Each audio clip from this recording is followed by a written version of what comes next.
Oh, my mic is not on. My mic is on now. Yeah. My mic is not on. My mic is on now. Okay. It should be good.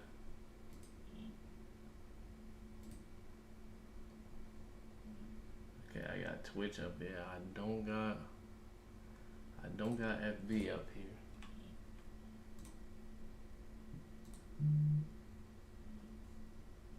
Let me put FB up here. Let me put FB up here. Let me put FB up here.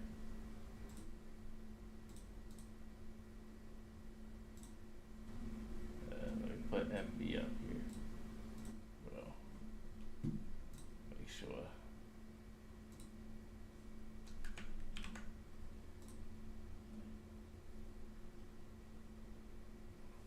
All right.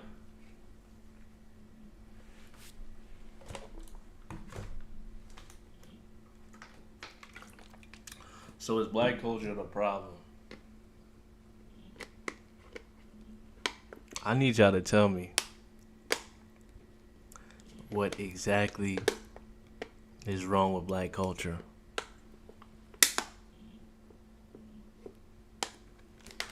Let's have a debate about it.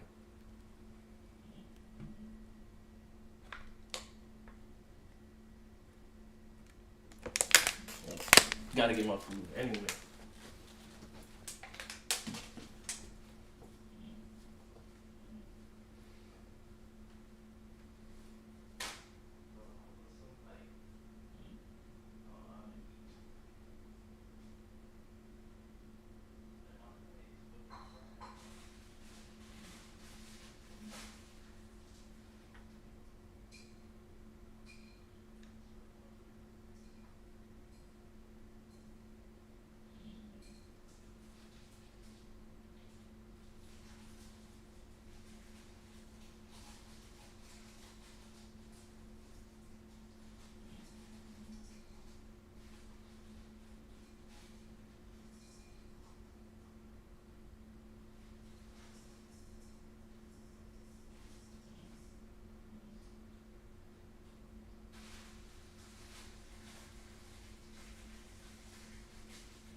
Okay, 4 people watching now.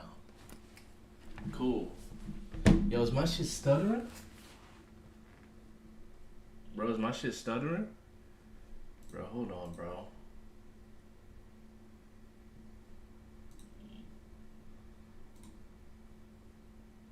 Bro, I've been having this problem for a while now. Yeah, bro, it's stuttering a little bit. What the fuck?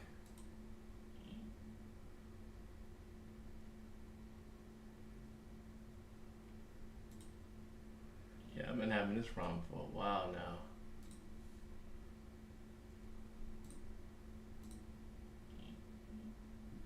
Looking at this shit.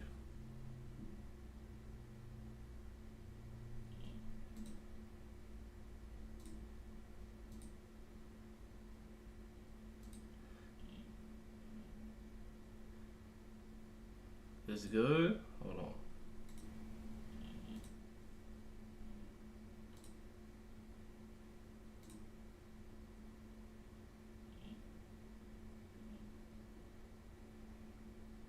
Let me know, man. Say I got 4 people watching, 3 people watching. Let me know. Is black culture a problem?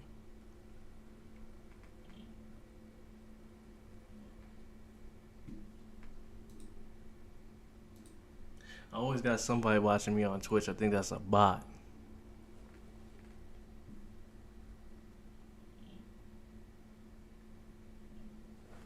I need to get some water.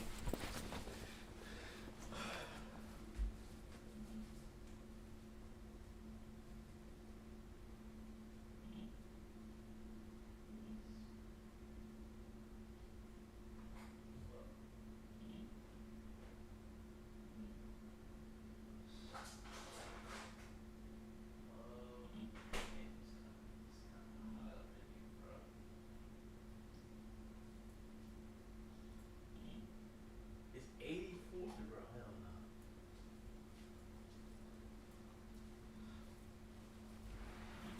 no. I know this is kind of hot in the crib, man. It's kind of hot in the crib. Look at the thermostat. It's 84 degrees, man.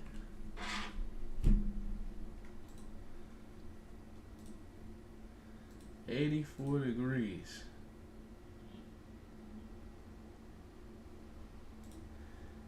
It's really stuttering, and this is crazy. It's not supposed to be stuttering. Not my PC, not my specs.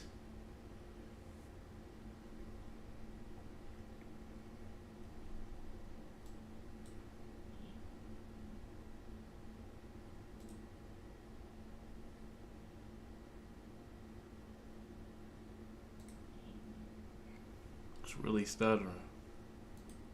You the favorite child. Oh, what did he parry the up tilt off a multi-hit move? Okay, Berleezy. And Joe's still sitting at 3 stocks. Don't want to curse. Hold on. Let me do this real quick.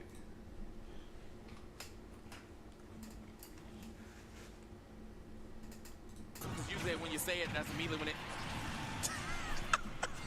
The timing, right? Even Berleezy helped you out on that one, bro. I'm pretty sure that back air is what took out that first stock, but nonetheless, the damage may have already been done. This is a pretty solid lead. It's gonna take a lot to get him off it.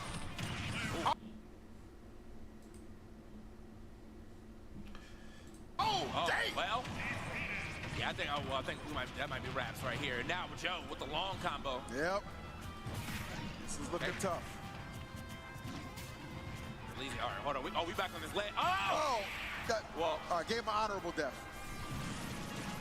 All right, y'all crazy for that one. What the? Y'all crazy for that one. He said, "I finish it." Oh. So, what's the difference between? A lot of people say black culture promotes violence. What's the difference between black music and, for instance, video games? Don't they both promote violence and nudity and rape and all types of shit? Or am I off? Am I off?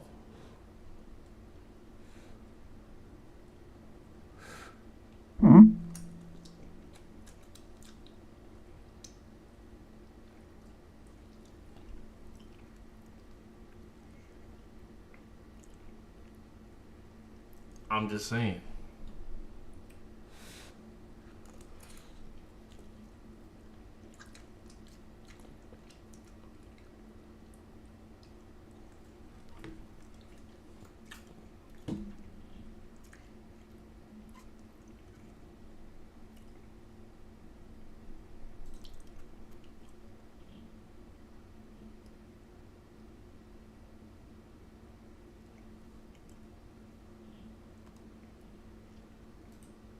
Y'all about to see NYPD, bro. security guard. Like, what's wrong with this?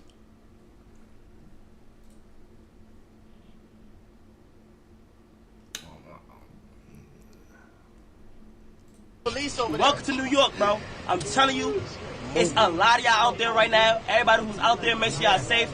Appreciate everybody who popped out for y'all, bro. We gonna make sure it's safe. Bro, we're not gonna do nothing until it's safe. Yeah, we gotta make sure it's safe. Everybody's good. But find us already. Hold on. Clear this whole side if you could. So he can see. Yeah, look. Oh, they see already, bro. You feel me?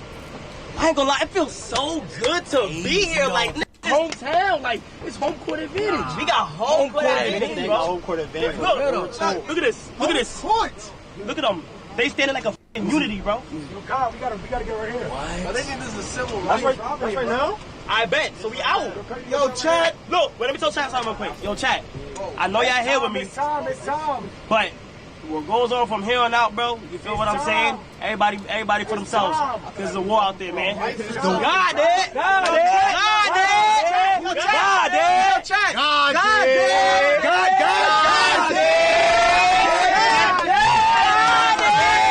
whole lot of, man. And I haven't had Come on, God, turn me up, man. Oh, shit. Oh, my God. It's, oh. Yo, make sure y'all protect Chris. He got the motherfucking camera. He got the mafia. Your book bag gone? Yeah. I can't have nobody bumping into my... All the A&P out here, man. Yeah. Let me get off first. Oh, where we going? Where the park? Where the park? Where the park at? Right here. Oh, oh, we out. Okay, out to the middle. We're out in front. Yo, I can't have nobody bumping into my book bag this time, because we see the switch to switch.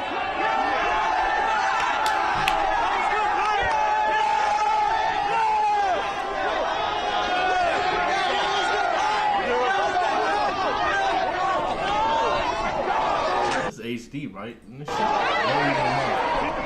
back up! This is premium. They split up.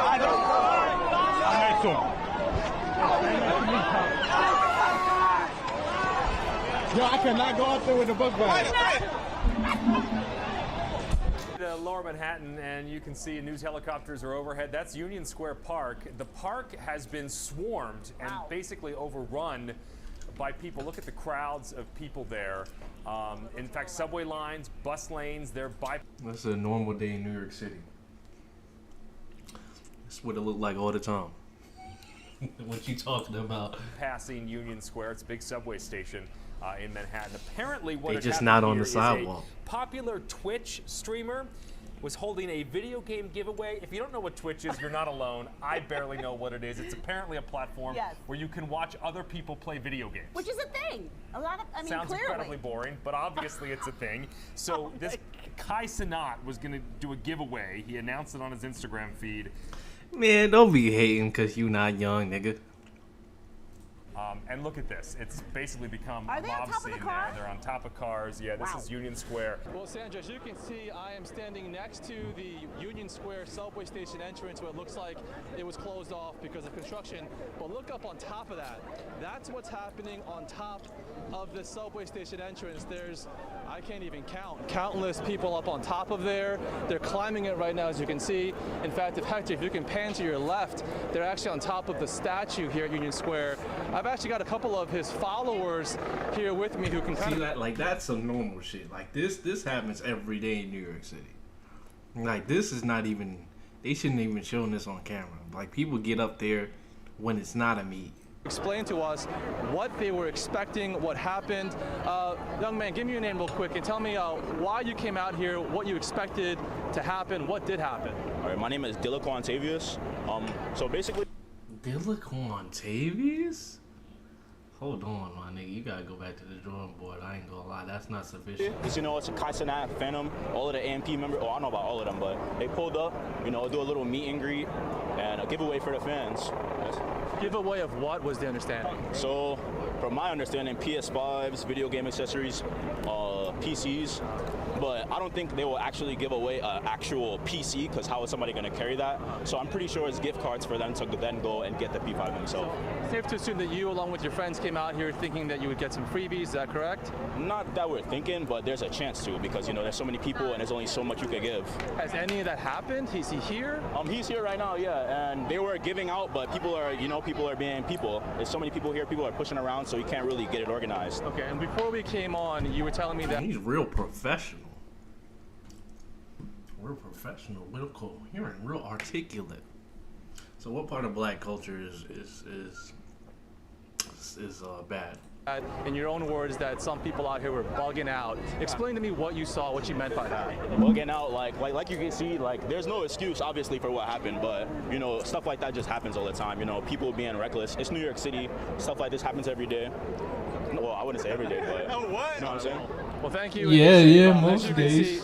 Sandra, we've Most also days, seen yeah. incidents of construction equipment behind me. I'm going to show you one live look, last live look again of what's happening here. Construction equipment being tossed around. We saw smoke. I'm not sure if that was a fire or some kind of smoke bomb. Again, this was all sparked by a Twitch streamer. Come on, gang. Come on, gang. Talking about, oh yeah, we saw smoke. Like, bro, chill out, fool. Chill out, bro. You need to chill, man. You need to chill, bro. I see smoke. If you walk the streets of NYC, you can literally see smoke coming out of the ground. Like every day. Like it's normal. Social media influencer. He has Nobody's 20 starting to fight, million man. followers. He asked them all to come meet him here at Union Square for what was a PlayStation 5 giveaway at 4 o'clock. Apparently, we're also hearing that people showed up only to find out there were no freebies. And as you heard, he is here. At one moment, he was live streaming in a van nearby, but he did step out. As you heard, he's out here greeting his fans.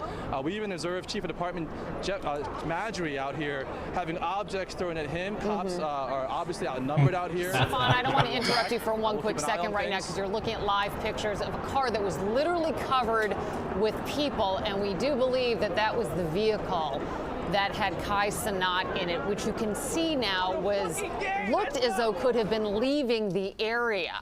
That is why you're seeing that crowd there chase after. That's it. That's the vehicle right there that they believe Kai Cenat is in right now. As Stefan was saying, Yep, that's him right there. Hanging out the roof. That's him right there. See, y'all be doing too much, bro.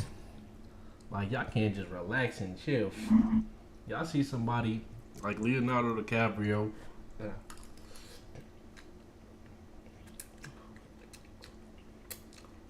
And you lose your mind, bro. There's no need to lose your mind, bro. Nigga, relax, bro.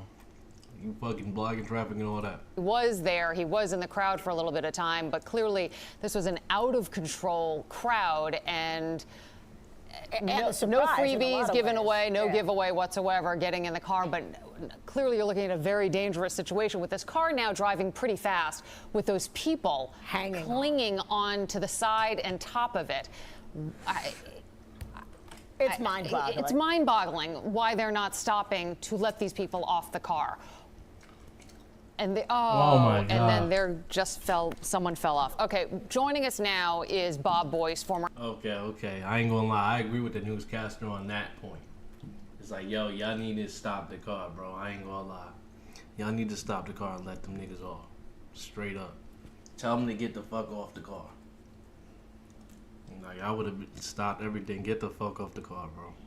NYPD to talk more about this situation. Bob, these dumb ass kids, bro. Can you hear us? It's Liz Cho and Sandra Bookman. I can, Liz. I can hear you. Okay, we know you're on the phone. I don't know if you have an opportunity to see what's going on in Union Square, but talk to us a little bit about police procedure. Obviously, this was a situation that police were not expecting. So how is it that they start getting the upper hand in crowd control here? So they call the level 3 mobilization. That's citywide. So there's going to be cars from every precinct in the city coming there. They have to stage first, and they have to get together. Then they have to, at some point, go in and disperse the crowd. Now, someone should be on a bullhorn right now dispersing this crowd. I don't know if they're doing that yet, but that's usually what happens. Generally speaking, they'll bring it mounted to aid in that effect, and they'll start diffusing the crowd as best they can. It looks like you have an unruly mob right now, and they have to bring order to it. But citywide units are coming. In the meantime, they'll have to do with the best they can with what they have. How much of a challenge Translation, they ain't gonna do shit. is this for law enforcement? Look, we've seen similar things on the Jersey Shore. Somebody sends out an announcement on social media that there's going to be a party. The next thing you know, you've got 3,000 people on a beach at 11 o'clock at night. This seems like a similar thing. We're giving away freebies in Union Square at 4 o'clock, and the next thing you know, 5,000 to 6,000 people show up. They're not getting the freebies, so they start acting out. How difficult is it for the department to get a handle on this and keep it from turning into a kind of free-for-all? We've lost Bob Boyce. He's on the phone. We're going to try to reestablish.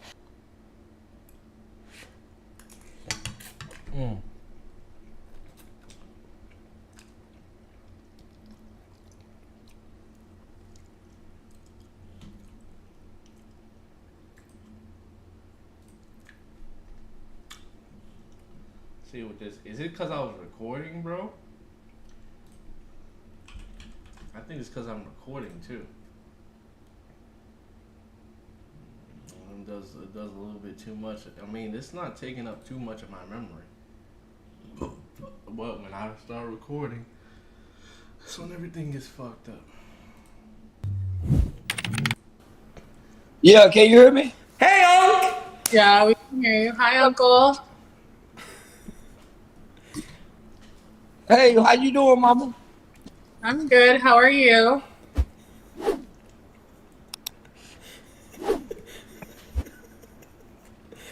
I'm doing well. How you doing, Man, Mama? how is your service better in the car? No, man, god damn, man. Man, shit. Who is this person you got on here? This is my girlfriend, Unc. Your who? My girlfriend. Man, stop lying. That's one of them, man, y'all, you doing that artificial intelligence where you done blew up somebody's head. No, Unc. This is really my girl. She really ain't that big. What do you mean?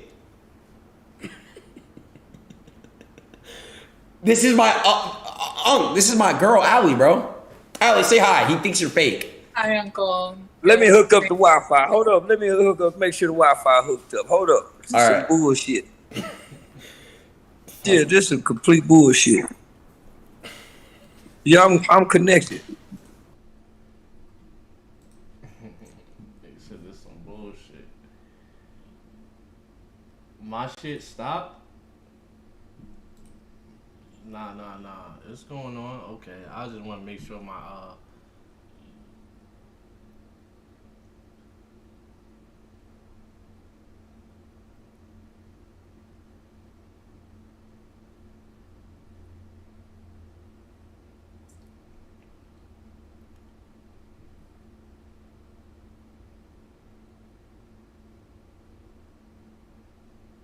hold on. The bus, it was a very dangerous situation. Anthony DiLorenzo, Pix 11. Chief, the question is, how does something like this happen? There was no monitoring at all or anything on your radar that this massive influence was coming to you. I know that you're supposed to have a permit. I heard you doesn't have a permit, but was this at all on your radar, and how did you let it get bigger and more? Well, this speaks to the power of social media and the danger of social media. We do monitor social media. When I go back later on this evening. There you go, right there, folks. There you go, right there. He just admitted it. One live. They do monitor social media. What do I stop? Chill.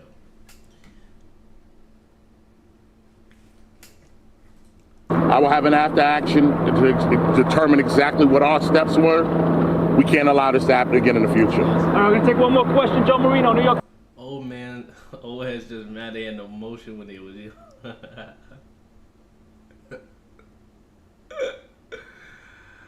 Yo, I ain't gonna lie, back in the day it was damn near impossible to be this young and this successful. Impossible. Last question, the power of social media, the danger of social media. Listen, we're not against young people having a good time. We're not against young people gathering, but it can't be to this level where it's dangerous. A lot of people got hurt today. All right, thank you everyone for your time and attention. Thank you, folks. Thank you. I got his name. Thank you, everyone. All right, that's the Chief of Department, Jeffrey Maddrey. Natalie painting a starker picture now as the evening progresses of what exactly happened in the area of Union Square today, knowing both officers and civilians, young people, were hurt in this surge of a crowd, some 2,000 people. Yes, saying that the officers were hit with rocks, bottles, debris, and that the kids who were showing up were hurt. He said kids were walking out bleeding from the face, had different injuries, that people on a bus, a city bus there, had also been, they were trying to pull them off the bus as well. Also said that they gave the crowd multiple chances to leave, Right. that his officers showed great restraint, but eventually they did have to make numerous arrests to clear those crowds there. We want to get over to Chief Investigative Reporter Jonathan Dienst, who was also listening in on this press briefing. John. I think most extraordinary is that this all began to start around 1:30 this afternoon with some social media posts by this media influencer who has about 5 million followers, and that by 3 o'clock the crowd had surged to a couple of thousand, and police were mobilizing to respond, and by 4 o'clock things started to really get pretty ugly out there, according to the Chief of Department, that the crowd surged, breaking into what was a construction zone around the Union Square subway station, and some people there were armed themselves with everything from axes to rocks to paint cans, and amid the crowd things began to fly, and that's described some of the injuries. According to the fire department, no one transported by ambulance, at least early on, so at least the injuries described not severe. We're still going to check with some of the area hospitals to see if they had walk-ins. But again, some of the officers were trampled. Some of the officers were injured, hit by rocks. Bro, look at that shit, bro. Look at it. Rocks and debris. The Look pictures like that ants. show a lot of the pushing, the shoving. And Man, the cops can't contain this. They don't have enough people in the force to contain this. as we saw earlier, some of the debris that was flying, obviously hitting many in that crowd. Minor injuries and numerous injuries. As for the number of arrests, Chief Maddrey said they're still tallying them up, but he talks about, as you pointed out, Natalie, a busload of arrestees, and then the crowd literally tried to attack the bus to try to free them. That, according to the Chief of Department during this briefing. And we did speak with a police spokesman who said there were a couple of dozen arrests, perhaps as many as 40. The social media influencer, Kai Cenat. Yeah, 40. 40 arrests. Look how many people are there, bro. There's 40 in just this section right here. In just this section right here, there's 40 people. Is in custody. He is being questioned. And as you heard from the Chief of Department, a determination will be made whether he will be charged inciting a riot. One of the ideas being contemplated, according to the Chief of Department, during that first and preliminary press briefing. See, that's the problem, bro. It's like, he didn't incite a riot, bro. Charged with inciting a riot, bro. I ain't gonna lie. He didn't incite a riot, bro. People are gonna do what they're gonna do, but it's also, he told people to pull up, and he got a lot of people watching him. So it's like this is everybody in this chat in person, including me. I watch him sometimes too, but I'm not fucking. Come on, bro. Come on, bro. The NYPD mobilized its highest level of mobilization. Hundreds and hundreds and hundreds of officers called in to Manhattan South and the Union Square area. See, here's the thing, man. He thinks, well, I'm not even gonna say he thinks. Kai Cenat believes that he's still a regular person. No. Once you in the industry, no, you're not a regular person no more. You can't go nowhere without contacting somebody. It's gonna be like this everywhere you go. It's gonna be like this everywhere you go. You don't have a regular life no more. It's alright, you're famous now. To try to help restore some sense of order as the crowd not only gathered in Union Square, but then dispersed and were moving along side streets, and they're still following some of those crowds at this hour. But most of Union Square now cleared as police try to get an assessment. But again, this social media event, not coordinated in advance, not pre-planned, and it just shows the power of social media that one individual with millions of followers could promise a giveaway, and thousands of people showing up in Union Square, causing the chaos we saw this afternoon. And Jonathan, we know the NYPD ramped up their social media monitoring for terrorism and anti-terrorism efforts. Now, the chief's saying we may have to take a look. There may be another chapter in law enforcement. All right, we've had crews positioned out to see the dispersal, talk to some of the young people. Checky Beckford is in Union Square. Checky? Yeah, and we've seen hundreds of young people coming this way, just a couple of blocks west of Union Square Park, as the crowds were dispersing, police forcing the crowds to disperse from that area. We actually saw a couple of them come by just a few seconds ago talking about how it was a party over there. Like I said, bro, look at Union Square, bro. This is New York City every day. Like, you see this amount of traffic behind it, like, this is normal. In general, though, that's not what we've been hearing from most of the people who were in Union Square, who went there for those free PS5 units and gift certificates. They say, as you take a look down the street here, down toward Union Square Park, where we see police lights still flashing, mounted units standing at the perimeter. People tell us they went for that reason, but it turned into something they couldn't have imagined. They say that people were pushing and shoving.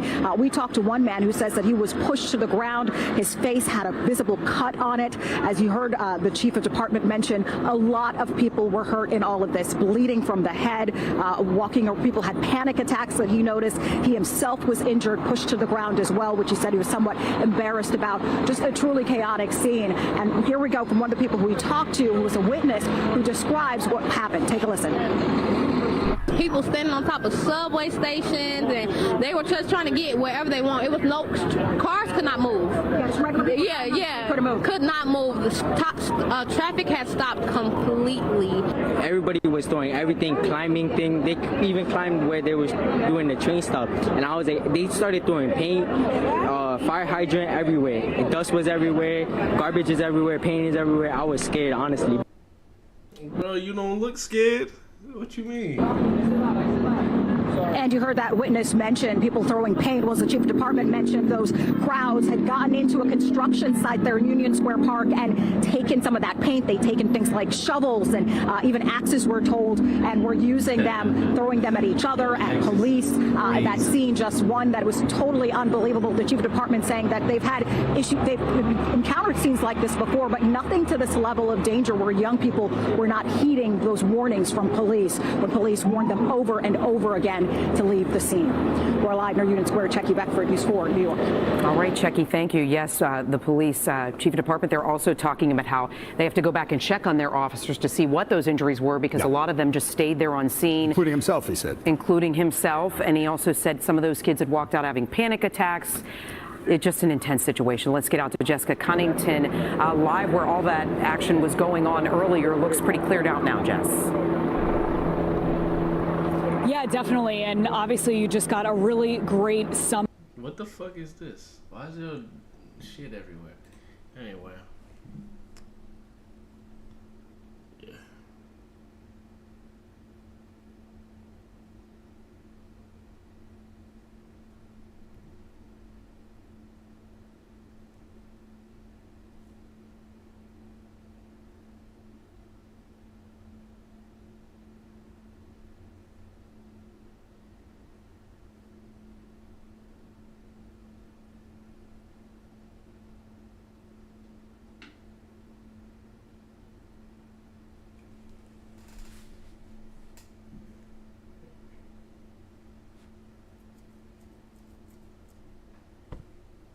Okay, we got our first chat. Let's see.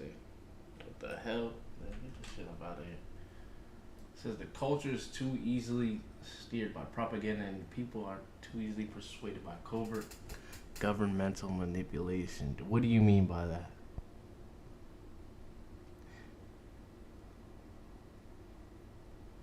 What propaganda are you talking about?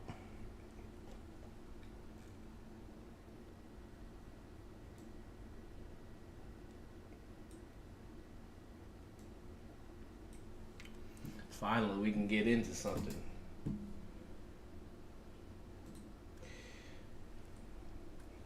Talk to me. What do you mean?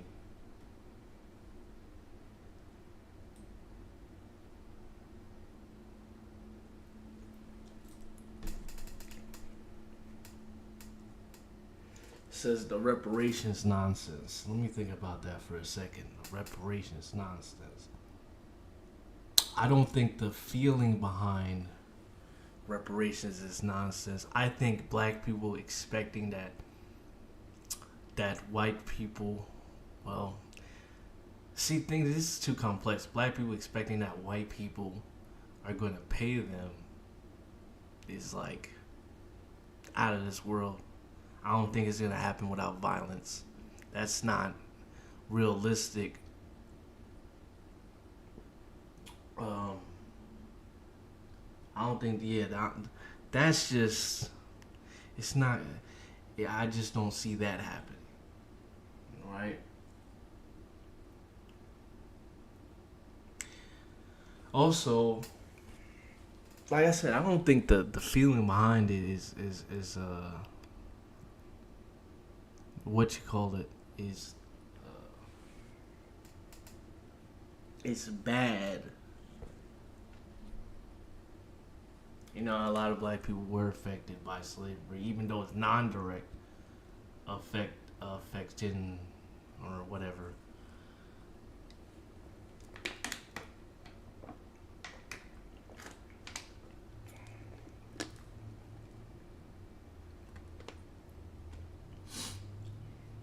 But what about the culture is specifically bad, though?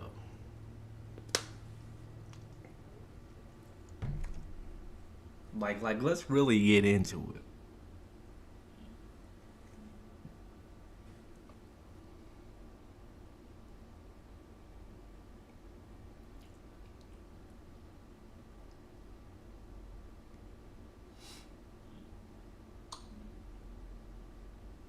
It says rap. You said rap culture. It said my people, the Italians, were also lynched in other places, and we haven't looked back. What was left horrible. And that's what I'm talking about. That's why I said this issue is more complex. Because what are white people? Are white people the British Americans? Or the British people who came to America? Are they like what, you know, because there are different types of white people. Like when we talk about black people, we're talking about like a specific group descended from slaves. You know what I'm saying? We're not talking about Africans from that were born in Africa. You know what I'm saying?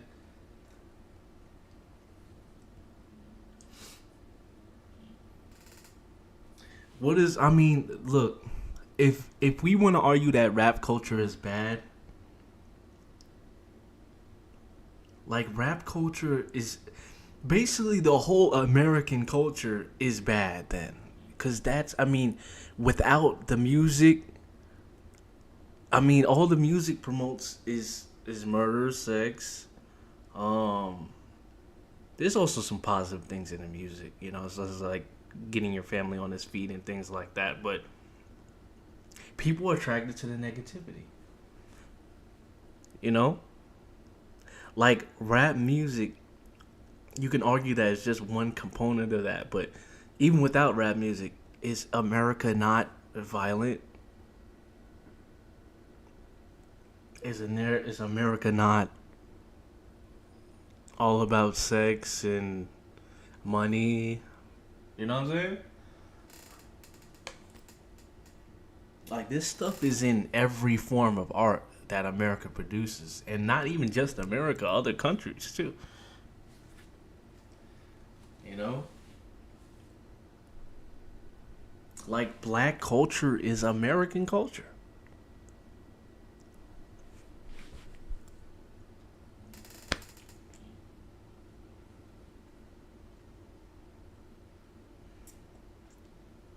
Says hip hop was created by the CIA to subdue and control. No, hip hop was not.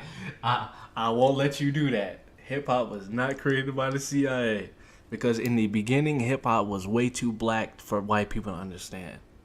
It was definitely not created by the CIA, brother. Hip hop did not just come out of nowhere, bro. It came from other art form, well, other music.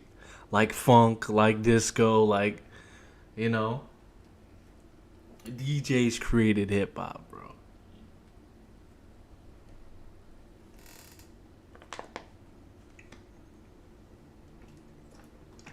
That's cap.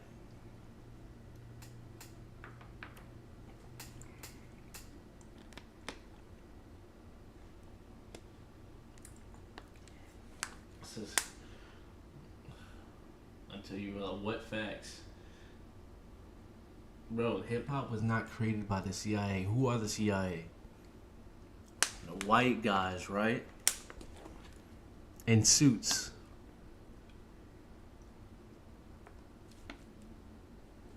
They would never think of something like hip hop. I can't see that even being possible.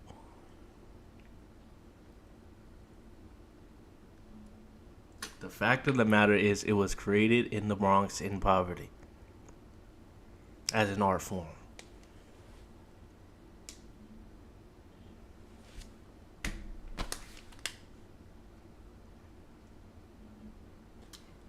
Y'all saying that, bro, rock music, right? Which black people also created, but rock music talks about the same thing.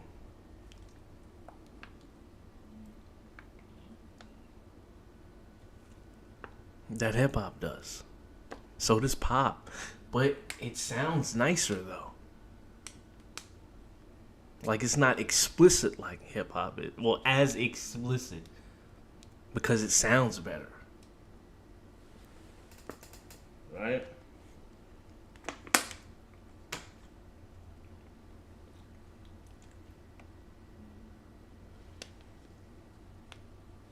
Man, this is a deeper issue. I saw a comment on well, a bunch of pages. I keep seeing this comment like, I don't know. I see black culture. Well, I see hip hop / rap as an art form, just like I see any other form of music or arts, like actual art by like a painter or an artist, or like any type of video game, or, you know, it doesn't make me want to rob, steal, and kill. That's what I'm getting at. It just hypes me up.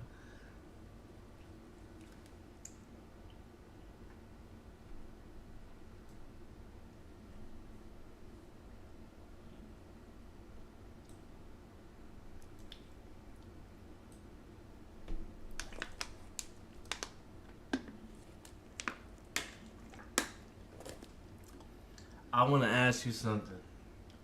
Is something wrong with the Italian culture?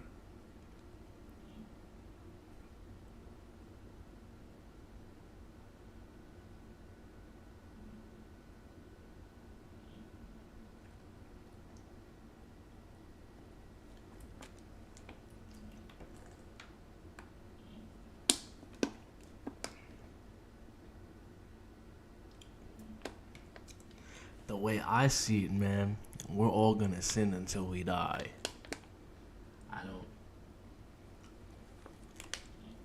I'm starting out, I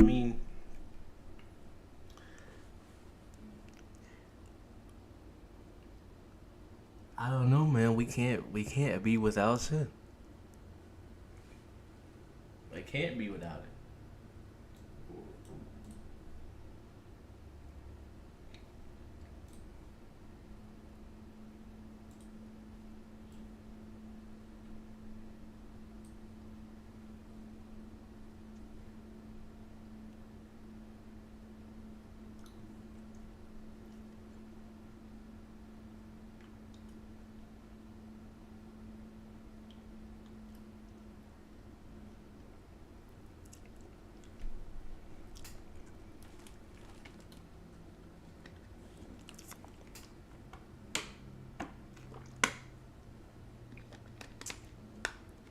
That's all I'm saying.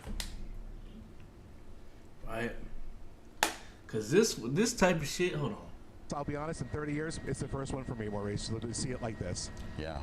I mean, this type of shit would happen if Leonardo DiCaprio was in the middle of Union Square. As we get ready to say goodbye here, we're just looking at live pictures from Chopper 2, Union Square. The scene this afternoon of, I think you can call it safely, unprecedented activity where a mob of people showed up to respond to the YouTuber.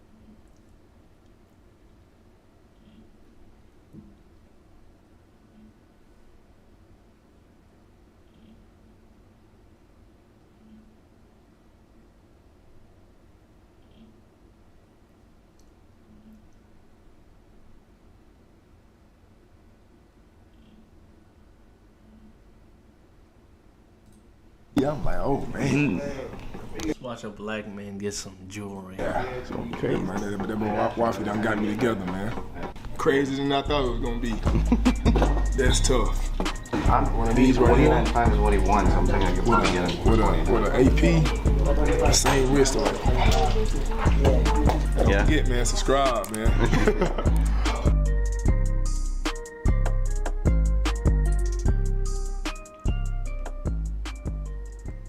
I've been waiting on this for a little minute, man. A little left out, but now I think mine gonna be a little better than theirs. I seen it on IG. I'm like, oh man.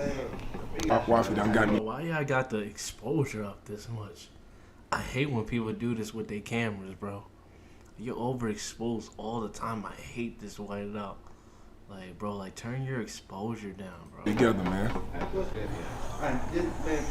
Oh, boy. Bro, I can barely see anything. Turn your Well, you see that, man? You see that right there, man? This watch alone. Motherfucker hit. Talk. I can't see. I'm just gonna let you borrow this one. No cap round. There you go.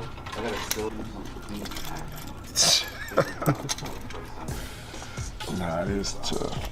That motherfucking nice, man. Yep. I've been dreaming about this right here. Oh, yeah. Yeah, this is the one, right? Bro, this right here makes you a motherfucking target, gang. Bro, I like jewelry and stuff like that. Of course, I like shiny things. I don't know about rocking this, though. I ain't gonna lie.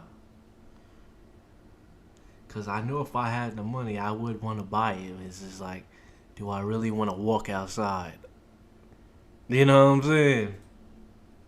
Right here. Nah, this is crazy as fuck. Glass. Realize that's like a good 60,000 on his leg. Yeah, that's tough. No. And then Waffy has like another Cuban being made for you, right? Yeah. Yeah, not great.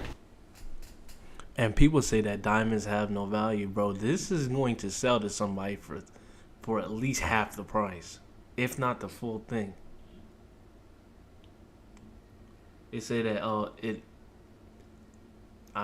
depreciates and stuff like that. That's if you destroy original, that's if you destroy original pieces. Like, this is not, like, this is an original piece. Feel me? They say that diamonds don't have really, but that's true. Diamonds don't have that much value. But whatever they say this price is, you're gonna get close to that for it, gangster. Especially if it's in mint condition. Well, that's tough, boy.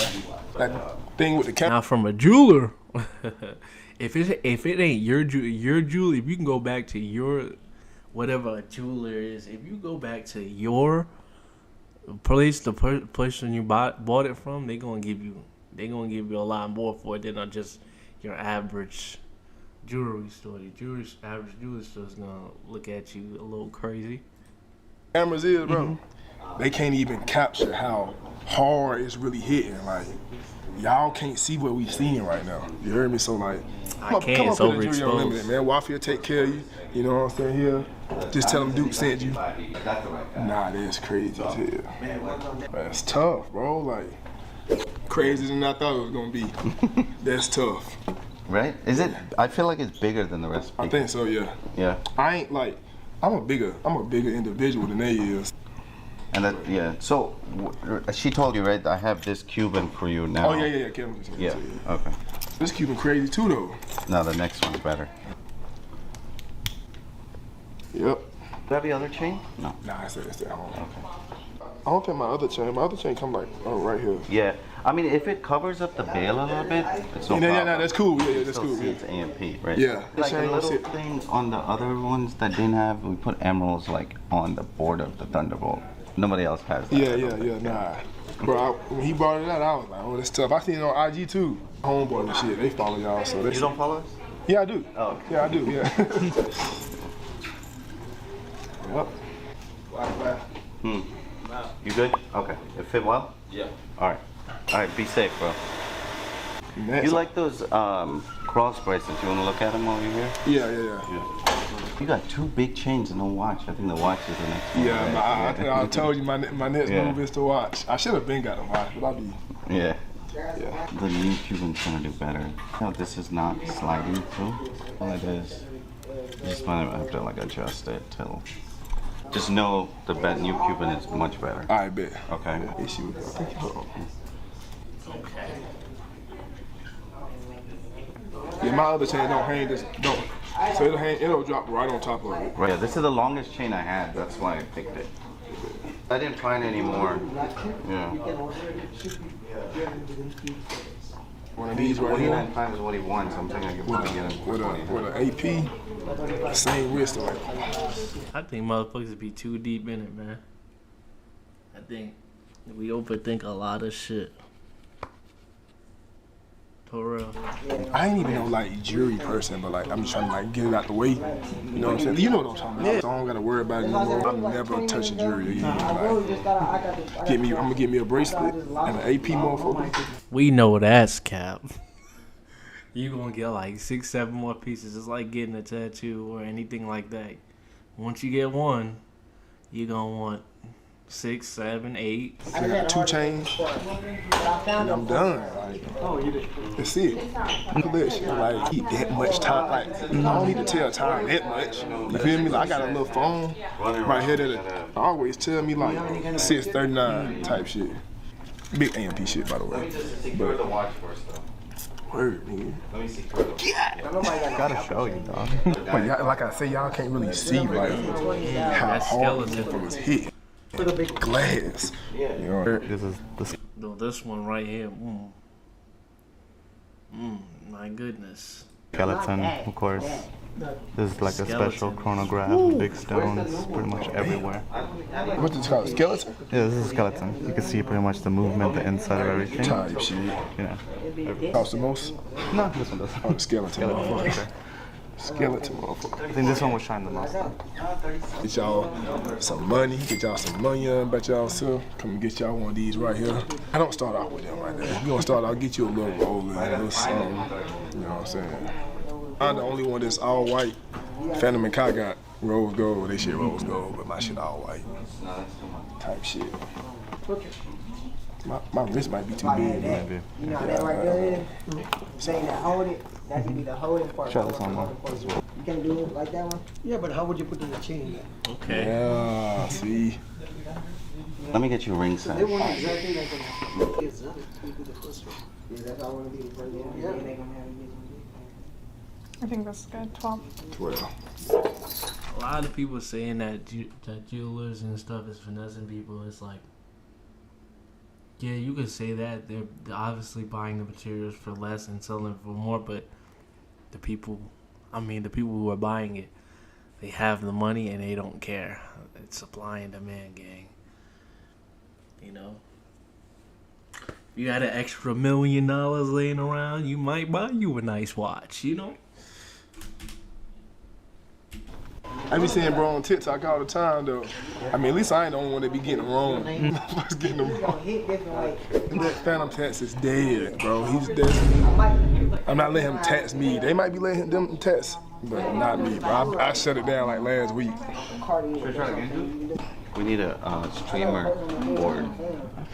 You'll be the first one on here for me. No, not first one. Who will be the? I mean, DDG is a streamer, or he a rapper too. But Oh yeah, DDG is streamer. Yeah, that's right. That's right. And I'm Kai. Who else? What other streamers buy jewelry?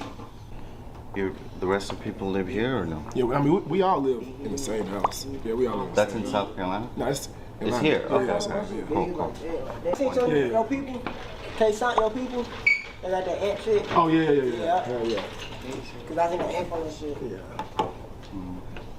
That's gonna be tough as hell. Yeah. Which nigga just say K-Sign? Here we doing this. I think my size 12. I never knew that before, but You're big hand. yeah, I know. I don't. Nigga, he know who AMP is, man. They like chubby fingers. Be punched by those. Yeah. Chubby fingers. Tricks for getting our YouTube views up, bro. We were doing crazy numbers last year. You changed something up? We stopped posting for like 2-3 months. You can't and do that that. fucked it up. You can't do that That's right what it there. was? Yeah. 60, 90 days of consistent posting to get back in that, you know what I'm saying? I mean, like the views, yeah. It's like Yeah, of course, yeah. I mean, somebody watch your video one time. Yeah. After that, like, YouTube will start putting it out there. So look, like this, like back last year, right? Like this was average, right? It's all based on consistency, really. Consistency. Yeah. Yeah. Really. So we're trying to get back. Like every 2 weeks, we're posting like a vlog type. We might only go once a week. Is it like more quantity or quality? You know, like if I just post shit. Nah, it really like times take. I know I seen you do it before, but It's really both. If you can make it at a high quality and do it fast, then that's great. do videos you taking the jury to people. I'd say fast first, though. You want to get the shit out fast, though. Always in the same. Yeah, you're right. The same area, which is the stove, but Right. Taking it and like outside. Yeah. You're right. Ask them, get permission from them to, you know. You need that gold one. You need a gold. We need a gold one. Yeah, That's you need right. a gold one, man. Like, look though. Also, you got to be reminding them in the beginning to. Okay, bro.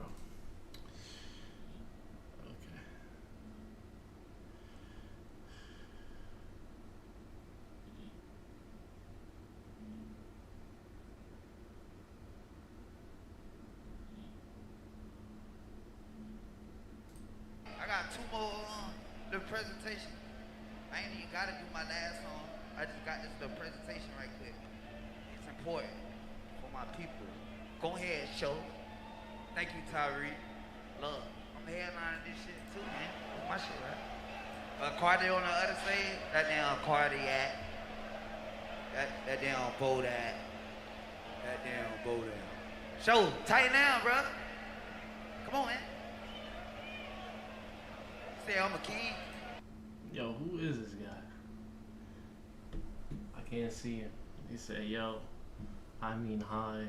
But why you... What is this YouTube link? What is this? What is this YouTube link? We're about to go to this YouTube link right now. So Elon Musk and his Boring Company are doing God's work. Their invention, the innovative loop, is going to define cities and city planning for decades, perhaps centuries to come. I mean, moving... So this is what you put in the chat. What the fuck is this? people fast in tunnels from point A to point B, it's an unheard of concept. No one has thought about this before, obviously. But unfortunately, Elon Musk seems to have run into some difficulties with the loop's construction, which resulted in 2 major scale downs of the concept. At first, it was imagined as a 2. Okay, what the fuck is this?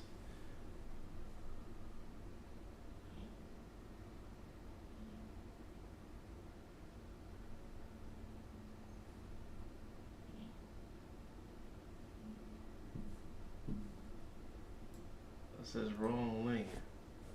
What are you sharing? I'm only watching this. What are you sharing? What is this? Bro, I'm not watching this shit. Let's watch this shit. Is to capture. They got reinforcement, but we didn't get reinforcement. We bunch of noobs. Always. Fucking always. Look at fucking motherfucking lucky noob. Kill me. Nigga said kill me. What the fuck? What the hell is this?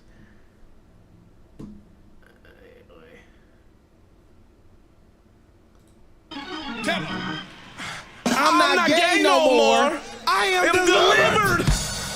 I don't like men no more. I like Now women. this is propaganda. Women. I said women. I'm not gay. I would not date a man. I would not carry a purse. I would not put on makeup. I will love.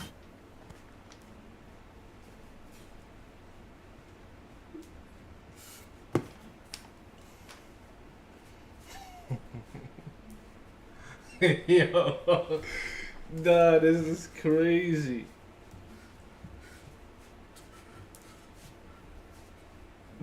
Nah, what the fuck? No, chat, no, on everything, bro. On everything. So many of you. Okay, here, hold up. Wait. Let me fix this real quick.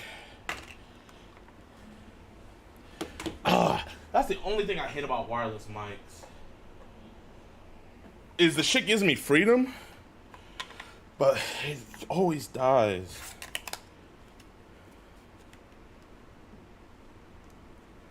Alright, so listen. Bro, so many of you guys think I'm gay. Wait. Whew. Your boy caught the Holy Ghost. Hold up, give me a second. Hold up, give me a second. Oh, cause you guys not hear the audio? Oh! Cause you guys not hear the audio?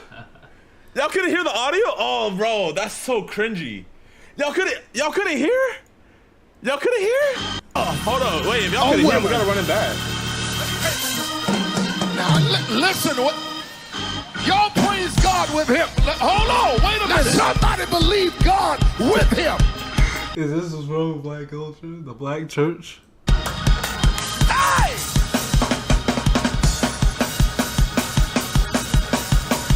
We don't just preach condemnation. We preach reconciliation.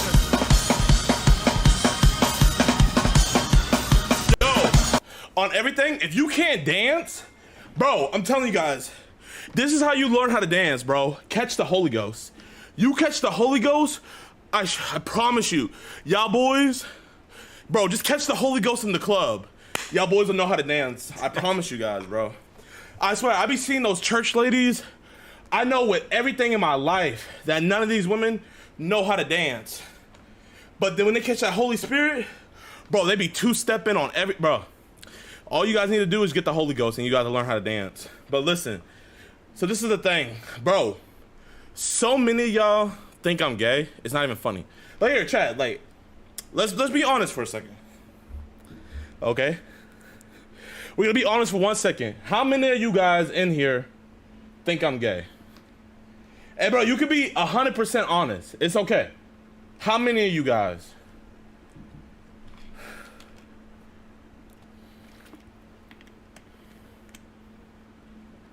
Damn, that's a lot of people. Damn, I'm not gonna lie. I'm not gonna lie, that's like way more than I was.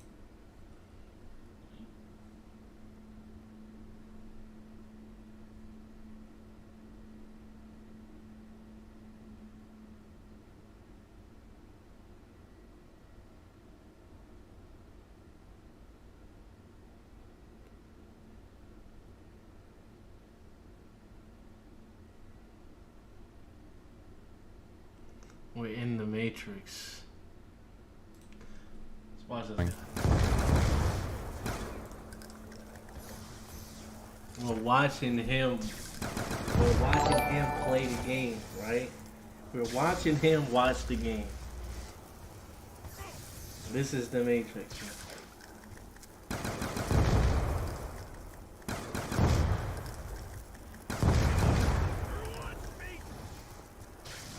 And he's going crazy. Oh, this is He's still here. This is the actual town. With the bus and all that. Sham! Oh, Fuck me. Damn. to leave your goofy ass. Oh my god. Get out of here. He is still here.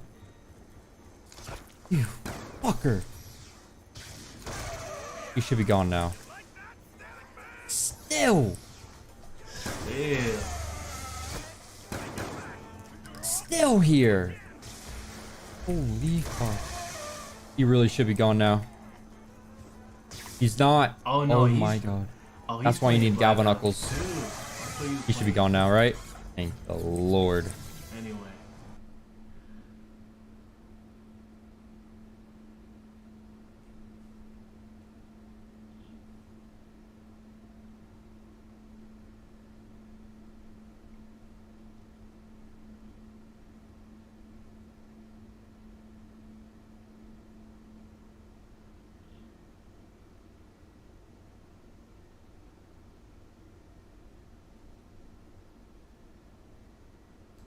Hold on. Yes, yes, yes, yes, yes. Yes, yes, yes. This is what this is playing. Yes, yes, yes. Take your Leo. Take your Juliet. Oh, take you, baby. You got me feeling like a queen. Yes, popcorn. Yes, popcorn. Your energy and your money, you buy my things and you put it on the web for free. Like, why would you do that? Why would you waste your time doing that? It doesn't make no sense to me. Like, I don't know who you are, what you want, but if I see you, I'm gonna sue you. So you better hide yourself forever. Like, for real. I don't understand. I went to Google, I write Pinky Doll. She sounds like she speaks another language. She probably speak French. For real, link it. And there's a lot of page. Not 1, 2, 3. There's a lot of page. Like, But anyways, it's all blocked. It's all blocked. Don't play with me. Don't play with me. You know, I'm a grown-ass woman. I'm not gonna fight with you. I'm gonna sue you. Don't play with me. Yo, I need to turn this into a sound bite. Don't play with me. What's up, baby? You ready to go? Let me rearrange things real quick. Hold on. Oh, little baby got a car condo. She living out there. The whole car trunk. Everything she own in here. This is a storage unit. Where is your house, little baby? Who put you out, big Oh, bro? nah. That's it. She should have told me she was gonna be moving today from the front seat to the back seat. Ooh, oh shit. Oh, nah. Homeless. Not the She living microwave. on- I'm gonna take an Uber. I'm gonna meet you over there. Wait. I'm gonna meet you over there, baby. Wait. I'm gonna meet you over there. Wait. Meet you over So she got exposed for what happened in is in OnlyFans? Let me see this. Let me see this video, right? NPC TikToker. Cool. I say TikTok. Pinky Doll. Let's see.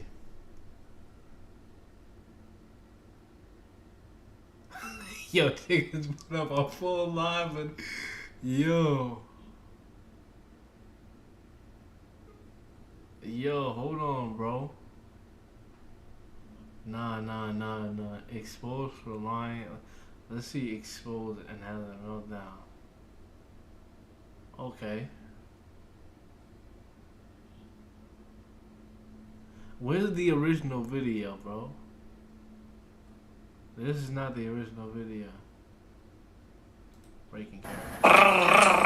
Yes. Oh, take it, baby. This is so cute. Ice is so good. Hi, yes. You got me feeling like a cowgirl. Let me run out of time. Oh, thank you, baby. This is so cute. Go sit your ass down. Go.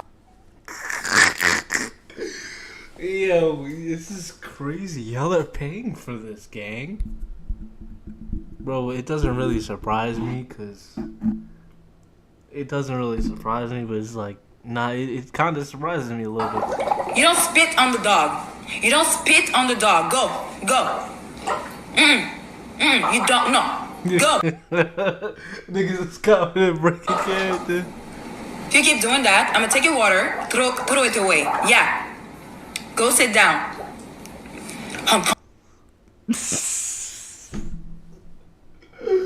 What the fuck? Yes. Is this what's wrong with black culture? Yes, yes, strong woman. Gang, gang, gang, gang. Pop, amazing. Yes, yes, yes, yes, yes, yes.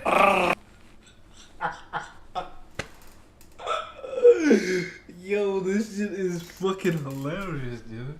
Yes, yes, yes. Oh, take it. I'm about to ban Lil C, bro. This nigga. Why ban a nigga?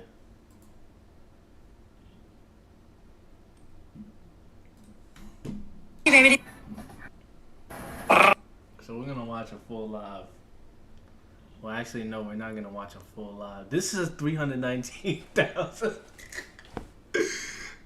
Yeah, this is. Ice cream, so good. Jordan, money gun, I got your name. Wow, a lot of gift for you. Bob, amazing. Yeah, strong woman. Oh, thank you, baby. This is so cute. Hee-haw, yeah, it's a guy feel like a cowgirl. Let me write it, huh? Yeah, it's a guy feel like a robot. Gang. Oh, thank you, baby. This is so cute. Gang, gang. Gang, gang.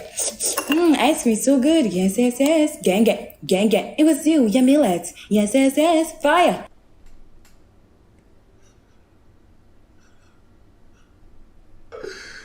Yo, what the fuck?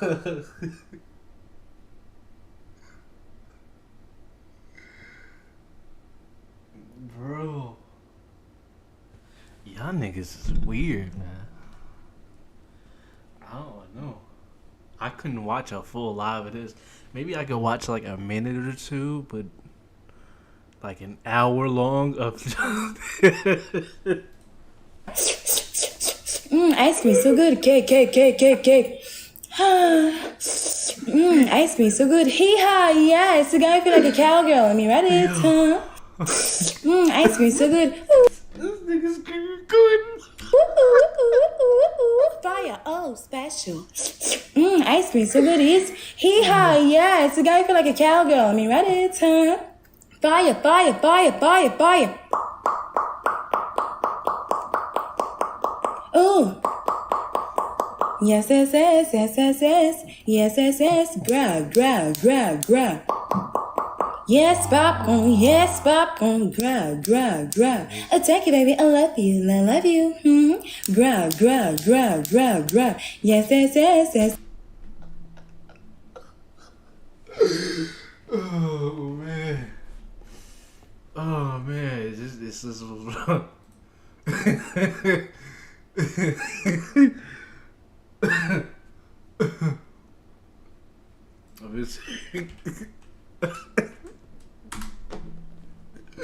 Bro, I'm weak, bro. Yo, this is mad fucking funny, bro. Yeah, strong woman. Grab, grab. Yeah, strong woman. Yeah, strong. Thank you, Tony. Can I eat it? So cute. Balloon. Take your Anna. Take your Maya. Hey! Take your Anna. Take your Jolan. Take your Anusti. Take your Erika. Take your Jolan. Take your A. Take your Emma. Take your Maribel. Ice cream, so good. Gang, gang. Hey! Balloon. Hey! Oh, thank you, baby. This is so cute. Thank you, Anthony. What? Yeah. Special. Viens ici. Cash. Je ne dans ta chambre. Non. I knew she spoke French. C'est insignifiant, qu'est-ce que tu fais? Vraiment, c'est insignifiant. Gang, gang. Gang, gang. C'est pas drôle. Gang, gang. Oh, man. 1, 0. I put you to bed. What are you doing here? Go back to bed. Okay, then I'm coming with you. Okay, guys. Oh, Timberland in the building. Ooh. Oh, yeah, we're going there. We're going to Pluto with everything. Where you at, Timberland? Take your Jocelyn. Ice cream, so good. Arrête. Pourquoi tu ris comme ça? Amazing. JS. Okay. I've had enough of that, but that's just some funny shit. Alright. Let's see.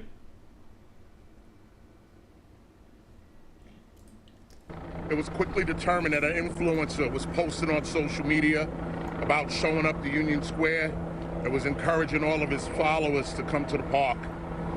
There was some posts also about giving away some gaming systems.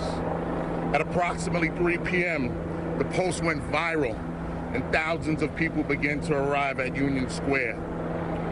Soon the park and the surrounding streets were overrun with people. They were obstructing both vehicular and pedestrian traffic. The NYPD responded by calling a mobilization in response to the large crowd. As the crowd grew, so did our mobilization. The crowd was swarmed when the influencer finally arrived at the park. Individuals in the park began to commit acts of violence towards the police and the public. There was a construction site within the Union Square Park, and people broke into the park and they began to throw articles that belonged to the construction site, paint cans, bottles, rocks. You had people walking around with shovels, axes, and other tools from the construction trade. And additionally, individuals were also lighting fireworks, and they were throwing them towards the police. They were throwing them towards each other. The influencer, we were able to eventually get him out of the park and remove him for safety reasons. You removed him to fucking arrest him, gang. That's what you removed him for. Officers exercised great restraint despite the aggression that they were met with and the acts of violence they were met with. Ultimately myself, I agree with that. They weren't really doing nothing. They weren't like fighting back or anything, which I ain't gonna lie. They're better men than me. I can't have something thrown at me and I'm not gonna hit you back. And our leadership team, working in tandem with our department attorneys, did declare this gathering an unlawful assembly. NYPD soft now, huh? The NYPD offered multiple, and I do mean multiple, opportunities for the crowd to leave. We tried to give them a means of egress for them to exit the park and exit the streets. After numerous warnings and after being assailed, hit with rocks and bottles and other debris, we started to make arrests to clear out the park.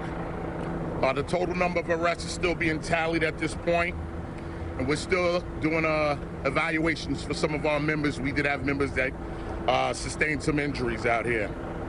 At this time, we successfully dispersed the park, but we still have crowds mulling around Manhattan, and we have officers following them, preventing them from destroying property ongoing. And as I said before, we will be here until this crowd disperses. Any officers treated for injuries? Any of them? What was the... Have him. I don't know exactly which precinct he's in. We have him. In terms of people, there was thousands of people out here. It wasn't hundreds of people. It was thousands, and mostly young people out here. All right, Dean Moses, AM New York. This isn't the first time something like this has happened after a giveaway. You guys are really...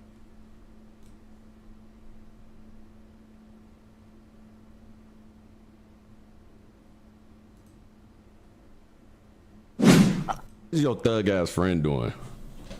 Oh. You know who I'm talking about. I'm trying to get y'all on streaming. It's so hard to communicate with lean addicts. Aiden, you, Reno, Candy. What are y'all doing, bro? I'm sober, bro. I don't want to do drugs no more. Okay, I forgot. I'm sorry. You talking about Candy or Reno, bro? Reno. Now, what day do y'all want to do the stream for real, for real? Hey, bro, cold in there. You're so cute. You gotta set it. You gotta, you gotta set it up. I ain't gonna lie though. I don't want to go there. Wait. Show your face. Show your face. Show your face again. You look good, bro. Me? Yeah, you look good. I don't want to go there. I don't want to go to Atlanta though, bro. That shit ghetto. Okay, where you want to do the stream? Where y'all want to do it? Damn, bro. Shit up to you, really. Niggas scared. You know you go to LA, man. I'm already out here. Oh, LA. Fuck, bruh. Why do niggas love LA, bruh? Okay, we'll talk about I'm gonna say, it. look. I'm gonna say LA, bro. I'm in Vegas though right now, but I'm close as hell to LA. So LA, that's it. Yeah. LA or Vegas? You go Florida. Florida. If I go Florida, then we go to Miami, cause that's easy. That's an hour flight. Alright, bad, bro. All right. A little 5-hour flight. That's a 4 or 5 hour flight from here. Damn. Wait. So nah, you don't stay in LA, or you do now? No, I just moved to Vegas. Damn. You be on some From bullshit. Houston, no, Houston. That shit like a 2-hour flight to what's the name? Atlanta. Niggas be scared of Atlanta. That shit crazy. Bro, that shit is the exact same as Houston, bro. That shit just Yes. ghetto and stupid. All right, what if I got some drink from Aiden and then I offered y'all like 3 free pints each? Would y'all come to Atlanta then? Bro, you trying to get me to come to the trenches, bro. I'm gonna come out there, bro. Okay, bro. Please, bro, you act like it's gonna be on some shit where it's like for long or something, bro. You can leave right after. Bro, I'm gonna come out there, bro. I bet. Thank you, bro. You gotta let me know. Okay, I bet. And then shit, if you need a cut, you don't even gotta get a cut before. I can have bro come cut our shit. My barber. Alright, bro. Alright, bro. You gotta set everything up, man.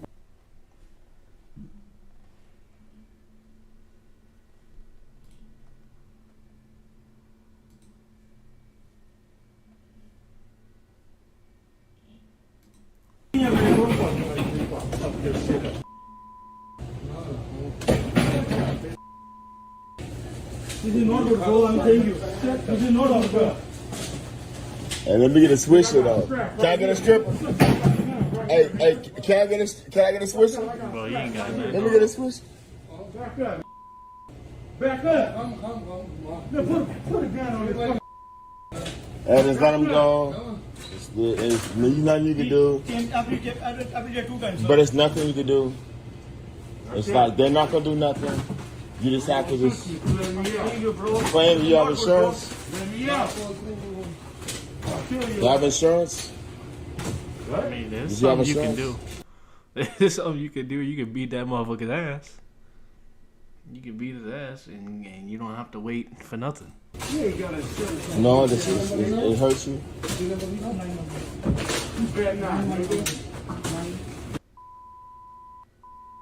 Nothing you can do though. There's nothing you can do, man. Until you call police. Ain't nothing you can do, man. Until police come in. Hey, don't. Hey, ain't nothing you can do, man. Don't do that. Don't do that, man. Don't do that. Yeah, bro. What a dumbass. You come in. Hold on. Stop recording, bro. Let me stop recording because I feel like the recording is fucking.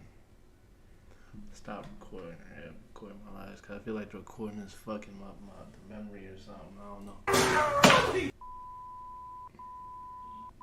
This was wrong with black culture right here. It's okay. Okay, brother. Okay.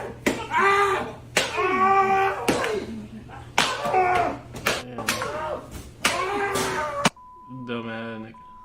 This nigga came into the store thinking he was gonna do it. You ain't had no Glock on you, ain't had nothing on you.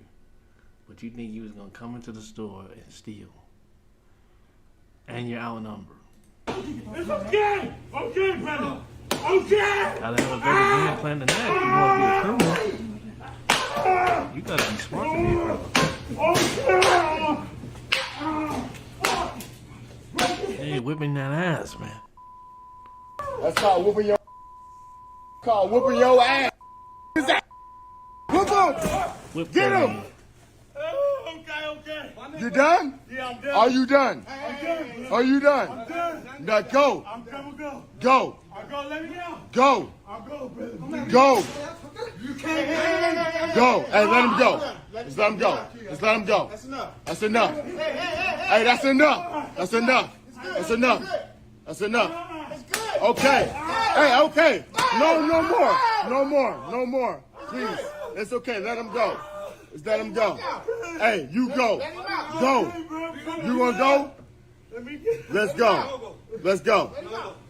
You want? Oh no, he reaching for that, bro. Don't let him go. He reaching. Why you reaching though? Police to get him? You want to call police to get him? Please let me go by my legs. Police to get him? Okay. You want police to get him? He gonna wait till the police come there, and they gonna arrest your ass. You dumb ass motherfucker. I don't understand, bro. They're coming? You hold them till the police come in. Please. You call police? You call police? You call police? I can't move, baby. You call. If you don't call police, let him go. You want to let him go? He doesn't have a gun. He doesn't have a gun. He's lying. He's lying. He doesn't have a gun. You don't have a gun. You have a gun? Do you have a gun? He's lying. Let's let him go. Come on. Come on. Come on. Let's get him. I check his pockets though. We gonna search you though, gangster. Okay. Come on. Okay. No. He owe you a lot of money? Me and you do this. So no. Okay? Get the man. Hold on. Hey. Just be cool, man. Alright, get out of there, man. Man, you lucky you can get arrested or nothing, man. Man, you lucky as fuck, bro. They just beat your ass. They just beat your ass. Nah, bro. They really just beat your ass like that, bro. I can't believe it.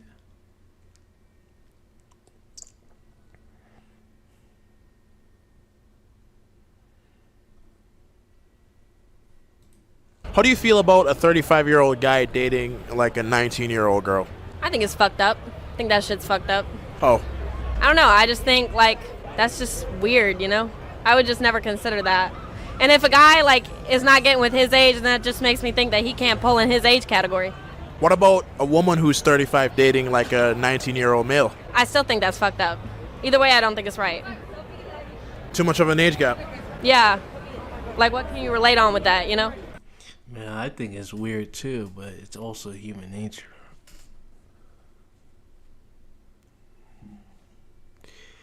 You know what I'm saying? It's your daughter or your son at the end of the day. Gangster. Even though they're both adults? Yeah. How do you feel about a I just gave you that. How do you feel? A 19-year-old ain't no adult, by the way. A 19-year-old ain't no adult, in my opinion.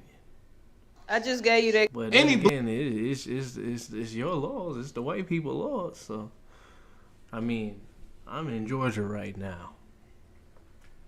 You can fuck a 16-year-old in Georgia. It's y'all laws. I didn't make them up. Black police officers in here? No? All right. Oh, who a probation officer? Where? Y'all, the whole family, this right here. Every time we want to talk about something, we gotta whisper, cause this. He can't even hit the blunt at the family function. Y'all hear this nigga come. You gonna put me on probation? Any black police officers in here? Because I was fornicating with a lot of girls like you guys. I know you are. I know you are. The Holy Spirit showed me just now, right? Yeah, I know. But what happens is when you get closer to Christ, those urges go away. That marijuana that you're doing goes away. You don't want to do it anymore. And it seems impossible. Jesus says, he who sins is a slave of sin. You can't stop. And you know you can't stop, right? And the reason why is because you can't do it with your flesh. The only way you can stop and be the man that your family, that your mom wants you to be, right? Is if you allow Jesus Christ inside your heart. When you have Jesus Christ, he's going to transform you into the man that your mom wants you to be, right? This is the Holy Spirit. I never met you guys before, right? And I'm hitting everything on the point, right?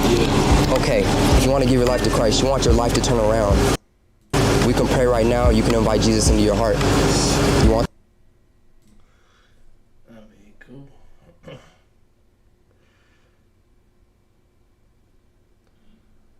This is hard answers. Black culture is the problem. Watch some Thomas Sowell. The history of black culture. I know who Thomas Sowell is, and I've watched his stuff. What I'm arguing is that there's an underlying issue. There's an underlying issue. And it's deeper than rap.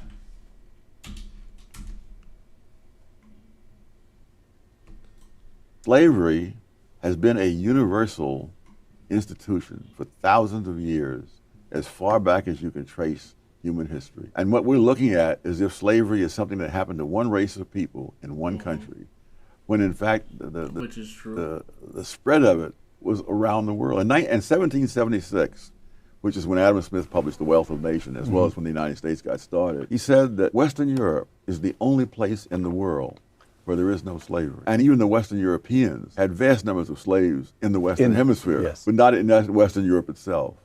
And so if you're going to have reparations for slavery, it's going to be the greatest transfer of wealth back and forth. Because the number of whites, for example, who were enslaved in North Africa by the Barbary pirates exceeded the number of Africans enslaved in the United States and in the American colonies before that, put together. But nobody is going to North Africa to ask for reparations because nobody is going to be fool enough to give it to them. Slavery has been a universal. I'm not arguing about reparations. Well, what exactly about black culture is the problem? Say, come on, come back to this shit. Mess up economic inequality. This has 7 million views. It happens to me all the time, and it happened just this on Uncommon Knowledge now. How old is this nigga?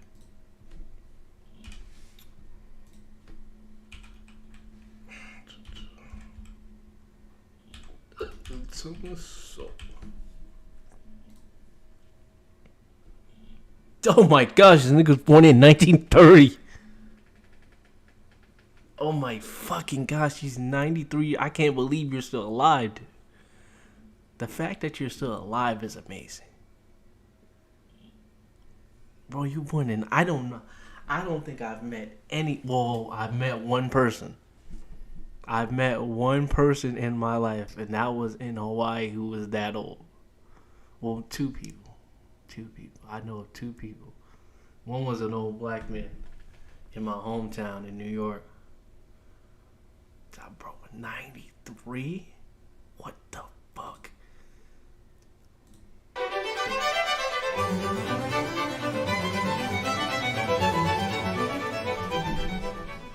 Welcome to Uncommon Knowledge. I'm Peter Robinson. Thomas Sowell has studied and taught economics, intellectual history, and social policy at institutions that include Cornell, Brandeis, UCLA, and Amherst. Now a senior fellow at the Hoover Institution, Dr. Sowell has published more than a dozen books, including the classic A Conflict of Visions. Coming soon, a revised edition of his most recent volume, Discrimination and Disparities. Tom Sowell, welcome. Thank you. You grew up in Harlem, dropped out of high school to join the Marine Corps during the Korean War, received an undergraduate degree from Harvard, a master's from Columbia, and your doctorate from the University of Chicago. All of which pales by comparison with the fact that you once tried out for the Brooklyn Dodgers.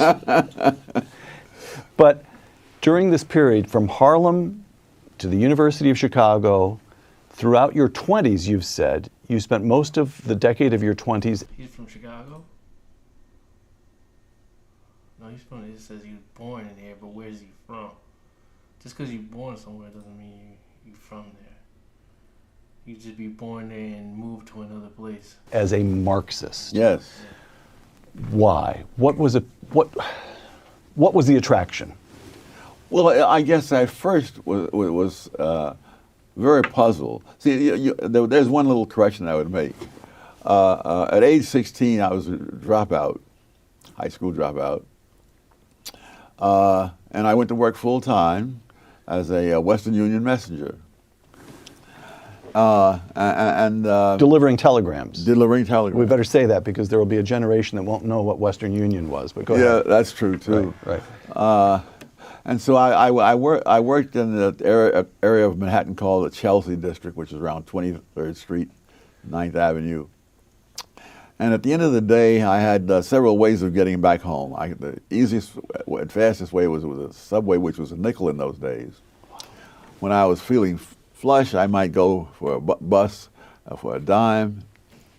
And then when I was really getting reckless, I would take the Fifth Avenue bus, which was the elite of the buses, was 15 cents. And so I would walk over to Fifth Avenue, take that bus, and it would take me up through all the glamorous parts of Fifth Avenue, past the Empire State Building, past the great stores and things of that sort.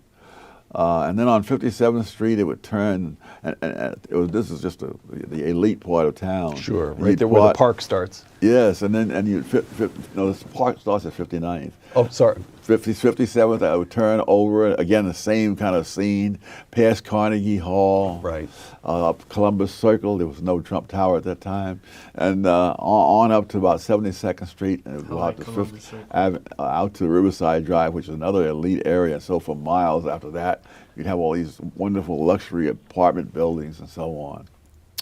And finally, around 129th or 30th Street, it would go on a long viaduct. And then he would do a right turn back into the occupied area, and there you'd see the tenements. And I would wonder, why is this?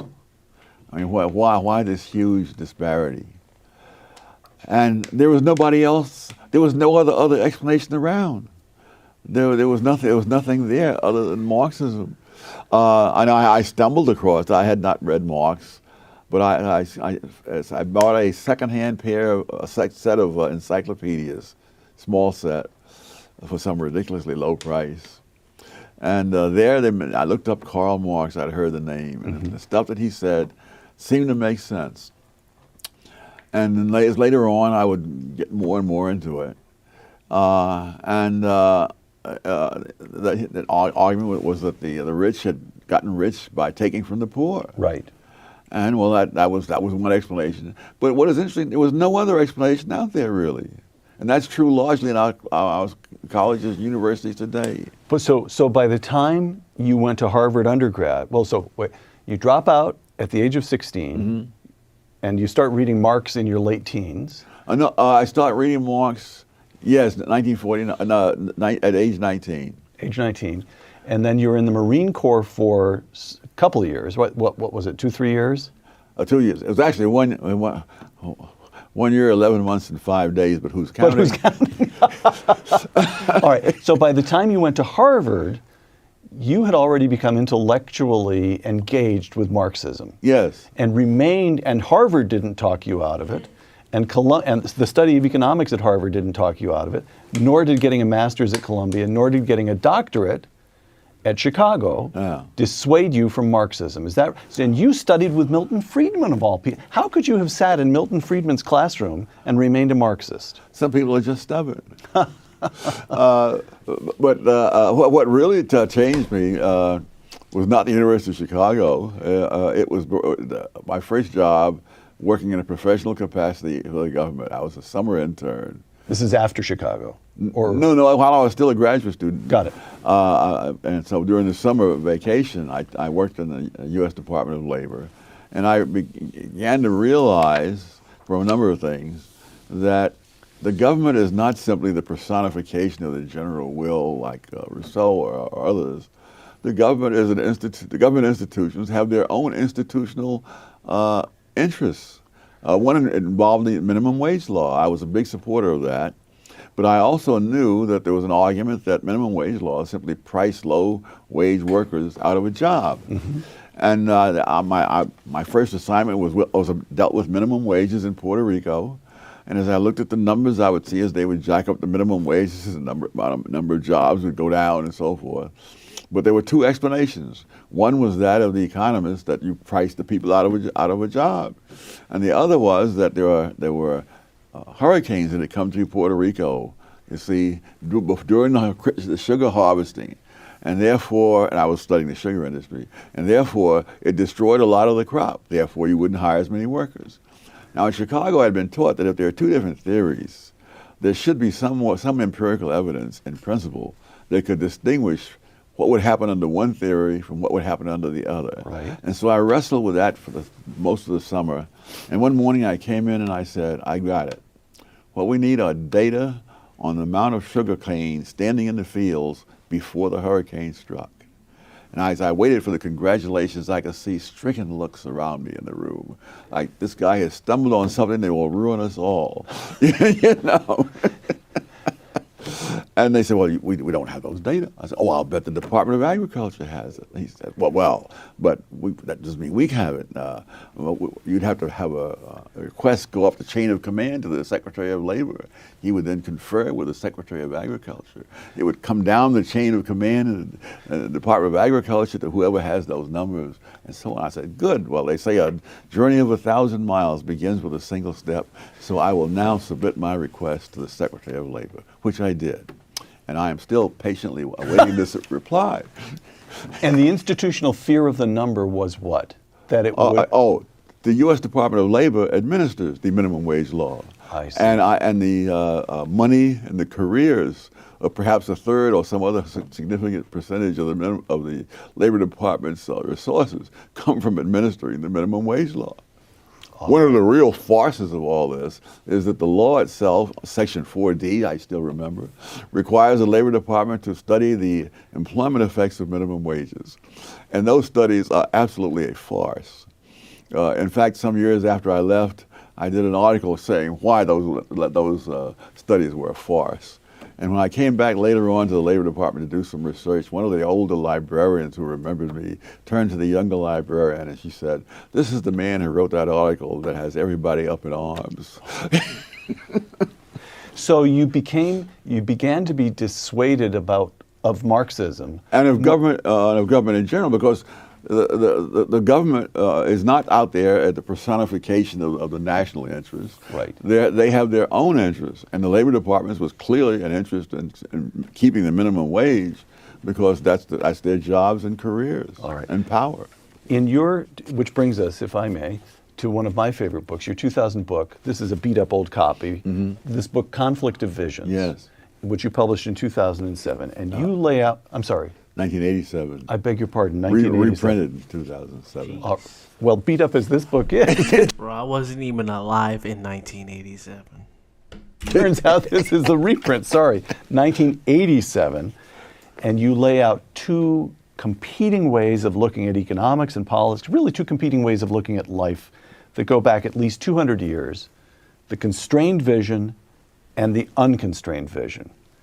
The constrained vision, I'm quoting from A Conflict of Visions, sees the evils of the world as deriving from the limited and unhappy choices available, given the inherent moral and intellectual limitations of human beings, close quote.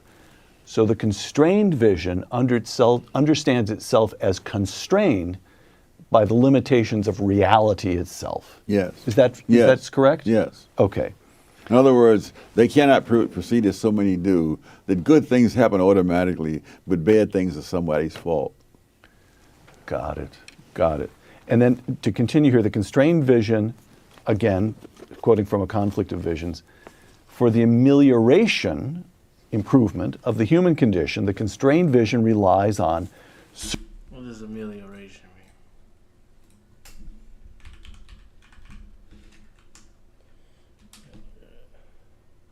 Something bad or unsatisfactory, okay. certain social processes, such as moral traditions, the marketplace, or families, not government. So explain that. Why do we rely on processes rather than the will of the people instituting changes to improve our condition? Well, it doesn't ignore government. Even for the market to work, you have to have a government. As Europe discovered when the Roman Empire collapsed, and the economies collapsed also. But I guess one of the reasons would be that with the government, you have surrogate decision makers, and they cannot possibly know as much as the individuals whose personal decisions have been preempted. I see. All right, which brings us to the unconstrained vision. When, again, I'm quoting you, when Rousseau said that man is born free but everywhere in chains, he expressed the essence of the unconstrained vision, in which the fundamental problem is not nature or man, but institutions. Yes. Would you explain that one? Well, he has the notion that, again, that good things happen naturally. And if they're bad things, it's because institutions, including civilization itself, have made these bad things happen. And of course, and I think that's really the implicit assumption behind a lot of things that are said on the left today. Why in my most recent book I go to a lot of trouble to show that in nature there's nothing resembling equal opportunity. That wherever you look around the country, around the world, you find people who live up in the mountains, poor and backwards, even in the richest countries. Including the United States. Mm-hmm. I believe the poorest country in the United States, county rather, was in a mountain community, which was almost 100% white. Somewhere in Appalachia, West Virginia, Southern Ohio. Right. Yes. Mm-hmm. I've been to West Virginia. West Virginia is poor, gang. Besides like Charleston. I think that's the name of their major city, Charleston. Charleston's all right. He's just mad old. Men in that county had a life expectancy 10 years less than men in a county in Virginia. And the unconstrained vision says, let's fix that. Surely we can pass a law that would improve that. And the constrained vision says, well, now wait a moment. If people who live in isolated pockets in mountains are poor and backwards all around the world, and we see this pattern over and over and over again, maybe there's something very deeply rooted in reality about that that's hard for us to get at. Correct? Yes. All right.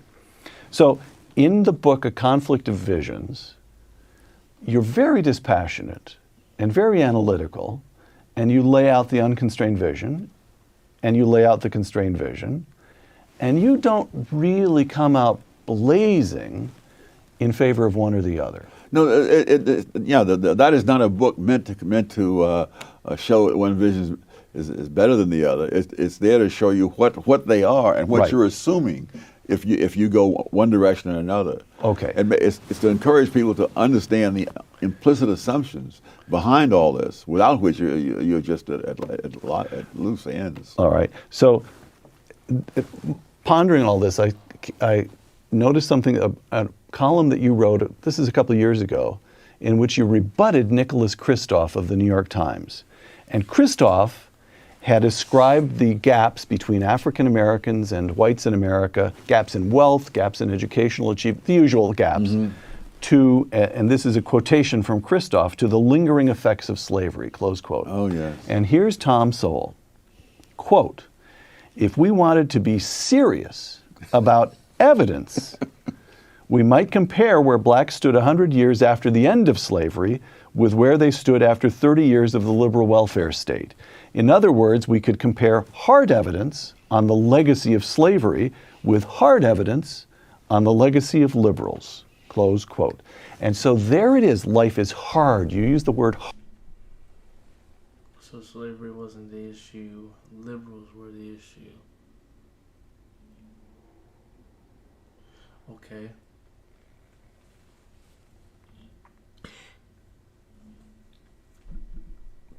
Hard. You use the word serious. You use evidence. Tom Sowell is a man of the constrained vision through and through and through. Correct? Yes. No. Yes. Part of a vanishing breed, I might add. So when you were a Marxist, the notion, explain that, because the Marxism. Well, but no. You see, so that's complicated. Even when I was a Marxist, I had the same intellectual standards. Right. And that's what eventually led me away from it. Oh, I see. In other words, I hadn't done all the research. I hadn't gone around the world looking for evidence. Yes. Okay. So socialism is a great idea. That does not mean it's a great reality. One of the things that disturbs me tremendously is about this enthusiasm for Bernie Sanders and socialism at a time when people are literally starving in Venezuela, an oil-rich country, and they're breaking into grocery stores to try to get food, and they're fleeing to neighboring countries, most of which are not all that prosperous themselves, but at least you don't starve to death in them. And none of that makes a bit of difference. I don't think most of these people who are out there cheering for Bernie Sanders have given a thought to Venezuela. To the evidence. That's right. To the evidence. Yeah. All right. Yeah, I never wanted. I never really liked the idea of Bernie Sanders. Just didn't appeal to me. Neither did Hillary.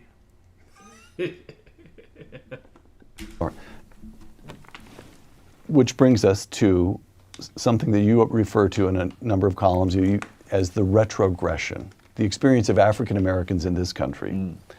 Economic progress, I'm quoting you. Despite the grand myth that black economic progress began or accelerated with the passage of the civil rights laws and the war on poverty programs of the 1960s, the fact is that the poverty rate among blacks fell from 87% in 1940 to 47% in 1960. But over the next 20 years, the poverty rate among blacks fell another 18 percentage points. This was just the continuation of a previous economic trend, but at a slower rate of progress. It was not some grand deliverance, close quote.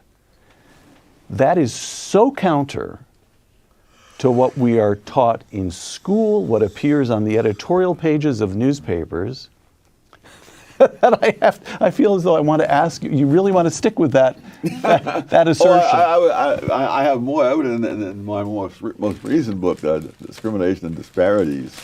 I point out that this really is a pattern not peculiar to blacks or even to the United States, that you can see the same thing in England, you can see it in any number of other countries, that the poor were much worse off economically, let's say in the first half of the 20th century. And yet, in terms of their own behavior, they were far more decent societies. And afterwards, after this welfare state that's supposed to make them better off and better human beings, that's when the crime rate skyrocketed on both sides of the Atlantic. The British were famous for being perhaps the most polite, considerate society in the world prior to that. After that, you get things like the 2011 riots over there, went through London, Manchester, where they're going through this. They anticipated Ferguson. With UK being polite, I don't agree with that. Yeah, they're polite after all that war. And Baltimore by a few years. And the same thing is the burning down of buildings, the throwing of gasoline bombs, the whole schmear. And none of those people were descendants of slaves. So the poor people were doing, if the lesson of the 20th century is something like poor people, including in this country African Americans, were improving their lot and leading fundamentally decent lives until the government decided to help them. Yeah, yes. That's a fair statement. Well, they're better off economically because of what's been given. Right. But of course, when you have the crime rate, I mean, I got the first inkling of this some years back when I was at some school in Harlem doing some research, and I had looked out the window and I mentioned in passing that when I was a little kid, I used to walk my dog in that park, and looks of horror came over the students' faces. Nobody in his right mind would have a child go into that park, walking a dog or not. The principal was warning these students not to cross this park, which is about a block and a half wide, even in groups of 6. And when I tell them about how in these hot summer nights I would sleep out on the fire escapes in Harlem, they looked at me like I was a man from Mars. People were doing that all over New York. They were doing it in Philadelphia, Washington, wherever I've known people. That was a common thing for poor people. We didn't have the money for air conditioning. Right. You slept out on the fire escape or in the parks. Where Walter grew up Walter Williams. Walter Williams grew up in a housing project in Philadelphia. He was saying on the hot summer nights, the people would be in this project would have little balconies. They'd sleep out on the balconies, and the ones on the first floor who didn't have balconies would sleep out in the yard. and that there were old men who you could see sit on a hot summer night, sitting outdoors into the wee hours playing cards or checkers. That still happens, by the way. You can still see old people playing cards and shit like that in New York City in the parks. That still happens. That still goes on. Whatever. It was a different world. It was a safe world. And it was infinitely safer. Now, what about family structure, Tom? Again, I'm quoting you. Most black children were being raised in two-parent families in 1960. 30 years after the liberal welfare state, the great majority of black children were being raised by single parents. Yes. How does that? By the way, we should note that Patrick Moynihan publishes the Moynihan Report in 1965. Yes. And he's alarmed because the illegitimacy rate among black families is 25% then. Now, among whites, it's over a third. Yes. Hispanics, it's over half. And among African Americans, it's over 70%. What's going on there? Well, this is, again, this too, you find the same thing in Britain. You find it in France and Norway. You find it in the Western world. In fact, the dissolution of the family structure. Oh yeah, there are any number of Western nations where 40% of the children are raised with only one parent. Right. At the extremes, compared to Asian countries, at the extremes, Iceland, it's 2 out of 3 children born are raised in a single-parent home. In South Korea, it's 1 out of 66. Jeez. Wow.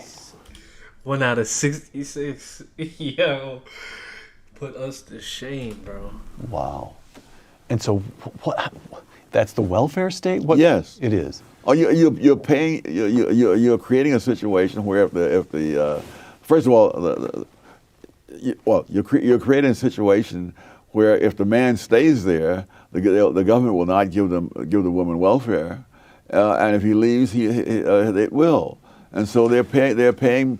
When you pay people not to get married, more people don't get married. Right. Okay. So what would have happened if Lyndon Johnson, instead of becoming a liberal, had remained a crusty, tough, skeptical Texas conservative? Yes. Which is certainly the way he started his career. If Lyndon Johnson had embraced the constrained vision instead of instituting the war on poverty and the Great Society and so forth, what would the country look like today? A lot better. You would not have the same rates of crime and so on. Because, you see, you can't have a welfare state in a democratic country unless you first have a welfare state vision. And when you buy all the assumptions of that vision, then you're buying a lot of trouble. One of the episodes I think epitomized it was in France in this case, that there were knife attacks by various people from North Africa against Chinese people in some suburb of Paris. And one of the things that the attackers said, that why are you attacking the Chinese? And it wasn't because of anything the Chinese had done to them. He said, they have nice clothes and big cars. That's not fair. I mean, that's, egalitarianism as a philosophy is one thing, but the actual consequences of it mean things like resenting other people's good fortune. Right. All right. So, one response to the gap, again, I return to this gap between African Americans and other Americans, affirmative action. Yes. Which brings us back to your alma mater, Harvard. According to I'll never live it down. You'll never live it down, yes. You once told me that the principal benefit of a Harvard degree was never again having to be impressed by anybody who had a Harvard degree. Is that right? Absolutely. All right. So these are figures that were published in the Harvard Crimson, the student newspaper. In the Harvard class of 2019, these are the kids who will be graduating next June, the average SAT score for black students was 2149. By the way, these are all good scores, but for black students, 2149, white students, 2218, Asian students, 2300. Well, now that must be reasonable because it's taking place at Harvard, the seat of reason. Well, that wasn't quite how I described it when I was there. Affirmative action. Is that we ought not to be doing this? There are various laws and policies that benefit one group at the expense of another. But I think affirmative action has the distinction of being one that it harms everybody, though in different ways. And so there's a lot of evidence that there are black kids who have all the qualifications to be successes in college, who nevertheless are failures because they are systematically mismatched with institutions whose standards they don't meet, even though they may meet the standards of 80 or 90% of the colleges in America. I remember first aware of this when I was teaching at Cornell, and I found that half the black students at Cornell were on some kind of academic probation. And so I went over to the administration building and looked up the SATs of these students. The average black student at Cornell at that time scored at the 75th percentile. Which is pretty darn good. Yes. And so that means that in most colleges in this country, they would have no trouble, and many of them would be on the dean's list. But at Cornell, the average liberal arts student at that time was in the 99th percentile. And when you're teaching the students like that, you teach at a pace that most people of any race cannot keep up with. And it was always complained that I was assigning all kinds of reading, but heck, I'm teaching kids who are in the top 1%. They can keep up with the reading that I'm assigning. So Cornell was taking very talented black kids and spending 4 years teaching them to feel inadequate. Yes, and succeeding at that. A couple quotations. These are both from the last affirmative action case to reach the Supreme Court, last big affirmative action case to reach the Supreme Court, 2003, Grutter versus Bollinger. Here's the majority opinion, which was written by Justice Sandra Day O'Connor. Quote, "The court expects that 25 years from now, the use of racial preferences will no longer be necessary. This upholding the use of, in a decision, 5-4 decision, upholding the use of racial preferences." Now, that's quotation one. Here's quotation two, Justice Clarence Thomas, in a dissent. Quote, "I believe that blacks can achieve in every avenue of American life without the meddling of university administrators. The court holds that racial discrimination in admissions should be given another 25 years. While I agree that in 25 years these practices will be illegal, they are illegal now." Close quote. So what do you do with the argument that Justice O'Connor, writing that majority opinion, there's something of the constrained vision there. Look, we have these, universities across the country are using these racial preferences as the basis of admission. The best we can hope to do is tell them they ought not to be doing it, that they should be developing other standards, and give them a clock. Is that a reasonable thing to do? No, but it's a universal thing to do. I wrote a book about affirmative action. It was called Affirmative Action Around the World. And I made a couple of international trips at the expense of the Hoover Institution around the world to check on affirmative action. This is one of the most common arguments, and it's absolutely fallacious time and time again. The argument that like so much in the unconstrained vision, it assumes that we have a power that we do not have, cannot have, and never have had. Yeah. In England, there was a man named Scarman who was saying, "For now, we must do this in order to." And in many countries, these programs were set up with an actual cutoff date. So it was set up in Malaysia with a cutoff date, I think, of around 1990, and in Pakistan, it was supposed to go for 10 years. Mm-hmm. None of those cutoff dates has met a thing. These programs not only continue, they increase, they spread. So the idea that you can control the future because of these wonderful sounding words, I can't think of a country in the world where that's ever happened. In the case of Pakistan, they did have an actual cutoff date. And because the people in East Pakistan were, for whatever historical reason, way behind the people in West Pakistan. And so there's these preferences for the East Pakistanis. Now, before time for this thing to expire, the East Pakistanis seceded from Pakistan and formed a new nation of Bangladesh. Bangladesh, right. And the preferences continued right on because there were other groups that had been added to it. And so once you get the constituency, you can't say no to them. I see. It is an argument that has never worked out anywhere that I've been able to check. All right. So Tom Sowell says no to the welfare state, no to affirmative action. What is to be done? And now you were kind enough to share with me the galleys of your forthcoming edition of Discrimination and Disparities.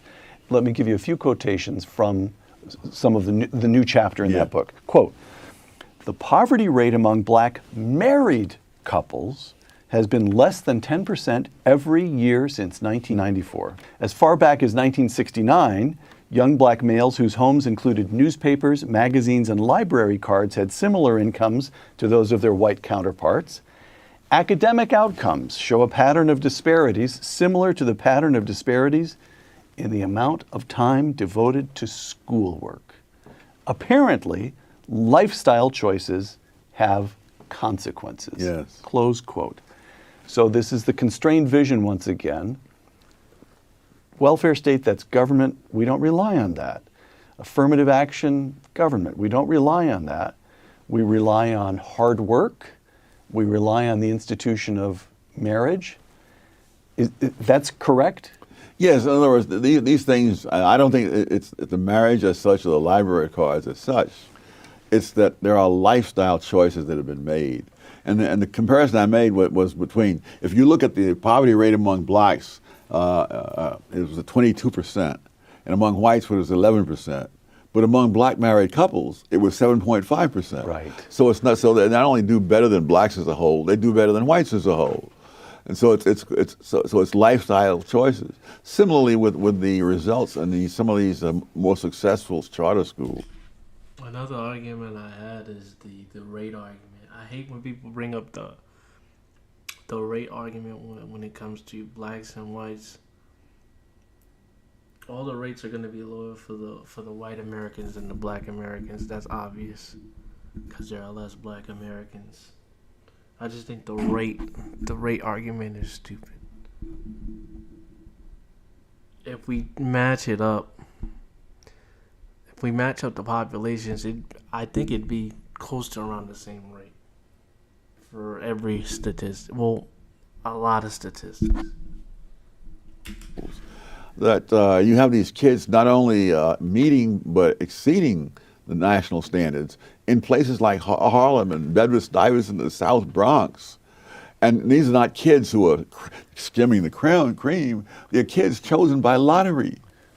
They don't even test them for ability. They don't even look at their academic records. They take them into the schools and they have hard work and they make it clear at the outset, and they don't tolerate a lot of nonsensical behavior.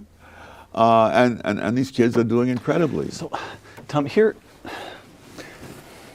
again, I think back to the Moynihan. Well, no, I think so. The Moynihan report in '65, and he was very alarmed by the illegitimacy rate of 25% among African Americans. By the way, in fairness to the late Moynihan, we should point out one reason he was alarmed by this was his own father had walked out on the family when he was 10 years old. He experienced what it meant to kids to have one parent. Okay.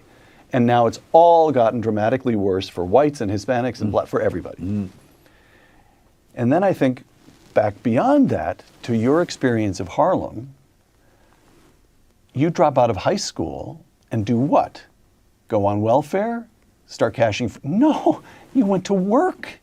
And you spent some of that money to buy some inexpensive encyclopedias. Yeah.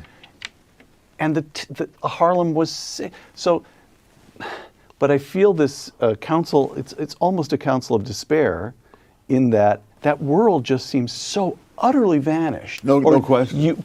So your argument is if we can stand up to the welfare state, we can somehow get back to that world. The family structure will reassert itself. Oh, that's going to be reconquering the same ground, which is very tough to do, but it can be done. I was so lucky. At the time I had no clue about all this. I left home in 1948. Many decades later, I learned that the unemployment rate among black teenagers in 1948, 16, 17-year-olds, was 9.4%. Among whites of the same age, it was 10.2%. So both blacks and white teenagers had only a fraction of the unemployment that they have today. You were expected to work. You were expected to be able to get a job. And more importantly, the jobs were there for you. This is because of a fluke, really. The minimum wage law in the United States, Fair Labor Standards Act of 1938, was passed with specified rates of pay that you're supposed to get. Almost immediately, inflation took off during the 1940s. So by 1948, those numbers that were in the law were meaningless. Oh, I see. In other words, when I started out as a Western Union messenger, the minimum wage was 40 cents an hour. I started out at the bottom at 65 cents an hour. So it was the same as if there was no minimum wage. And this is what happened. You had this, and I was so lucky. I, of course, had no clue about any of this. Now, a black kid 20 years later comes in there. People have become compassionate. They've raised the minimum wage, so he can't get a job. Got it. And I don't think it does any community any good to have a whole lot of teenage males hanging around on the streets with no job and nothing to do. Right. Tom, so, but another thought here. You're describing a world, Harlem, the urban world, gone. Yeah. But you made visits when you were young. You knew the South as well, didn't you? You went back to the South when you were young from time to time?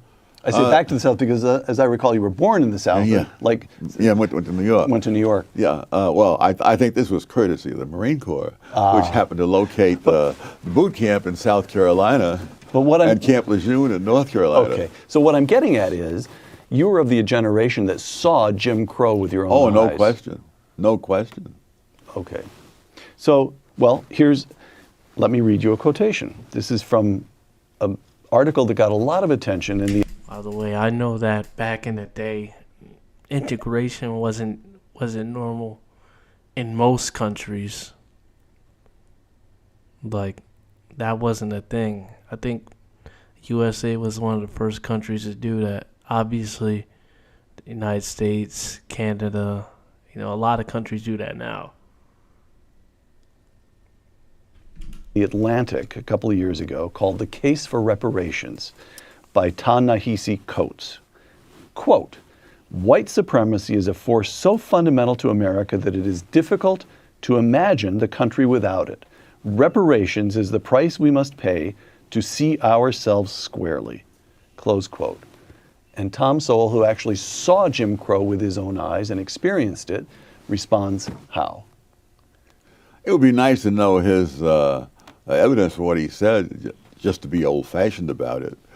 No, it was a rotten system. But I don't know how we get from that to reparations. I mean, what we see in the United States in terms of the bad things, you see all around the world. If you were to give reparations to everyone whose ancestors had been slaves, I suspect that you would have to give reparations to more than half the entire population of the globe. Slavery was not confined to one That's a fact. set of races. I suspect that most of the people who were either slaves or slave owners around the world were neither white nor black. I mean, this was a universal curse of the human species. Africa, the Middle East, Asia, slavery took place everywhere. And it continued elsewhere long after it was abolished in the Western countries. All right. Let me try as sticking with Ta-Nehisi Coates. Shelby Steele talks about white guilt. And in Ta-Nehisi Coates, you get almost the counterpart of that, a kind of African-American claim against the white guilt. And this seems, beginning with the abolitionists, even beginning before the Civil War, you seem almost every generation, there's some expression that racism and slavery, as Shelby calls it, correctly, of course, the sin of slavery is so deeply, and it's something we still live with. How do we expiate it? How do we get past it? Is there something we can do to relieve ourselves of this legacy? Oh, I think you should repeat it. If you were a slave owner, I don't see any reason why you should feel differently. On the other hand, I can't get over the idea of A, apologizing for what B did. Okay. Even when they're contemporaries, much less when one is dead and the other is alive. All right. I mean, Scalia, I remember was saying, that I owe no man anything because people who look like me did something to people who look like him. Okay, so just get past it. I also agree that the generation of white Americans and the black Americans of today,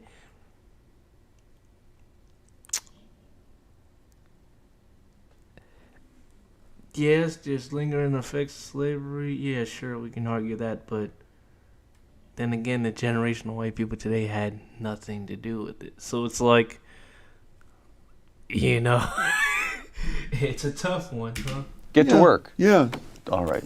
Tom Sowell's view is get an education, stay married, and do your job. Roughly. Yeah. All right. Charles Murray. You used to write a column every so often called Random Thoughts on the Passing Scene. Yes. And so I'm giving you a little snippets here of the passing scene in our final questions. Charles Murray, in his 1984 book, Losing Ground, and Charles Murray writes about discussions in academia and government about the effort to close the gap again between African Americans and whites. Quote, 1984, quote, whites had created the problem, it was up to whites to fix it, and there was very little in the dialogue that treated blacks as responsible actors, close quote. Yes. Has that changed? No, it has not. All right. On we go to the passing scene. Your longtime friend, Walter Williams.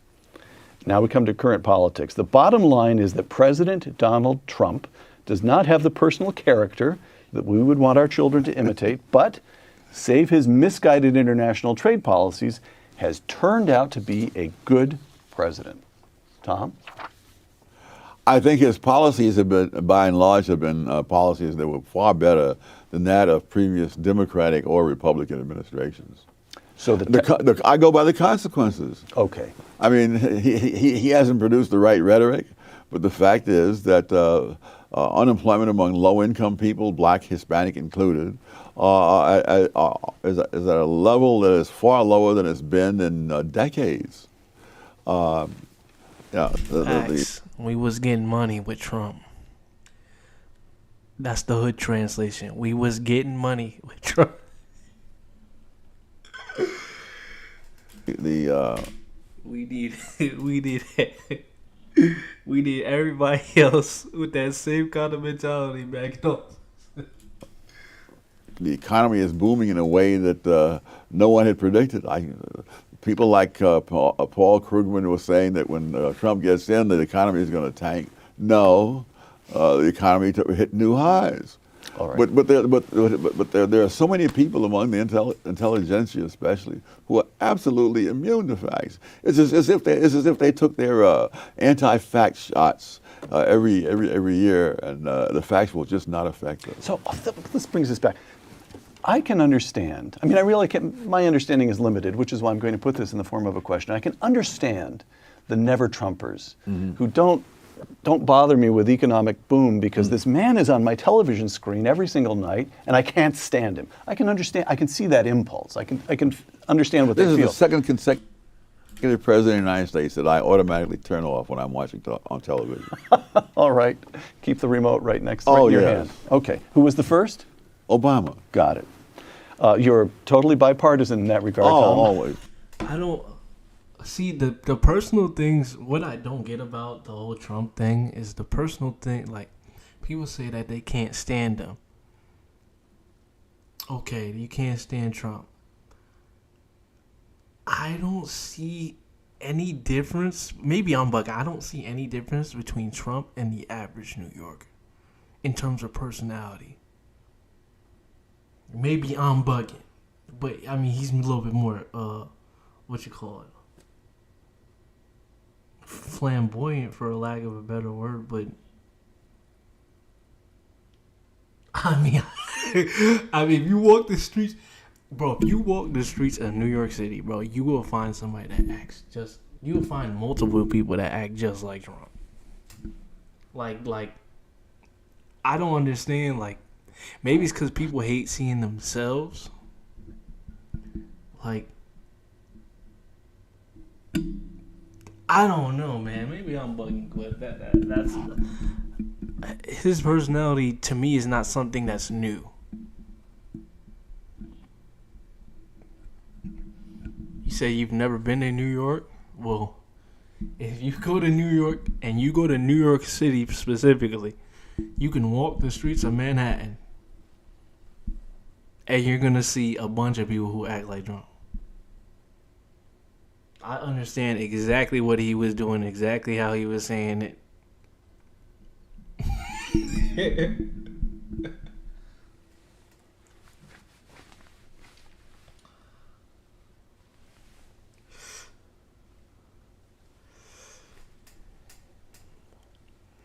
Yeah, but I mean, do you live in America? Say we never treat people like that in person or otherwise. It's not.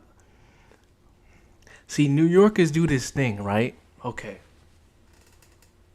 New Yorkers do this thing, right? But everybody says that we're rude, right?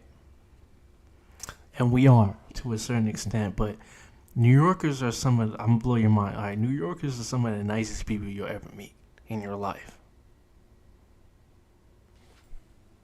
Hold on, let that sink in. Let that sink in, okay? New Yorkers use the rude exterior, right, to drive off people that want to like hurt them or are crazy, if that makes sense to you. You really have to get to know somebody from New York for them to open up to you. You know what I'm saying? Or you have to make them mad. You know what I'm saying? Like,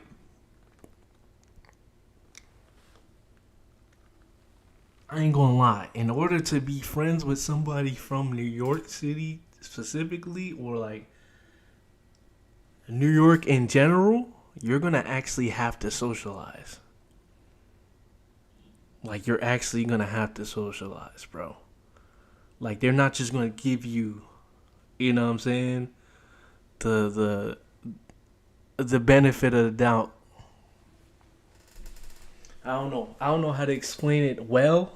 I don't know how to articulate it that well, but they just put on a defensive show, man. Just say you from Iowa. I've only been to Iowa. I've been to Iowa a couple times, so I haven't really spoke to the people there, but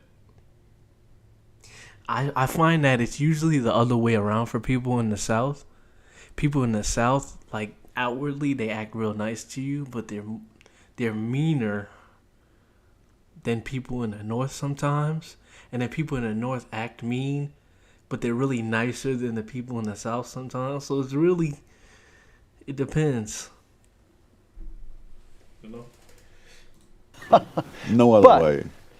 But the Great Society, the larger point that you've been making here, the Great Society, the war on poverty, this is now 6 decades of experience. Yes. And we have, as you have said, the gap hasn't closed. We've got dissolution of the family structure, rising crime rates. That I don't understand. How can it be that the people, I don't know how to remain bipartisan, but Democrats, liberals, the progressives, just are not, the evidence is in. This has not worked. Why, after more than half a century, there's still a refusal to look at the evidence? Yes, and there's even a tendency to falsify the evidence. And how come?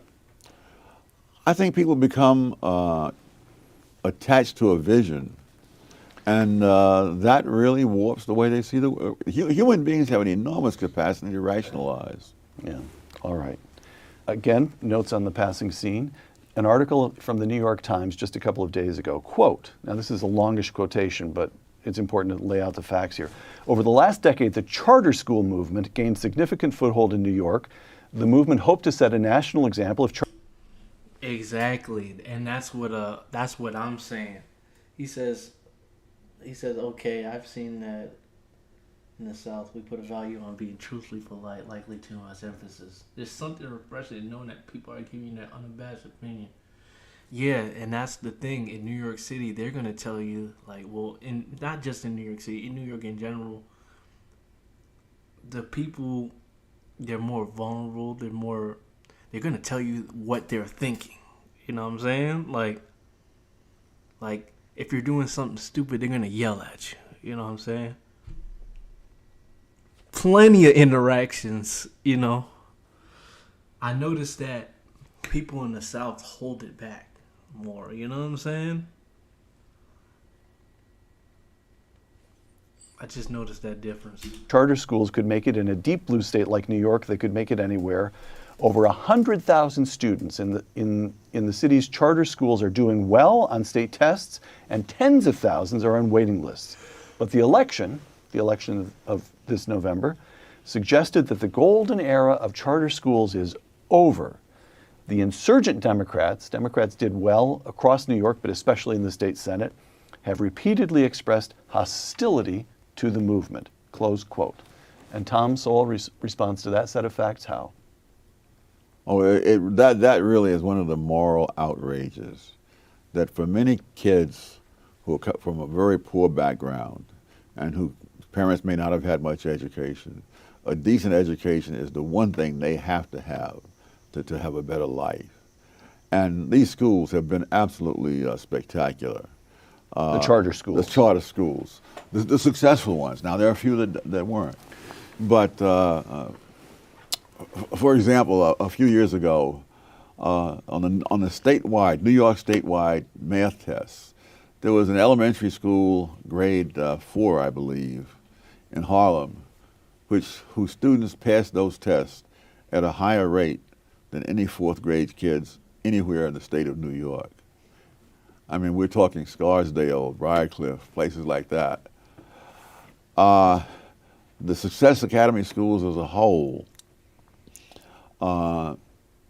their students pass both the math and the English statewide tests at a higher rate than any school system, school district in the entire state of New York. The vast majority of the kids in the Success Academy schools are either black or Hispanic. If you look at the 5 highest scoring school districts in the state in terms of the percentage of the students who pass the math or the English tests, their average family income ranges from 4 times that of the kids in the Success Academy schools to more than 9 times the family income of the kids in the Success Academy schools. And yet the mayor of New York is doing his darndest to put a stop to the expansion of schools in general, but his special ire is aimed at the Success Academy schools. And this is happening all over the country. Because they make the teachers' unions look bad that run the public schools? What's the political motivation? Why would Mayor de Blasio have an out for the charter schools, such as Success Academy? Well, the teachers' union are the major reason. And we're talking about the money they contribute, the number of votes they contribute. And the schools, and what's happening, again, not just in New York, but other parts of the country, including California, is that they have there's all kind of chicanery to prevent the charter schools from expanding. That's why you have tens of thousands on the waiting list. Right. It's not that the charter schools aren't willing to expand, but every conceivable obstacle is put in their way. Because if you let that go at the natural pace, it would be very hard for the public schools to compete. And one of the things they're doing is imposing the same kinds of restrictions on the charter schools that made the public schools so bad. For example, restrictions on being able to get rid of kids who are running amok and ruining the education of everybody else. And the charter schools don't tolerate that. The things that are tolerated in the public schools are unbelievable. So when I asked you a moment ago, how do we bring back the standards of the Harlem in which you grew up, the answer is that's a hard thing to do. But we do know how to do one thing. We do know how to establish schools where the kids in present-day Harlem have a shot. They have a chance of getting a good education. Yeah, you don't have to bring back the past, even if you could, because we have it in the present. We have this happening. And so we know how to do that, and the Democratic establishment in New York wants to shut it down. Yes. And the Republican establishment stands mute. Exactly what I'm thinking too. It's all about this, man. I don't understand that mentality either. It's all about this. But these are the people, right, who's gonna be running the country when you're dead. So wouldn't you want these people to be as educated as possible? As well off as possible? You know what I'm saying? Like, it's affecting your children and their children and everybody else's children. You know what I'm saying? That's another thing. People don't really care about each other no more. People care, but I don't know, man. It's different. It's different, man. I mean, I remember when I was a little kid, other parents used to check on you and shit like that. And that was early 2000s. I haven't seen that. I haven't seen that since the early 2000s. That behavior. Like people would treat you like, strangers would treat you like you're their child. You know what I'm saying?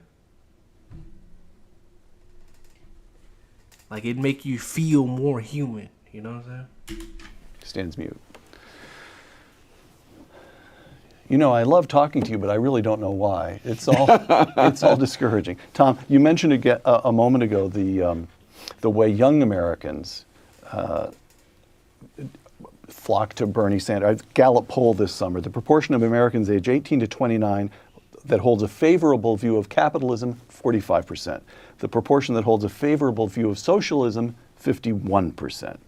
Now, I would like you to take a look at a brief video of Alexandria Ocasio-Cortez, who at the age of 29, calling herself a democratic socialist, has just been elected to the House of Representatives from New York.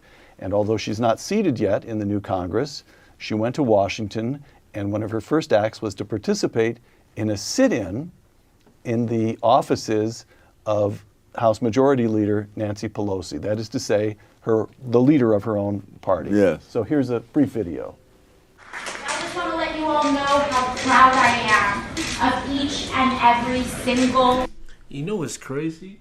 You said you're a 50-year-old white guy. Simple Iowan says you're a 50-year-old white guy from Iowa, Central Iowa, right? He said that everybody there is too scared of interacting. And you know what not a lot of people talk about Iowa, but you know what I thought of Iowa when I first started, thinking of Iowa and shit like that. My first kind of stereotype about Iowa is that 1, potatoes, 2, people are nice there.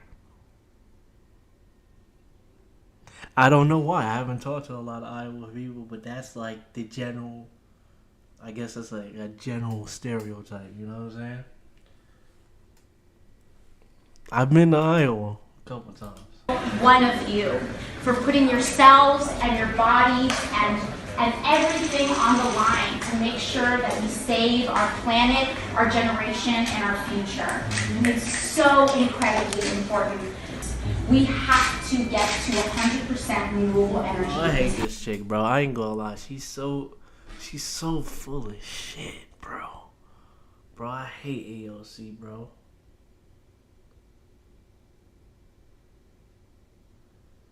Bro, I hate AOC, bro. I hate the way she carries herself, gang. Like, and she knows what she's doing too. It's just like she's just saying nonsense and just taking people's money, man. Like, she's talking about eat the rich, man. She's talking about eat the fucking rich when she is the rich. You're just saying that to make people feel better, but you're not actually gonna help them. It pisses me off, bro. There is no other option. Tom, To her supporters, to the supporters of Bernie Sanders, to young Americans, what would you say? I would say get some facts first. Know what you're talking about before you start spouting out this kind of stuff.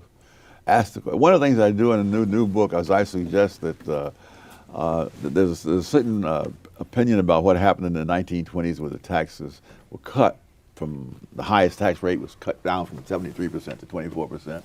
And the argument was, oh, this is tax cuts for the rich. And I have suggested that students and that the Secretary of the Treasury did this in support of a trickle-down theory and so forth. And I suggested that the student would be a wonderful project to go read what the Secretary of the Treasury actually said. Andrew Mellon in the 1920s, yes, about these tax cuts. And then go on the internet and get the Internal Revenue official data on who paid how much taxes in the 1920s. And it turns out if you do that, you find that Andrew Mellon said the exact opposite of what he is attributed. It is attributed to him in textbooks that have been sold widely for decades on end through successive editions.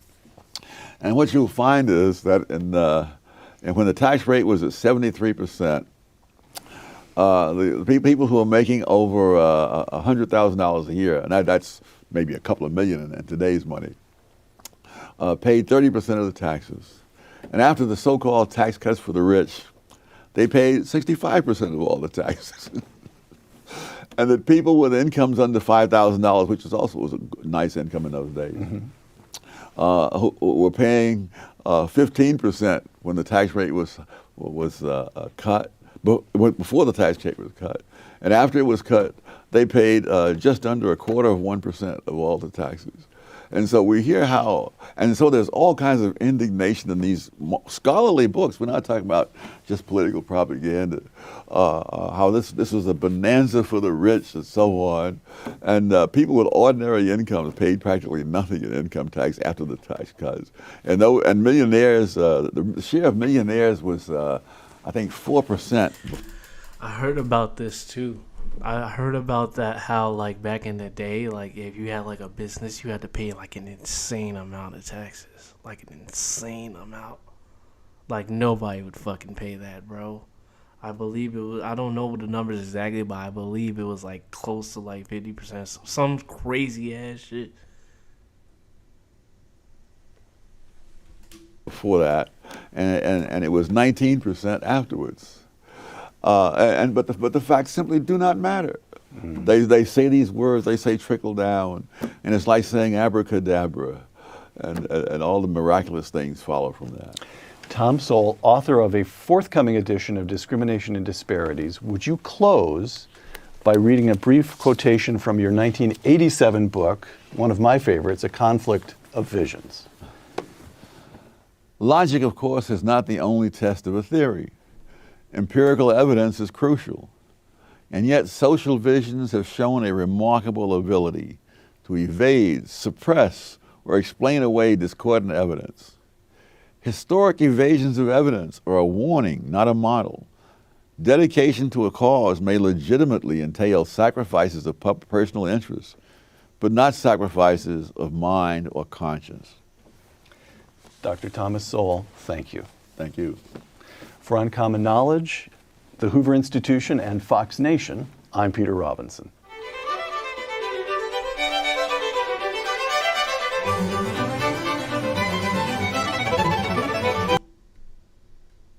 Damn.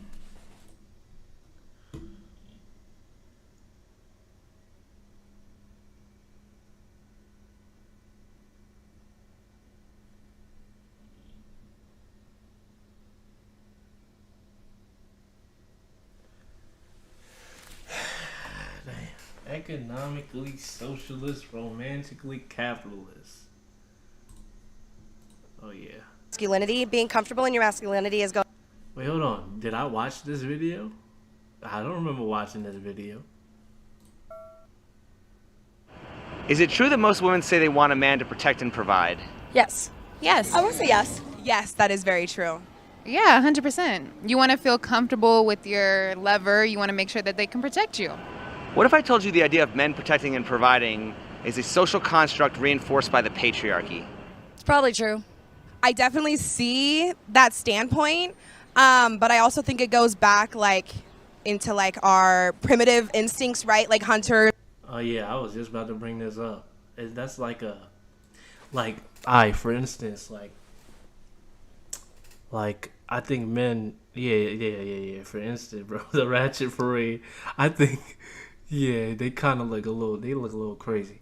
I think men have that instinct automatically to protect like a woman, like automatically. You know what I'm saying? Like if I seen a woman getting like socked out somewhere, I feel like oh, deep down inside I feel like oh shit, maybe I should do something. And gatherers, so the more like dainty, not as like muscular build people, which typically are women, were like the gatherers and stayed at home, and like the men went out and they hunted. So I think that's kind of how that whole social construct began. It's kind of like in our DNA. It's like almost primitive. If patriarchy is bad, why do women still expect that from men?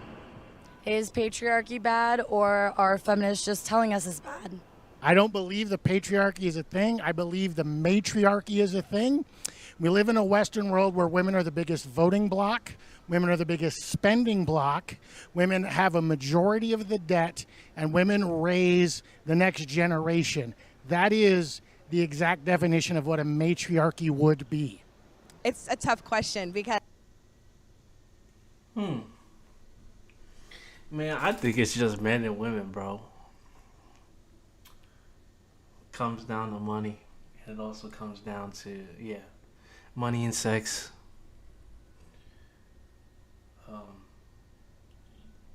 I don't know a solution for that though.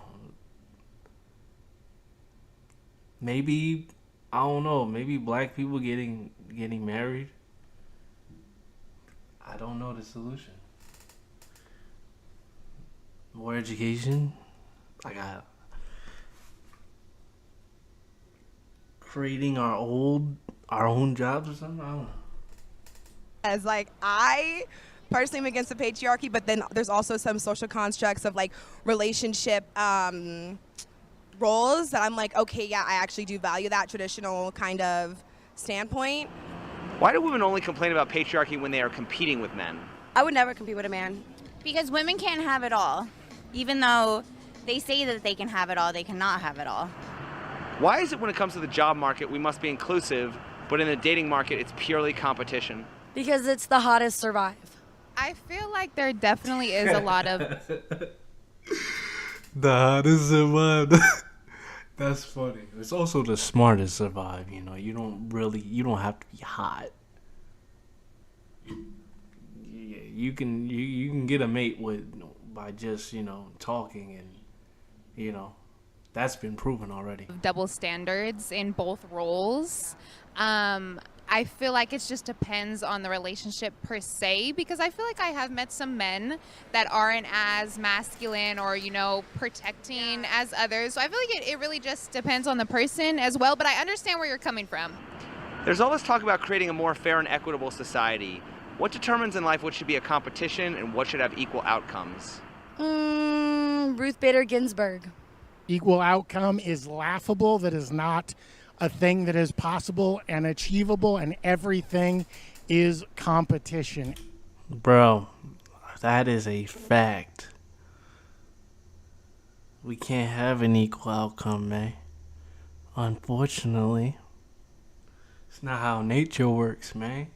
If you go into the swamp with a gator, they are going to kill you. They don't care about feelings. Everything. Equity is for children and participation trophies, not grown-ass adults. Why do women want equality in everything except for dating? I wish I knew, but what's wrong with us? Oh, they don't even want equality in everything but dating. They're not even close. They don't want to pick up the garbage on the side of the road. They don't want to go die in the draft. They don't want to pay for bills. They don't want to lift heavy stuff. They don't want to squish spiders. They don't want to be treated equal for pay when they have to work as many hours, work as late in life, miss as much family functions for their job. And also, if women stopped and left the workplace, the HR department would disappear. Do women give all men an equal shot, or do they prefer to choose the best and most qualified? Yeah, but they can't allow that. Well, people can't allow that to happen because women are consumers too. You know what I'm saying? So now that we're already past that, gang. We passed that. Like I said, I don't have a solution. Because, I mean, everything's more expensive, and you got to factor in inflation. Now, it's getting harder and harder to do it, to even make it to like make it to a sustainable level by yourself. Like, it's getting harder and harder to climb up the ladder, you know? Prefer to choose the richest. The same way a man would choose which girl he wants to go after. Yeah, that's true. And it's mostly by looks. It's definitely not anything else. Do women give all men an equal shot, or do they prefer to choose the best and most qualified? No, the majority of women do not give all men equal shots. Unfortunately, you do have those simple-minded women or those gold diggers that want to reach for the upper echelon. My thing is, instead of chase the bag, help your mate to get the bag. So why? It's a YouTube video from a good doctor about the origin of black culture. It's the Cornish slave boys who became the crackers of the South, right down to the siege.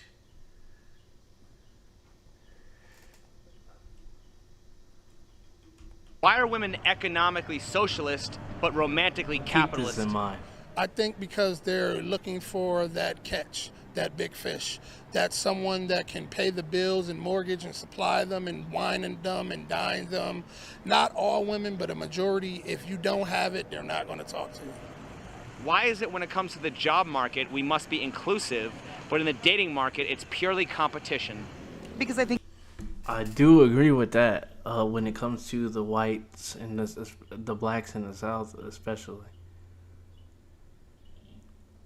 The blacks in the South especially.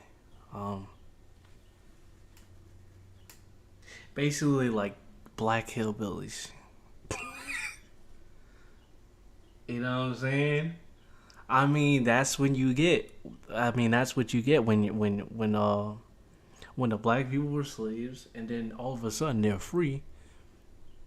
They don't really have a culture of their own, so they're gonna look at the white guys and be like, okay, we gonna make something from this. You know? I think you still want to find the best person for you, and Doesn't a boss want to find the best employee for his company? yeah, and he should. But they're forced to hire people they don't necessarily want to hire. Well, and that's not right. I don't necessarily think that you should hire somebody just because they fill a box that of equality. I think you should still be finding the best person for the job. Since dating is considered a marketplace, how high would women's standards have to be, and how much competition would there have to be before men are willing to decide it's no longer worth it? Well, I feel like the follow-up question would that to be, do women compete with women more or do men compete with men more? Women compete with each other for the top 10, 12, 8% of men. The average man that's working the Taco Bell counter, that's working the grocery store register, that's driving the bus, he can no longer get an average woman. Women want that top 10, that top tier, that top echelon man. They want that 8, 9, 10 man, even though they're an adjustable 6 at best. What do you think about the men who choose? I think the gap between average men and average women is getting larger, but I still believe that an average man can get an average woman. I really still truly believe that.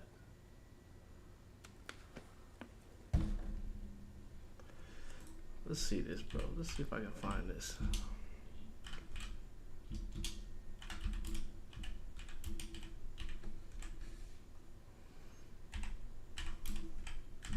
So much information. Ebonics.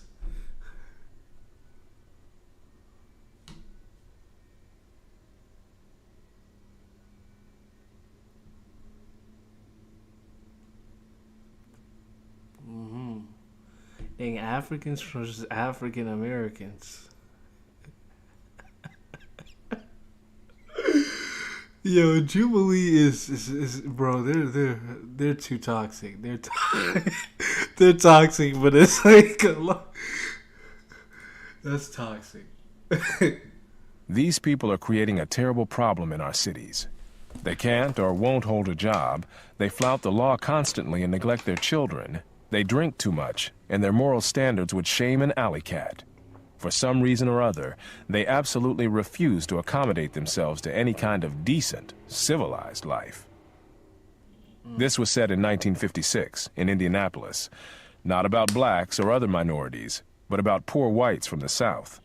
Nor was Indianapolis unique in this respect. A 1951 survey in Detroit found that white Southerners living there were considered undesirable by 21% of those surveyed, compared to 13% who ranked blacks the same way. In the late 1940s, a Chicago employer said frankly, "I told the guard at the plant gate to I don't know if I'm ready for this one. tell the hillbillies that there were no openings." When poor whites from the South moved into northern cities to work in war plants during the Second World War, occasionally a white Southerner would find that a flat or a furnished room had just been rented when the landlord heard his Southern accent. More is involved here. Okay, that's not right. Come on, just because he's from the South, you won't rent to him? That's crazy. Than a mere parallel between blacks and Southern whites. What is involved is a common subculture that goes back for centuries, which has encompassed everything from ways of talking to attitudes toward education, violence, and sex, and which originated not in the South, but in those parts of the British Isles from which white Southerners came. That culture long ago died out where it originated in Britain, while surviving in the American South. Then it largely died out among both white and black Southerners, while still surviving today in the poorest and worst of the urban black ghettos.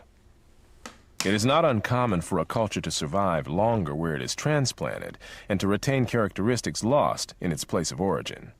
The French spoken in Quebec and the Spanish spoken in Mexico contain words and phrases that have long since become archaic in France and Spain. Regional German dialects persisted among Germans living in the United States after those dialects had begun to die out in Germany itself. A scholar specializing in the history of the South has likewise noted among white Southerners archaic word forms, while another scholar has pointed out the continued use in that region of y'all terms that were familiar at the time of the first Queen Elizabeth. The card game whist is today played almost exclusively by blacks, especially low-income blacks, though in the 18th century it was played by the British upper classes and has since then evolved into bridge. The history of the evolution of this game is indicative of a much broader pattern of cultural evolution in much more weighty things.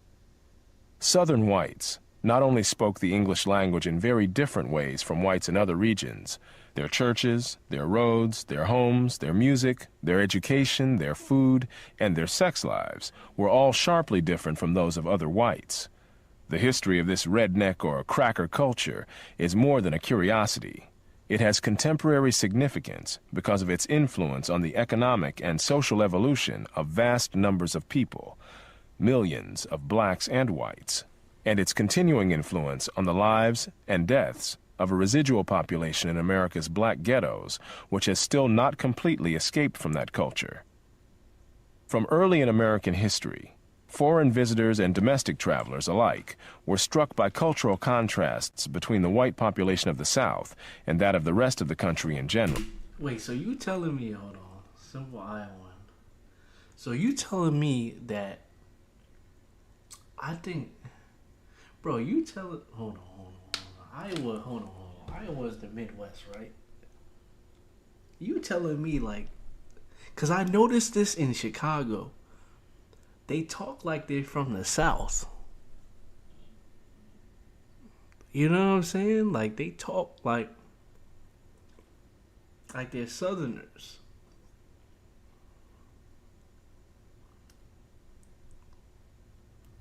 So you telling me that they're doing that southern, so they're doing southerner things up north. and of New England in particular.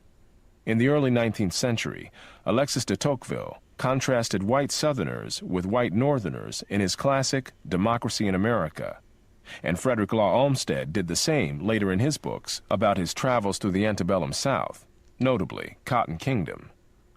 De Tocqueville set a pattern when he concluded that almost all the differences which may be noticed between the Americans in the southern and in the northern states have originated in slavery.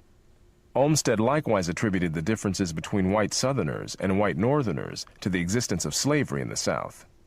So did widely read antebellum Southern writer Hinton Helper, who declared that slavery, and nothing but slavery, has retarded the progress and prosperity of our portion of the Union. Just as they explained regional differences between whites by slavery, so many others in a later era would explain differences between blacks and whites nationwide by slavery. Plausible as these explanations may seem in both cases, they will not stand up under a closer scrutiny of history. It is perhaps understandable that the great overwhelming moral curse of slavery has presented a tempting causal explanation of the peculiar subculture of Southern whites, as well as that of blacks. Yet this same subculture had existed among Southern whites and their ancestors in those parts of the British Isles from which they came, long before they had ever seen a black slave. The nature of this subculture, among people who were called rednecks and crackers in Britain before they ever saw America, needs to be explored before turning to the question of its current status among ghetto blacks and how developments in the larger society have affected its evolution. Crackers is funny. That's a funny name to call somebody. But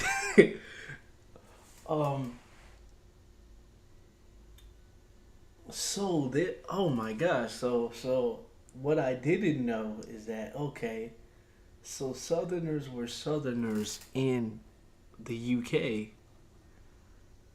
Like it was the same thing in the UK before they came to America.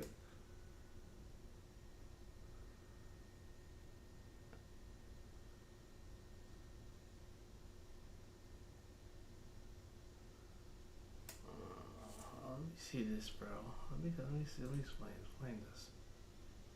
Emigration from Britain, like other migrations around the world, was not random in either its origins or its destinations. Most of the Britons who migrated to colonial Massachusetts, for example, came from within a 60-mile radius of the town of Haverhill in East Anglia. The Virginia aristocracy came from different localities in southern and western England. Most of the common white people of the South came from the northern borderlands of England. For centuries, a no-man's land between Scotland and England. That's what I didn't understand about England. Like, what's the difference? Yeah, I say y'all too, even though I'm from New York.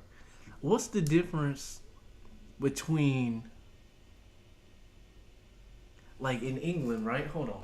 Let me look up England real quick. Like, I never really understand it. They call it the UK. Like, what's the difference between this area and this area? You know what I'm saying? Because then you have Wales. I never understood what Wales was. Like, what the hell is Wales? Like, I thought that was England too. Like, what is this? When people think of England, they think about London, and they think about Manchester, and they think about pretty much this area right here. Let's see this. So he's talking about the people in the South came from the northern region.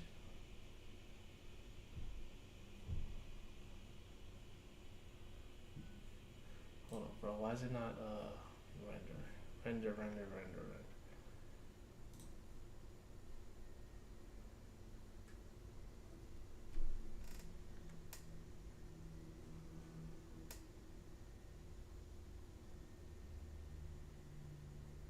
He said England is the South.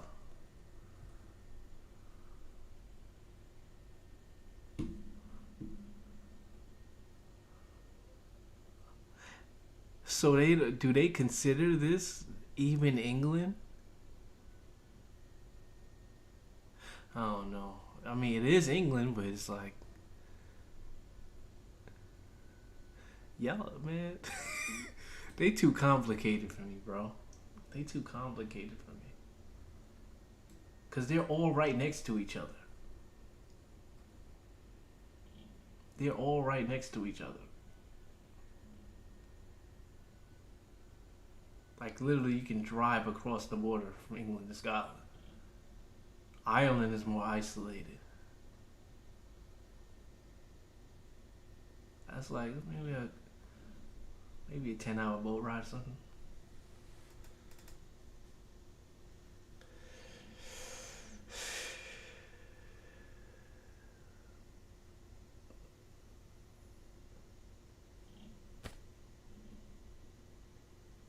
Okay, so these are basically different.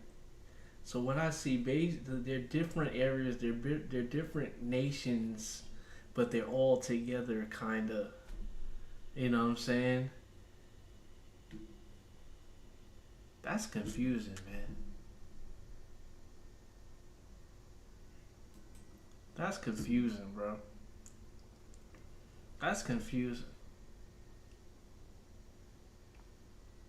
I need to know exactly where the Southern whites came from. Carlisle is also a place in Pennsylvania. Let's see, it's starting to make sense. That's in New Hampshire, Portsmouth. Okay. That's in Massachusetts. So they came from right here. The Northern whites, they came from right here. Yup. This is all Massachusetts name right here. Yup. This is where they came from right here. This area right here. Cambridge, that's also an area of Massachusetts.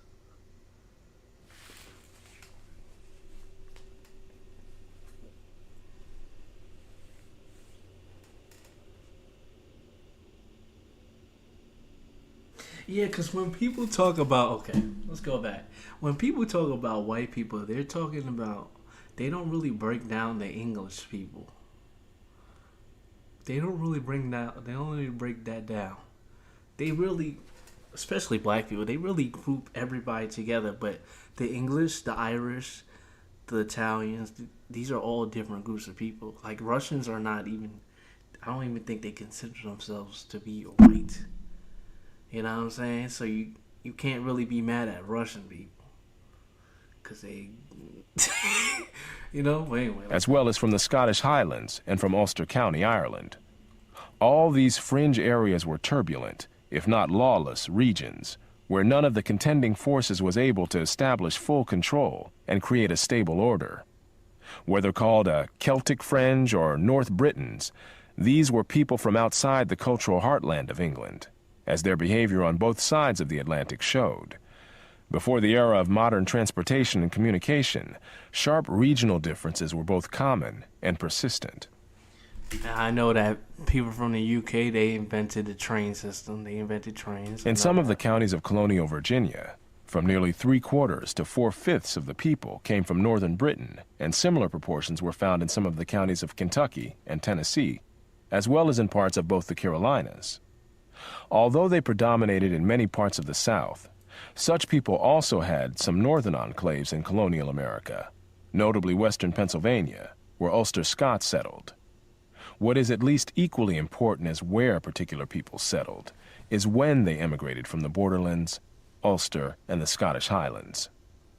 Scotland in particular progressed enormously in the 18th century. The level from which it began may be indicated by the fact that a visitor to late 18th century Edinburgh found it noteworthy that its residents no longer threw sewage from their chamber pots out their windows into the street, something that passers-by had long had to be alert for to avoid being splattered. Such crude and unsanitary living had long been characteristic of earlier times, when rural Scots lived in the same primitive shelters with their animals, and vermin abounded.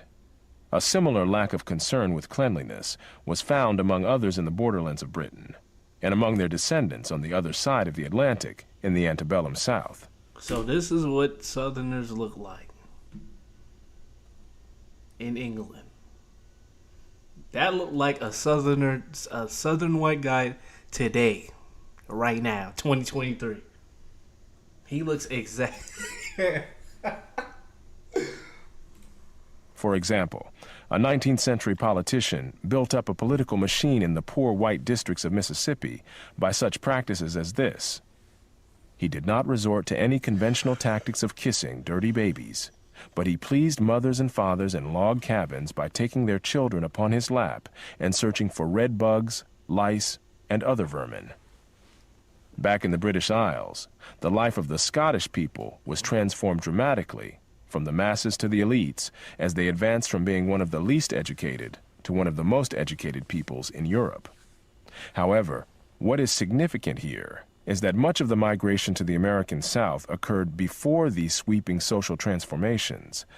This timing was crucial, as Professor Grady McWhiney has pointed out in his book, Cracker Culture. Had the South been peopled by 19th century Scots, Welshmen, and Ulstermen, the course of Southern history would doubtless have been radically different. 19th century Scottish and Scotch-Irish immigrants did in fact fit quite comfortably into Northern American society. Significantly, the Irish, who retained their Celtic ways, did not. But only a trickle of the flood of 19th century immigrants came into the South. The ancestors of the vast majority of Southerners arrived comfortably into Northern American Scottish and Well, this is blowing my mind. So, so what I understand right now is that the Southern white people, well, they were considered Southerners in England, right? They were right next to the Scottish people or the Celtic people. They were Celtic. Scotch-Irish immigrants did in fact fit quite comfortably into Northern American society. Significantly, the Irish, who retained their Celtic ways, Notice Irish people are Celtic. Did not. But only a trickle of the flood of 19th century immigrants came into the South. The ancestors of the vast majority of Southerners arrived in America before the Anglicization of Scotland, Wales, and Ulster had advanced very far. In earlier centuries, Scotland was a poor and backward country, like Wales and Ireland, and like the turbulent northern borderlands of England, where the Scots and the English fought wars and committed atrocities against each other for centuries. Local feuding clans and freebooting marauders kept this region in an uproar, even when there were no military hostilities between the English and Scottish kingdoms. Ulster County had a different kind of turbulence, as the English and Scottish settlers there encountered the hostility and terrorist activities of the conquered, dispossessed, and embittered indigenous Irish population. These were the parts of Britain from which most people migrated to the American South, before the political and cultural unification of the British Isles or the standardization of the English language. The rednecks of these regions were what one social historian has called some of the most disorderly inhabitants of a deeply disordered land.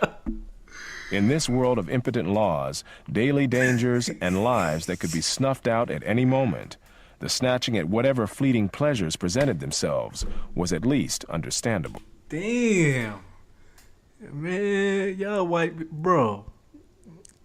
Damn. Y'all gonna do your own people like that? You called them, what'd you call them? The rednecks of these regions were what one social historian has called some of the most disorderly inhabitants of a deeply disordered land. In this world of impotent laws, daily dangers, and lives that could be snuffed out at any moment, the snatching at whatever fleeting pleasures presented themselves was at least... Damn.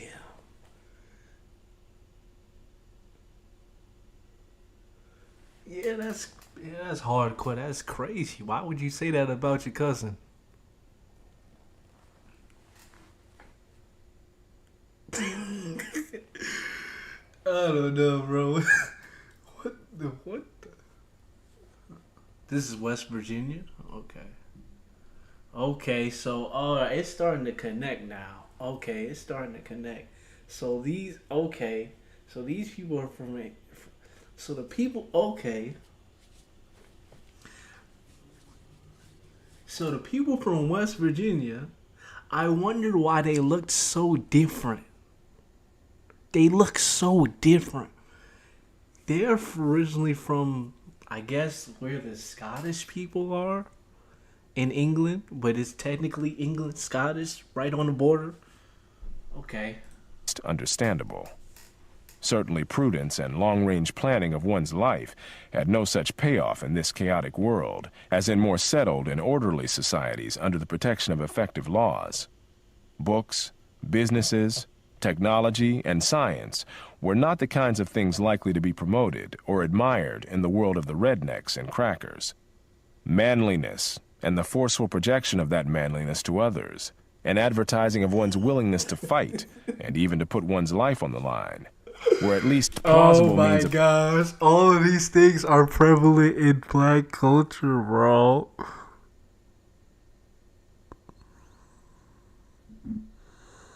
So you telling me that we're just white guys?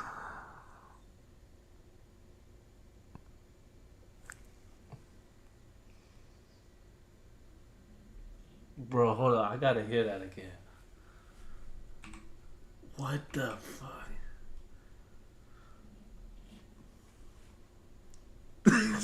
Oh man, that is uncomfortable to hear. I ain't gonna lie. And the forceful projection of that manliness to others, crackers. Oh, bro. Poor blacks act exactly like this. One and the same, man. Holy shit. Manliness and the forceful projection of that manliness to others, and advertising of one's willingness to fight and even to put one's life on the line, were at least plausible means of gaining whatever measure of security was possible in a lawless region and a violent time. The kinds of attitudes and cultural values produced by centuries of living under such conditions did not disappear very quickly, even when social evolution in North America slowly and almost imperceptibly created a new and different world with different objective prospects. What the rednecks or crackers brought with them across the ocean was a whole constellation of attitudes, values, and behavior patterns. So hold on, I thought black people made up the word crackers. So y'all were crackers in England?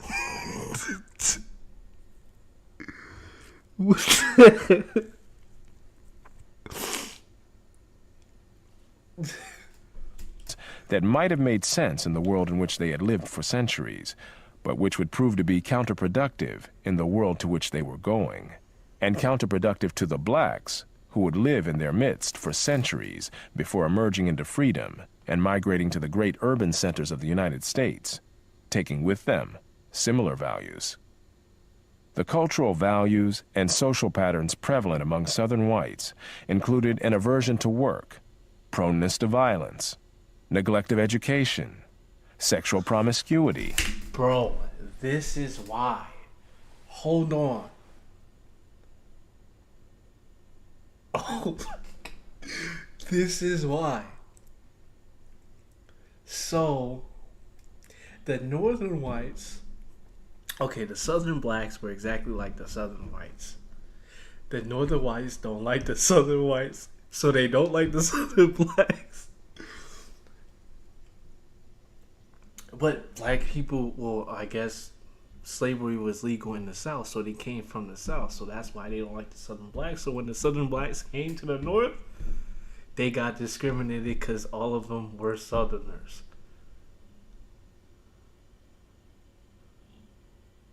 And they don't like southern whites.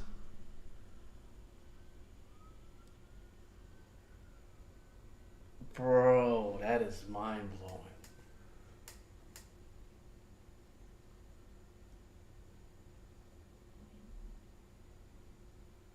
I was born in the North, by the way.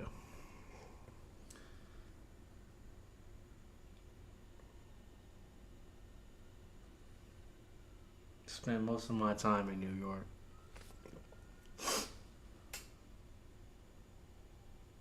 Yo, that's mind blowing.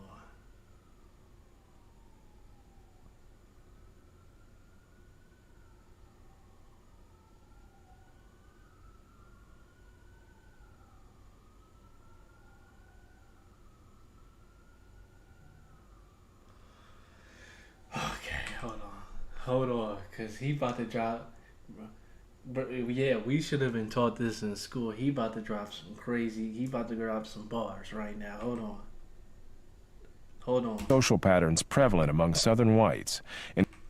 The cultural values and social patterns prevalent among Southern whites included an aversion to work, proneness to violence, neglect of education, sexual promiscuity, improvidence, drunkenness, lack of entrepreneurship, reckless searches for excitement, lively music and dance, and a style of religious oratory marked by strident rhetoric, unbridled emotions, and flamboyant imagery.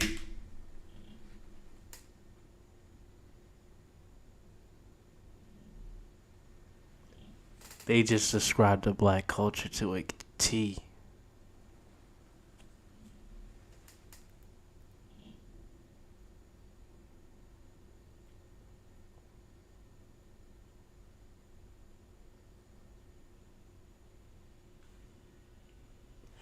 Bro, I can't handle this, bro.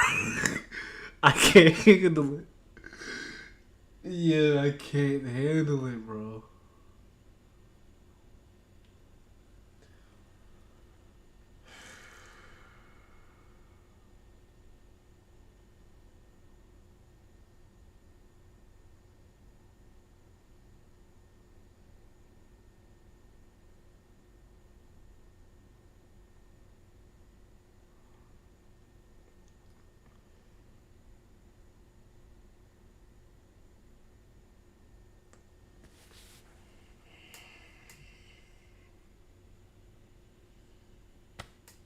Speechless, bro.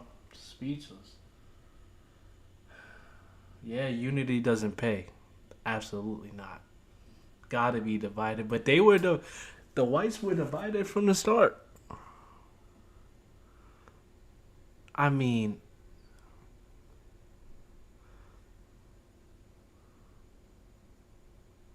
they didn't teach this. They definitely didn't teach. Well, I had to go to public school because, you know, we didn't have no money. But they definitely didn't teach this in public school.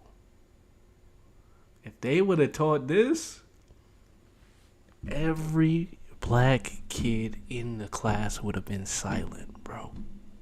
I'm telling you. They would have been silent for the whole week. Yo.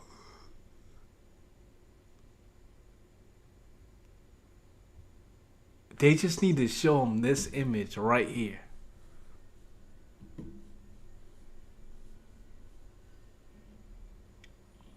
Bro.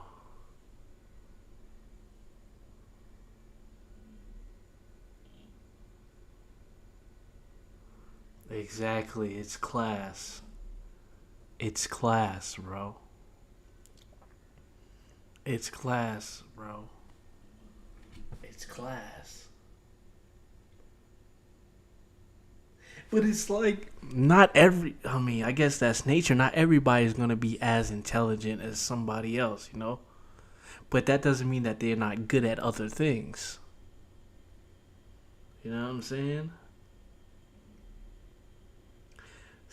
I don't know, bro. It's like,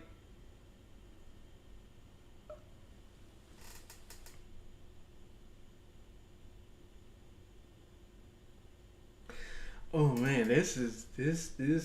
Hold on, bro. Let me run that back. That's crazy. What the rednecks, or crackers, brought with them across the ocean was a whole constellation of attitudes, values, and behavior patterns that might have made sense in the world in which they had lived for centuries, but which would prove to be counterproductive in the world to which they were going, and counterproductive to the blacks who would live in their midst for centuries before emerging into freedom and migrating to the great urban centers of the United States, taking with them similar values.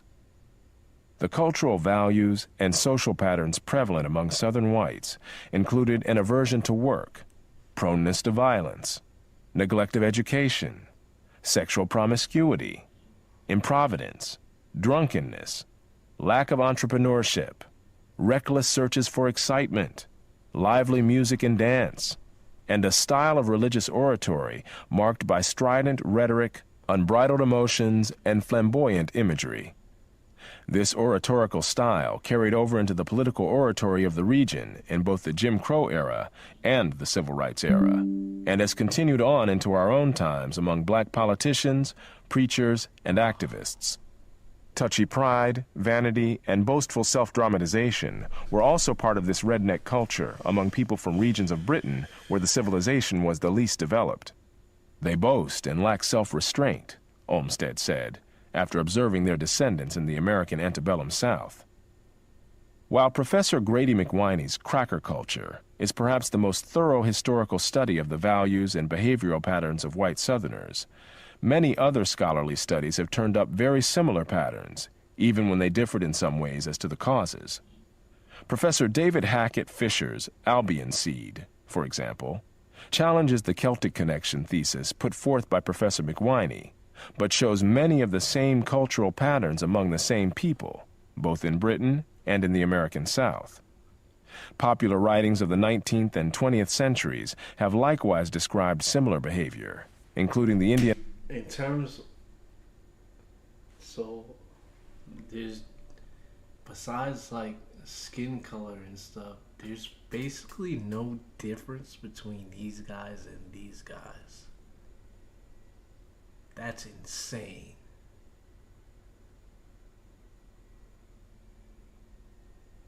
That's insane.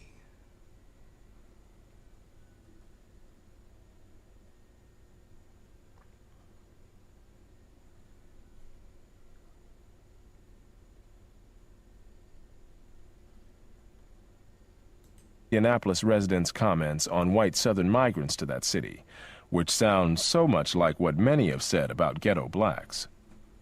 None of this is meant to claim that these patterns have remained rigidly unchanged. No, they got it together. No, bro.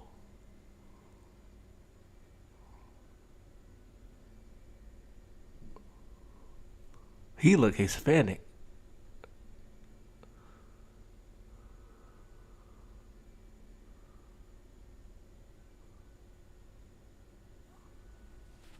No. Where'd they find these photos? Over the centuries, or that there are literally no differences between whites and blacks in any aspects of this subculture. However, what is remarkable is how pervasive and how close the similarities have been.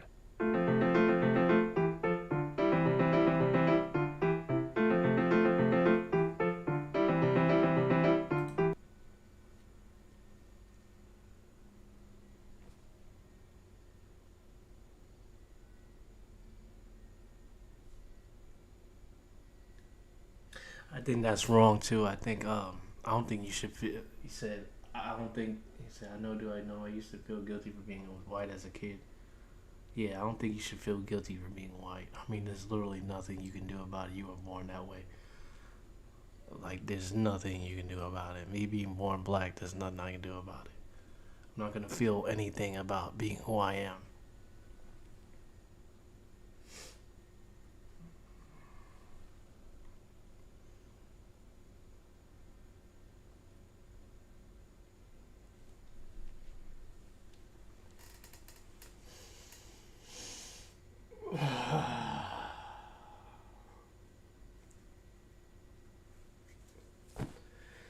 I don't know, bro. That is. Why would rednecks pour? Hold on, bro. Observers of the white population of the antebellum. I think I already seen this one.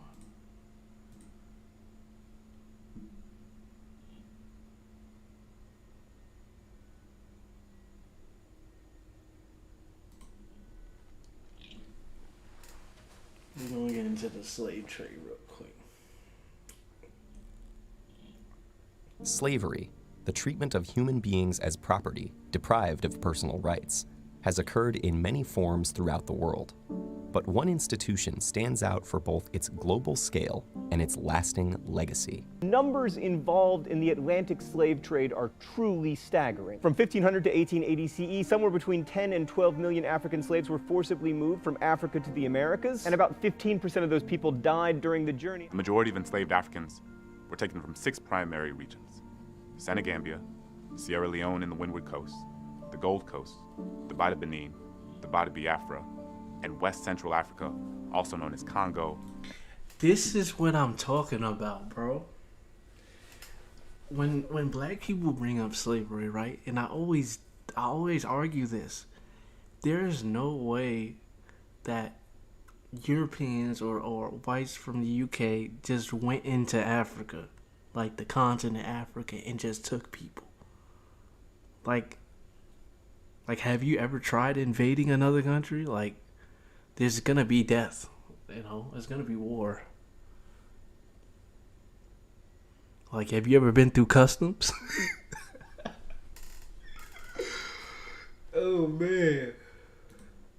Going through customs in another country taught me that. An estimated 12.4 million people were loaded onto slave ships and carried through what became known as the Middle Passage, which moved across the Atlantic and included many different destinations. Once in the Americas, the surviving slaves were sold at a market very similar to the way cattle would be sold. After purchase, slave owners would often brand their new possession on the cheeks, again, just as they would do with cattle. The lives of slaves were dominated by work and terror. The idea that I am not human, that I have no soul, that I am a beast. Brand me, burn me, whatever, and no recourse, nothing. The history of humanity is filled with oppression, dominance, war, and slavery. Since the beginning of time, people in different parts of the world have forced their fellow humans into slavery. The tale of the Atlantic slave trade is the history of millions of Africans who were forced out of their communities by European slave traders and shipped across the Atlantic in conditions of great cruelty. When Portugal and Spain started conquering and establishing colonies in the New World in the early 1500s, they forcefully made the Indians work their plantations. However, European diseases and the violence of conquest led to the death of many of the Indian slaves. This led to a labor shortage in Europe and made the Europeans look towards Africa for a solution. As voyages to Africa progressed, and with many expeditions by Portuguese and Spanish explorers, Africa became a major source of supply of slaves to Europe. In the Spanish West Indies, as well as the Portuguese colonies in Brazil, the Indian slaves were gradually replaced by Africans. These Africans were stripped of their identity and occupation. To refer to them as just slaves is incorrect, because before being captured by the European, many of them were farmers, merchants, soldiers, musicians, goldsmiths, blacksmiths, and many more. They were husbands, fathers, wives, children, and mothers. They had origins and heritage, but when the Europeans came and took over their communities, they became captives and had to be boarded on large ships and taken to Europe. The European slavers dispersed them across the Americas and different parts of Europe. They were forced to lead lives under terrible conditions and face severe labor conditions. They were stripped and flogged and forced to work very long hours, often under terrible weather and health conditions. The transatlantic slave trade transported between 10 million and 12 million enslaved black Africans across the Atlantic Ocean to the Americas. You might have heard of the triangular trade, right? And how Africa was a major part of this trade, although suffering economically, while the other two parts that made up the triangle enjoyed huge economic benefits. We'll get to that shortly. The first slave voyage from Africa to the Americas is believed to have sailed in 1526, but even before this period, Africans were bought as slaves directly from Europe, and even native inhabitants of America were also enslaved by European explorers. Before 1518, the Spanish Run that back, hold on. Say that again? Is believed to have sailed in 1526, but even before this period, Africans were bought as slaves directly from Europe, and even native inhabitants of America were also enslaved by European explorers. Before 1518, the Spanish monarchy didn't permit the transportation of African slaves from Africa, not due to a sense of moral value or humanity, but because they believed Africans were barbaric and that they would corrupt the European society and introduce pagan and non-Christian practices to the country. However, Okay, and what y'all were doing that's that's godlike. Come on. the years, due to economic reasons, there was a U-turn in that decision, and on August 18, 1518, King Charles V granted a charter to Lorenzo de Gorevad to transport 4,000 slaves directly from Africa to the Spanish-American colonies. Over time, King Charles changed the law established by his grandparents and then permitted slaves to be brought into Spanish colonies in America from Africa on the condition that they would be converted to Christianity during their voyage across the Atlantic Ocean. With this new decree in place, there was an explosion in the number of slaves moved from Africa to America. There was an immediate expansion of the slave trade in the Western Hemisphere. European slave traders gathered and imprisoned the enslaved at Fort. Wait, hold on. I don't understand that. They wanted the slaves to be imported from Africa to places like America, but they had to be converted to Christianity. I mean, if they're slaves, like, who cares about the religion that they have? I don't know. Maybe I'm bugging. On the African coast, and then brought them to the Americas. Generally, the European slave traders did not participate in the raids because their life expectancy in sub-Saharan Africa was less than a year due to the widespread malaria infection. So the majority of people that were transported in the transatlantic slave trade were people from Central and West Africa that were captured by other West Africans and sold to the West. That's what that's the part I was waiting for, cause they said that they were taking people from the coast of Africa, right, the west coast of Africa. How do people from Central Africa? Cause people say I look like I'm from Somalia, right? How do people from Central Africa end up being slaves? It has to be the Africans that sell them. It has to be. From Central and West Africa that were captured by other West Africans and sold to the Western European slave traders. The transatlantic slave trade was essential to the whole economics of the triangular trade route, and European colonies in America needed the supply of slaves for their plantations. Speaking of essential, it's essential for you to like this video and subscribe to the channel for more content like this. They don't want us sharing stories like this, but we're going to continue anyway with your support. The triangular trade. Now, let's dive a little deeper into what the triangular trade route was all about. The triangular trade route is simply the trade structure that operated across the Atlantic region. This triangular trade route across the Atlantic took goods from Europe to Africa.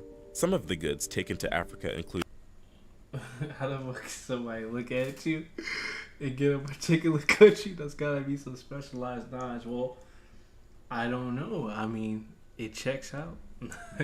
If we go to Somalia, let's look at male Somalians. This actually happened in real life.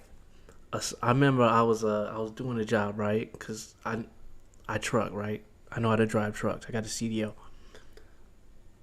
And I was in New Jersey, and a Somalian guy, woke me up out of my sleep, and he was speaking Somalian to me.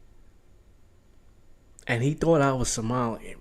Like, you couldn't tell this guy otherwise. I didn't understand a single word he said. Right? But he swore up and down I was Somalian. Right? Now, look at these guys, right? Say male Somali names.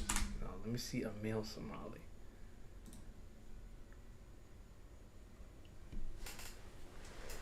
I don't look that different.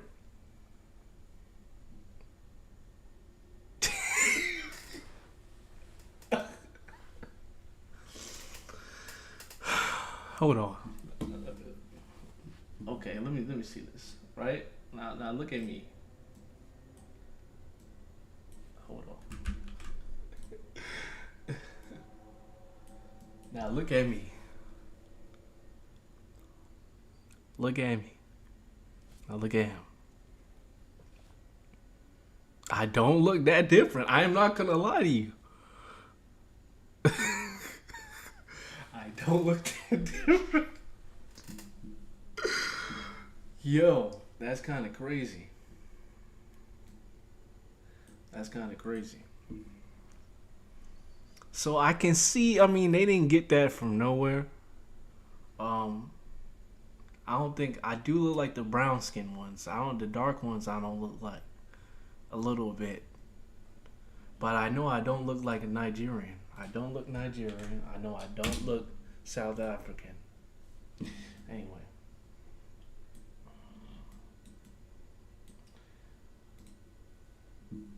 Include arms, textiles, and wine.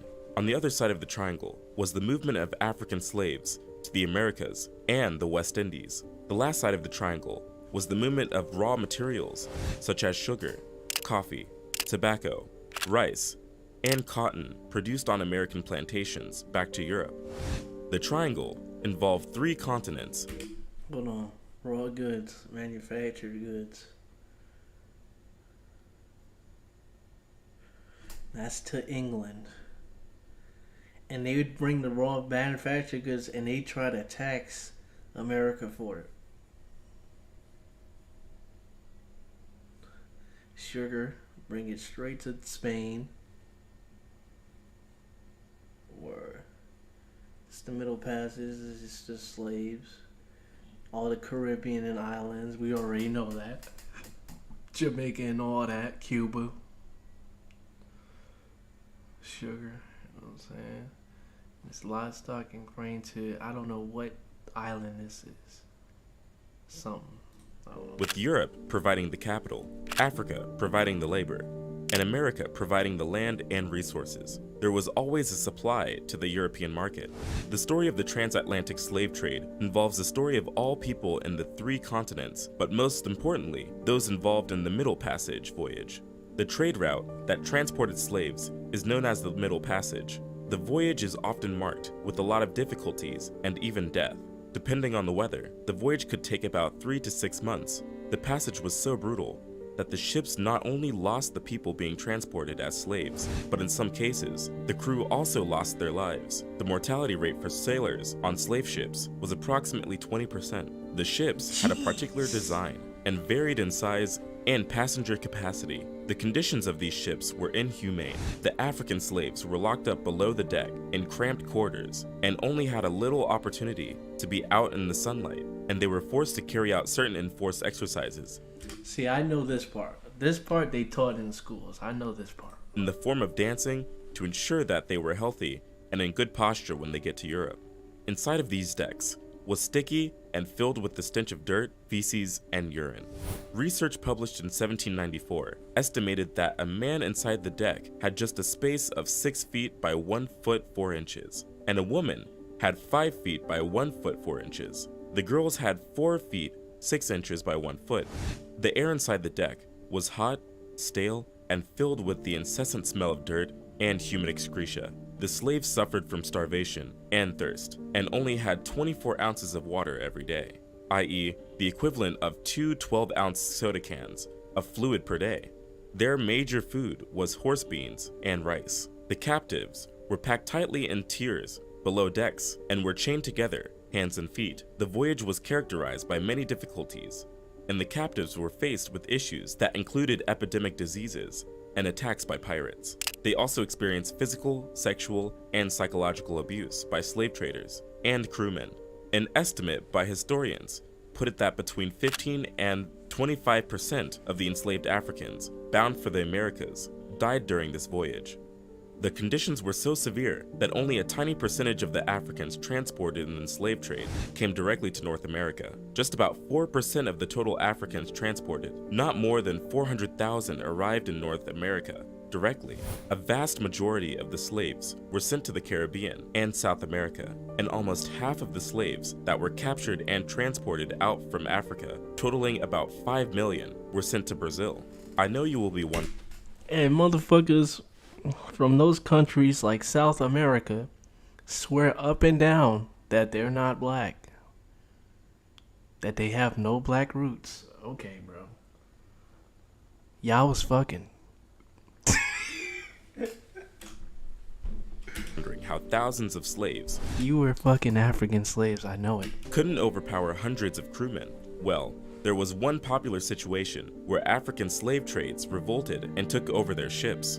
The detail of this story is as chilling as it is fascinating. We will get to that shortly, but keep in mind that the slave traders were armed and typically had the slaves in chains. Hold on. Before Let me see them countries again.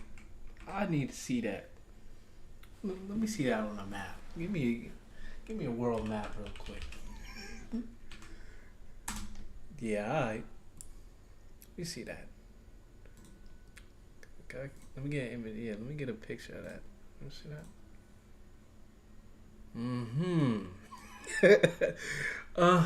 So look, as you can see.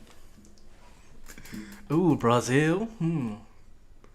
Oh, that's that horn right there. That's Brazil. Let me put that up there.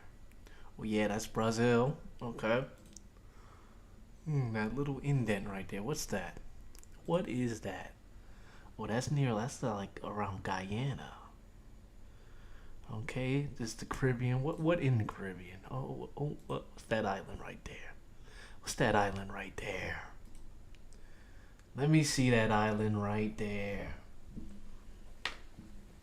Oh, Santo Domingo. Dominican people swear that they're not black. That's the Dominican Republic. They swear that they're not black, bro. I know you guys were having sex with slaves. I know it. They swear that they're not, bro. Some in Cuba. Definitely Jamaica. Some in Florida. Okay.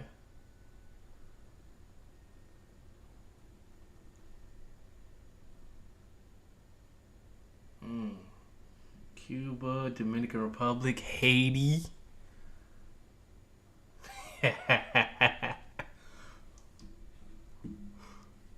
But you guys aren't black. No, you're black Hispanic. That's what you are. You're a mix. But they swear up and down that they're not mixed. South America, and almost half of the slaves that were captured and Cubans look black too. Transported out from Africa, totaling about 5 million, were sent to Brazil. I know you will be wondering how thousands of slaves couldn't overpower hundreds of crewmen. Well, there was one popular situation where African slave trades revolted and took over their ships. The detail of this story is as chilling as it is fascinating. We will get to that shortly, but keep in mind that the slave traders were armed and typically had the slaves in chains before transporting them. Anyways, let's finish up on the... Exactly, bro. So if the white southerner couldn't resist the black woman, what makes you think you can?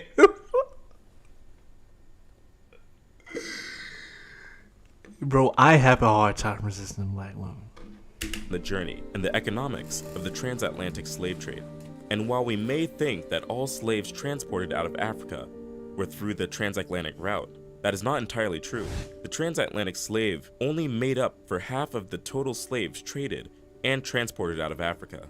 It is reported that from AD 650 to 1900, Islamic traders were also exporting slaves out of Africa and sent out a total of 10 million slaves to Arabia, Yemen, Iran, India, and Iraq. People want to deny the African roots so bad, bro. Hold on, run that back. Run it back. A total of 10 million slaves to Arabia, Yemen, Iran, India, and Iraq. Arabia, Yemen, Iran, India.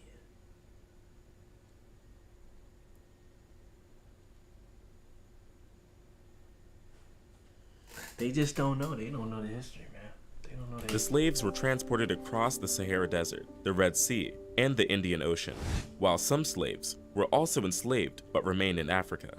Many of the slaves captured and transported in the transatlantic slave trade were taken from the region bordering the Gulf of Guinea. The slave activities in this region were excessive, that the section of the African coast in countries like Togo, Benin, and Nigeria was even referred to as the Slave Coast. A majority of the slaves were taken from West Central Africa. In the early stages of the transatlantic slave trade, the Portuguese generally bought Africans who were captured as slaves during tribal wars. But as the demand for slaves increased, the Portuguese began to enter the interior of Africa to forcibly take captives. In the 1690s, the number of people taken out of Africa yearly reached about 30. That's exactly what I thought. They traded the African nations. They said that the Arabs call black folks sub-Saharan. See? But it's one of those things where you're lesser than me, but I want to have sex with you. Like, that's weird, bro. Like, what does that say about you as a person? You know what I'm saying? And, what was I gonna say? Yeah, it's a mix, bro. Like, it's a mix of them taking slaves and slaves being bought.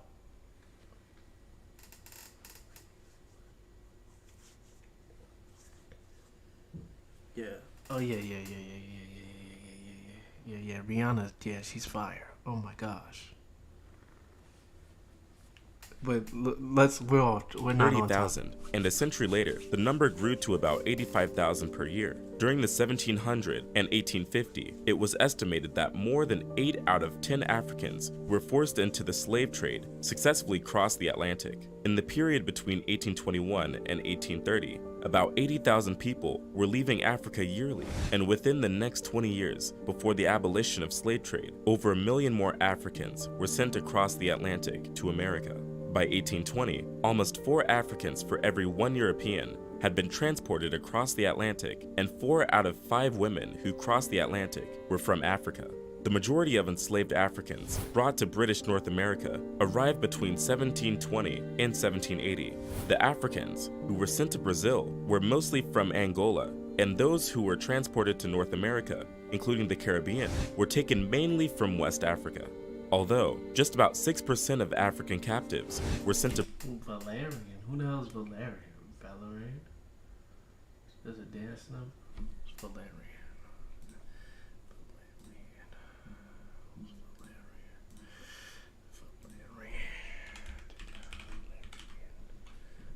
Yeah, sure. They already know Valerian? Wait, Valerian? Ever seen Valerian? She does a dance number? What you mean? That's a movie? Oh, Valerian, she does a dance number. Who are you talking about? Oh wait, Valerian movie.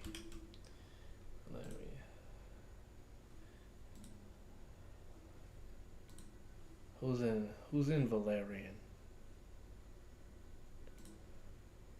You all.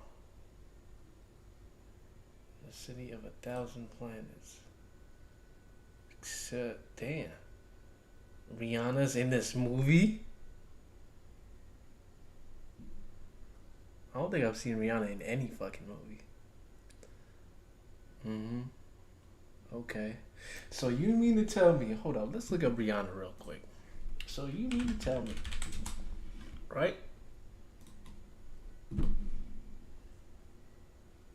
Right? You know what I'm saying? So you mean to tell me, right? Because I think she looked good too.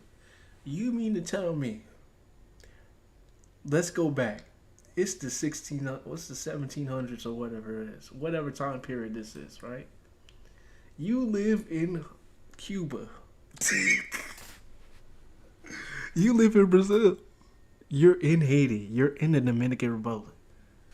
You gonna say no? You gonna say no? You gonna say no? Keep it a buck. Are you going to say no? I know how men think, bro. A chick like this, she could have been a slave. She gonna walk past you and you gonna do this.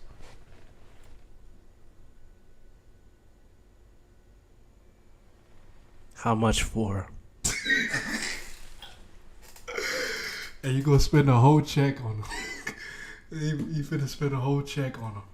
Anyway. To British North America in 1825, the US population included about 1/4 of the people of African descent in the Western Hemisphere. Interestingly, the condition of slavery in America was totally different from that in the US. But before we delve into these mind-boggling details, let's talk about the revolt of 1839. Remember, I mentioned this earlier. In 1839, slave traders were once again hoping to get another shipment of slaves across the Atlantic. But unlike previous voyages, they were not ready for the surprise this particular voyage would be bringing their way. The slave ship named Amistad had about 100 slaves on board.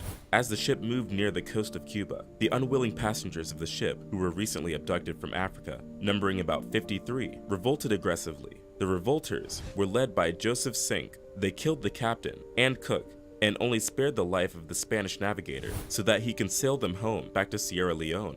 However, the navigator managed to sail the Amistad northward. 2 months later, the US Navy intercepted and seized the ship off Long Island, New York. The ship was towed to New London. Bro, I was born in Long Island, New York.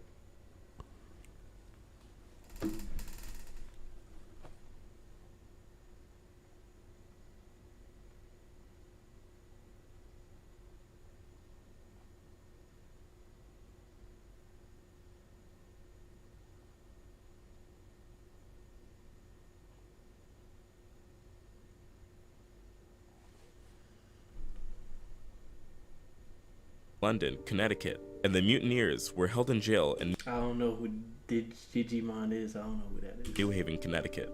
This event had significant political and legal repercussions in the American abolition movement. At that time, the Spanish embassy demanded that the African slaves are returned to Cuba, and this led to the 1840 trial in Hartford, Connecticut federal court. New England abolitionist Louis Tappan was successful in drawing public sympathy to the Africans and was able to battle it with the pro-slavery US government. However, the US president at the time, Martin Van Buren, ordered a Navy ship sent to Connecticut to return the Africans to Cuba immediately after the trial. The interesting part of this incident was the legal proceeding that ensued. The prosecutors argued that as slaves, the mutineers were subject to the laws governing conduct between slaves and their masters. And this is where it gets interesting. The trial testimony showed that while slavery was legal in Cuba, the importation of slaves from Africa was not. The judge therefore ruled that the Africans were not merchandise, but were victims of kidnapping, and so had the right to escape their captors in any way they could. When the US government appealed the US government case before the US Supreme Court, the following year, former President John Quincy Adams was able to win the court ruling in favor of the Amistad rebels. The Supreme Court upheld the judgment of the lower court through contributions from private and missionary societies. The 35 surviving Africans secured a passage home. They arrived in Sierra Leone in January 1842 alongside 5 missionaries and teachers who later founded a Christian mission in the country. While we could definitely blame the Europeans for the activities of the Atlantic slave trade, Africans were also involved in. If you wanted to convert somebody to Christianity, that's how you do it right there. You don't do it by telling them you have to be Christian.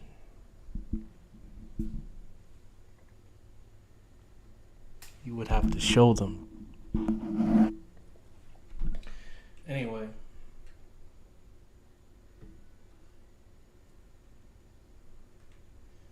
That's crazy. Wait, this is 1443. What state was that? They say it was Connecticut that did that? Cuba, and this led to the 1840 trial in Hartford, Connecticut federal court. Not bad, Connecticut, not bad. Not bad. New England abolitionist Louis Tappan could. The 35 surviving Africans secured a passage home. They arrived in Sierra Leone in January 1842 alongside 5 missionaries and teachers who later founded a Christian mission in the country. While we could definitely blame the Europeans for the activities of the Atlantic slave trade, Africans were also involved in slave trade activities. Africans were involved in kidnapping adults and stealing children for the purpose of selling them. They used European intermediaries or agents to sell off these captives in exchange for merchandise or arms. In most cases, those sold into slavery were usually from a different ethnic group than those who captured them. Oh my gosh, it's all making sense now, bro. That's exactly why Black people in this country, we look so different from each other, bro. I know that people think that all black people in the United States look the same. That's cap. Some of them look like Nigerians. Some of them look like they're from South Africa. Some of them look like Somalians. Some of them look like, you know what I'm saying? The West, like, we look different. You know what I'm saying? So it's like, okay. I knew it. I knew that's what they were doing, bro, but I haven't heard anybody say it. I knew that's what they were doing. So they were buying, okay. So the Africans they were warring with other nations in Africa, obviously other countries, and they were taking people from other tribes. Somalia, every other African nation, right? And they were selling those people. So that's why we have different, you know what I'm saying? Because I never understood the colorism thing between black people. But we're from different nations, so it's kind of like, of course we don't like each other because our nations didn't like each other.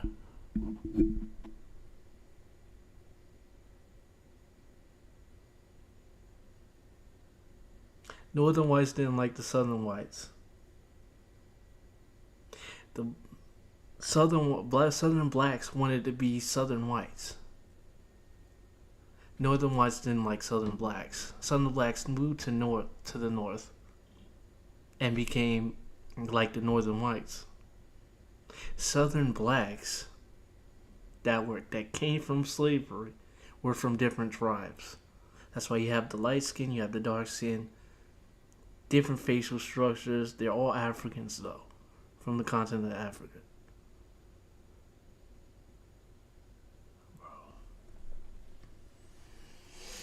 Bro, I ain't gonna lie. It's too much. It's too complex.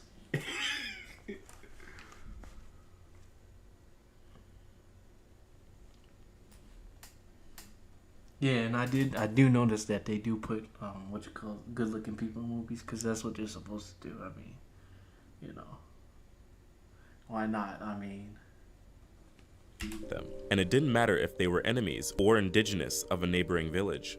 The captive slaves were stripped of any identity they had and simply referred to as other. They were not seen as part of the people of the ethnic group or tribe. Also, while African kings were very much interested in protecting their villages, in some instances, thieves and criminals were sold out into slavery as a way to get rid of them. Many other slaves were gotten through raids at gunpoint, which were organized by different ethnic groups, and in some instances, as a joint venture with the Europeans. Also recorded in the book, Daughters of the Trade, Atlantic Slavers and Interracial Marriage on the Gold Coast, the author, Pernille Ibsen, shared that Africans on the Gold Coast, which is present-day Ghana, also participated in the slave trade through intermarriage. The term used was casare, which gets its origins from Portuguese and means to marry. Casare was used to form political bonds and economic connections between the slave traders and the Europeans. In the initial stages of slave trade, it was common practice for the powerful West African families to marry off their women to the European traders in alliance and to further enforce the syndicate. While the marriages had to be performed based on African customs, the Europeans offered no objection as they were fully aware of how vital these connections were to the success of their businesses. In the initial stages. So you mean to tell me that these Europeans were doing African marriage rituals? Bro, I would have paid so much money to see them do it. I would have paid so much money, bro. Bro. Hold on, run that back.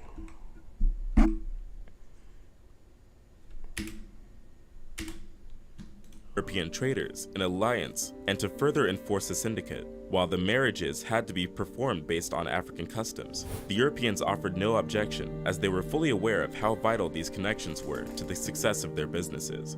In the initial stages, we may argue that Africans had no idea of the exact condition of the slave trade and the experience of those sold into the slave trade. However, according to Robin Law, there is a possibility that the royal elites of the Dahomey Kingdom must have had an informed understanding of the fates of the Africans sold into slavery.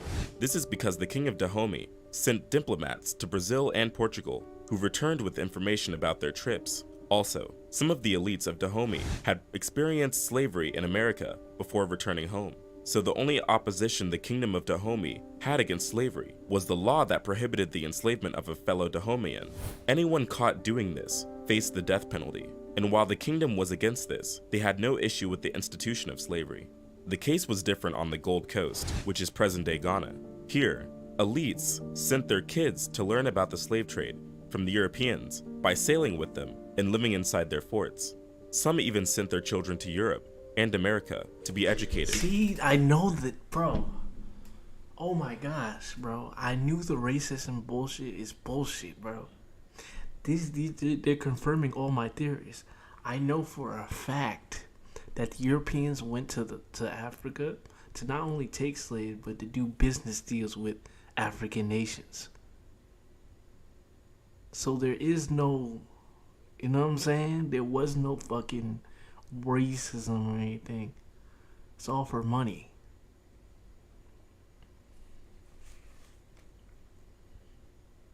I thought of that myself, bro. I didn't even look that up. I was like, there's no way this existed back then. This gotta be like a United States thing.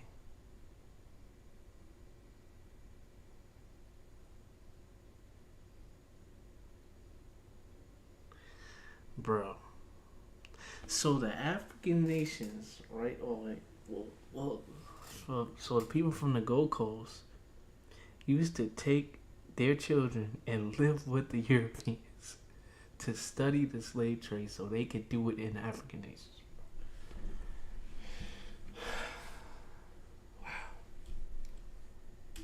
Elites on the Gold Coast also had agreements with the Dutch and British governments to rescue some of their friends who were tricked into slavery in America.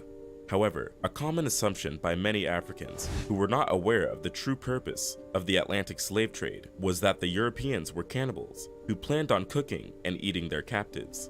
This rumor even made it more distressing for the captives who were locked in ships sailing to Europe. The transatlantic slave trade. Bro, that's disgusting, bro. They really thought about doing that? Have they done that before? Bro, think about eating another person. Oh my gosh. That is the most demonic, satanic. Bro. That is disgusting, bro. Ugh.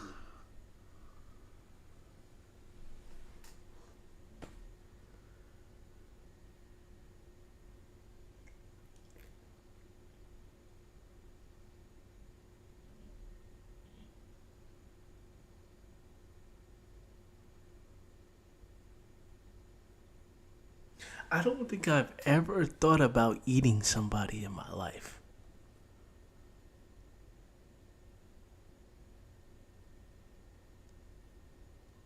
Ugh.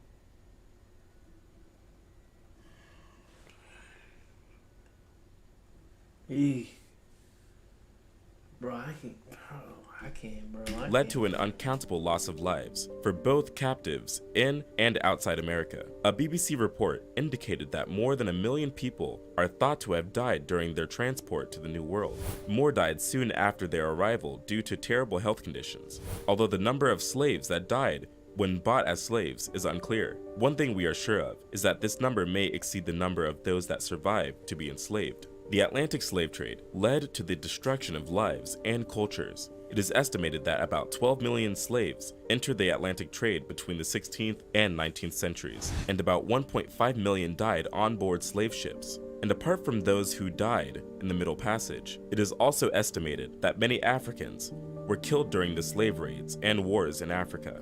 Canadian scholar Adam Jones has characterized the deaths of millions of Africans in this period as a genocide. He referred to it as one of the worst holocausts in human history. Many believed that these deaths were not intentional and it was in the slave owner's interest to keep slaves alive and not exterminate them. Jones argues that the killing and destruction were intentional, whatever the incentives to preserve survivors of the Atlantic Passage for labor exploitation. To revisit the issue of intent already touched on, if an institution is deliberately maintained and expanded by discernible agents, though all are aware of the hecatombs of casualties it is inflicting on a definable human group, then why should this not qualify as genocide? Saidiya Hartman. I mean, because they're slaves, gang. I mean, obviously they weren't. They knew that some of the slaves were gonna die, but they didn't know that many slaves were gonna die. So it's not really genocide, but at the same time, the slave owners didn't give a fuck if they died or lived. So it's like, you know what I'm saying? It's one of those.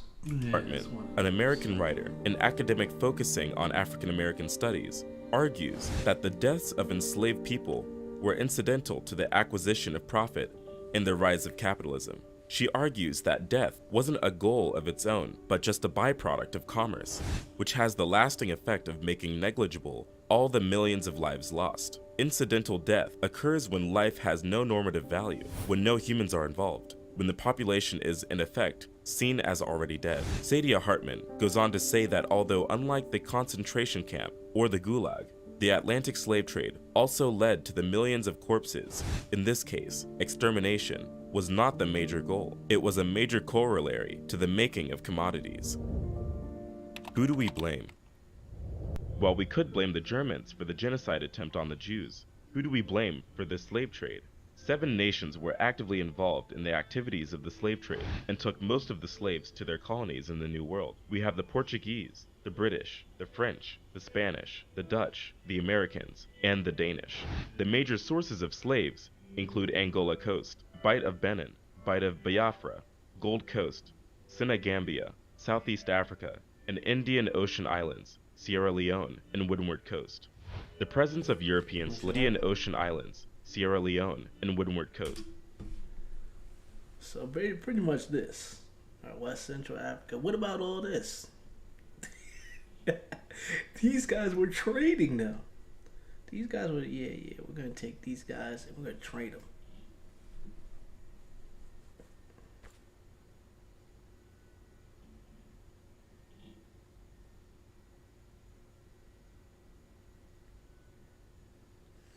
Bro, Al Sharpton is trash, bro. All he does is talk and he doesn't do anything to help, bro. At least Martin Luther King was... At least he was trying, bro. At least Malcolm X, at least they were trying. They might have had the right or wrong ideas. At least, you know what I'm saying? These guys, man, they just want to talk, man. They just want to talk. They just want to talk.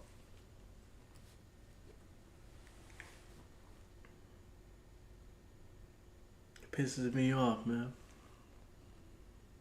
And who's another guy? Jesse Jackson. Man, get these clowns out of here, man. Clowns, man. Clowns, man.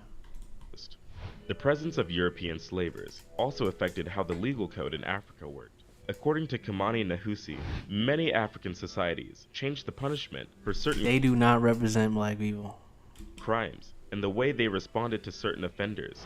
Some crimes, which were traditionally punishable by some other form of punishment, became punishable by enslavement, and offenders were now sold to slave traders. David Stannard, the author of American Holocaust, showed in his book that 50% of African deaths occurred in Africa as a result of wars between native kingdoms, which produced the majority of slaves. The practice of enslaving enemy combatants and their villages was widely practiced in West Africa. Indeed, the slave trade was largely a byproduct of tribal and state warfare. By selling off captives, they were also able to finance future warfare and also remove potential dissidents after victory. However, some of the African nations, such as Igala, Kabu, Bono State, Oyo, Ashanti, Dahomey, and the Oro Confederacy, were more brutal in this practice. Truly, Africans were fully involved in the slave trade and even aided it in many ways. But we can't take away the fact that the Europeans provided the incentives that made this activity thrive.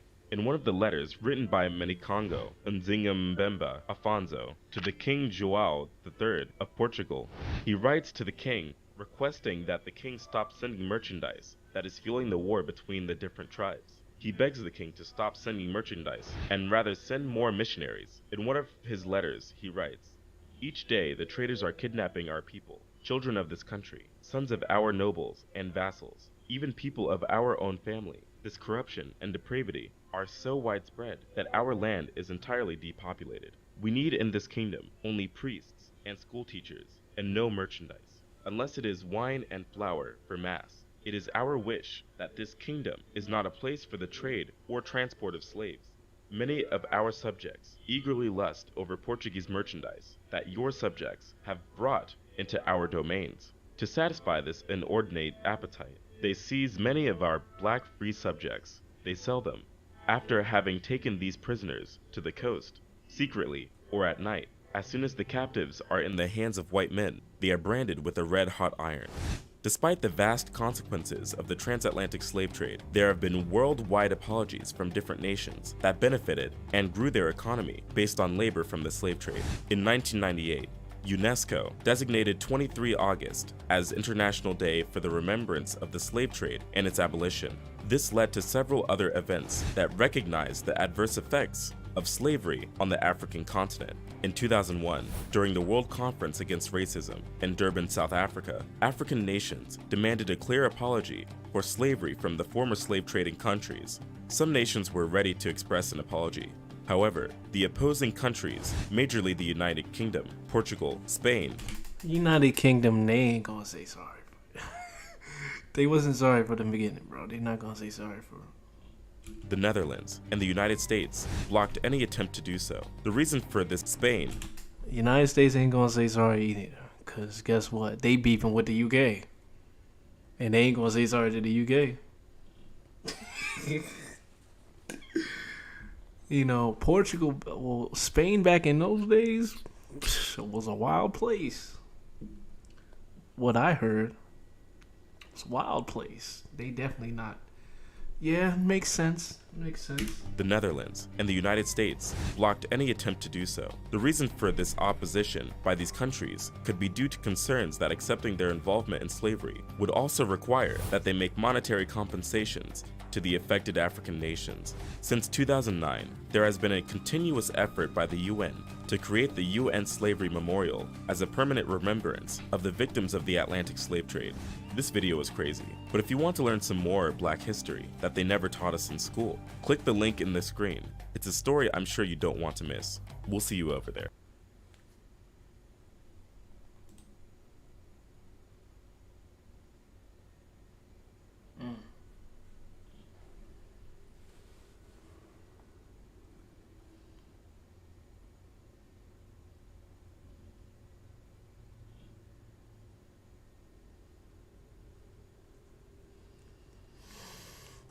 That's crazy.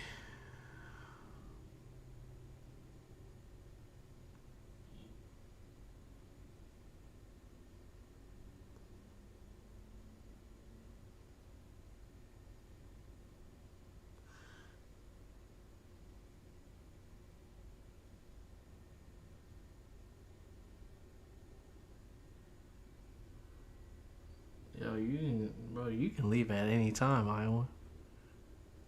Shout out to you.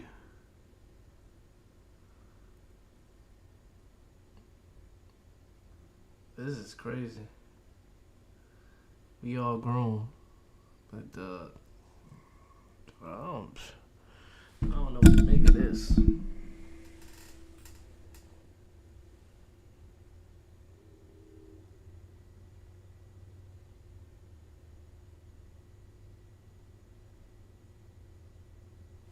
Yeah, man. Most of my catalog is just gaming. I don't really talk about.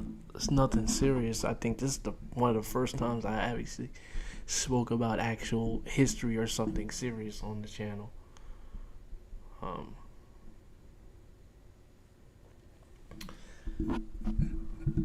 A lot of these are my real views and real opinions. I'm not playing a character or anything like that.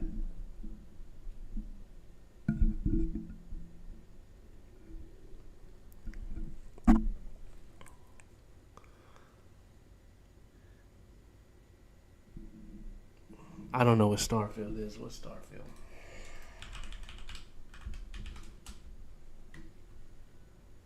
Starfield gameplay.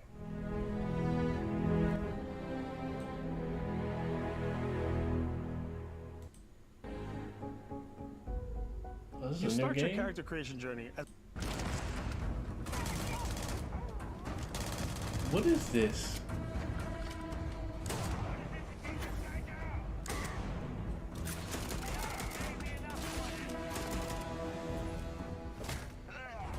Okay.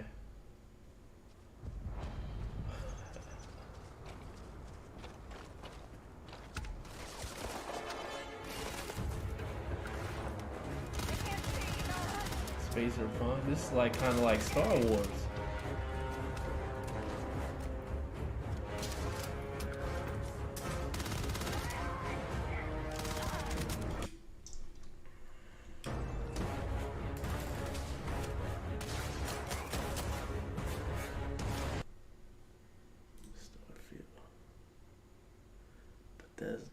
This is it's out. It's out right now.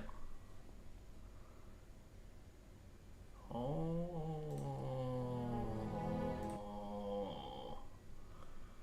okay. It says it's gonna be. I don't think it's gonna.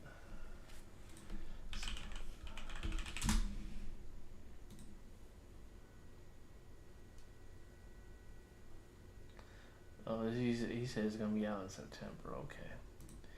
Okay. Okay. I might hop on that Starfield. I ain't gonna lie. I might hop on that Starfield. That looked like something. That looked like something good.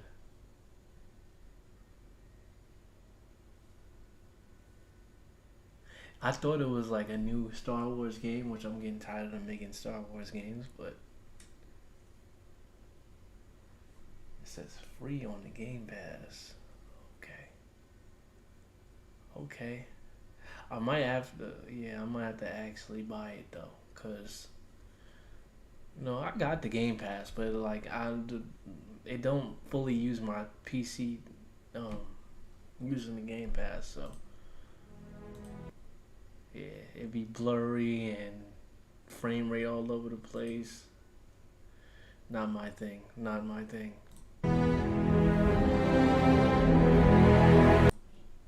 Not just one world.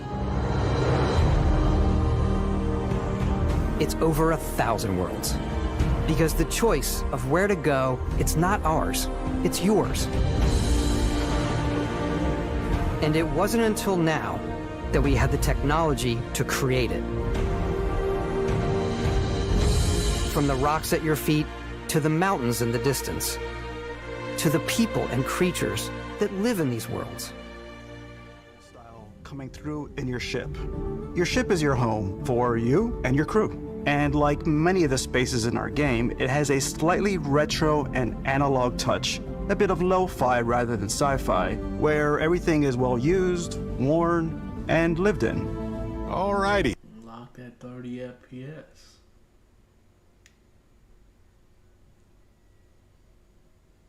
I like that. I like it a lot. I like that a lot. Yeah. What's the plan, Captain? This is your star map. It starts with the planet you're currently on. You can see all of its info and resources. You can choose a landing spot or fast travel to known locations. Backing out further, you can view all the planets in the system. Obviously, the game is big, and it's here you can see planets that have key locations, missions, or life on them, versus the many planets that are barren but resource heavy. Zoom out even further to see all the systems in this part of the galaxy. Here you can plot a course to ones that are light years away. This uses your ship's grav drive to fold space and jump to these systems. And you will need to upgrade your ship and skills if you want to jump to the most distant ones. But for now, we'll plot a course to the Alpha Centauri system where we can find the city of New Atlantis. Man. Everything that's beautiful in this world has some danger to it, man. Space is dope. I wanted to see what space is like. But it's, man, you can't even go up there without any equipment. It's not like the ocean. At least the ocean, you got a chance to survive without equipment on. Like a chance, a slim chance, but you can't even get past the atmosphere of Earth without being in some type of vehicle or space or ship or whatever.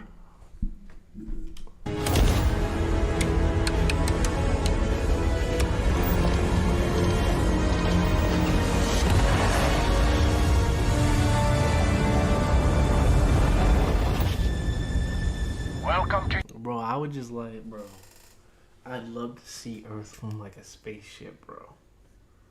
That would change my life.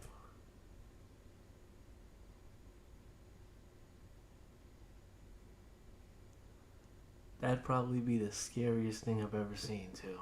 I ain't gonna lie. Just bro, I can't imagine being in space,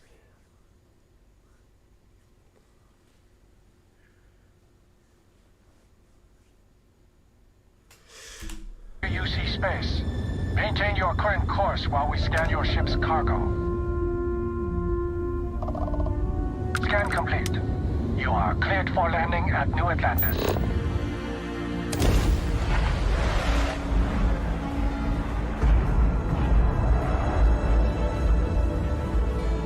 Yeah, but they're gonna tax heavy for that. Oh my gosh. Each person's gonna be like $50,000. Bro, it's gonna be more than a private jet. 100%.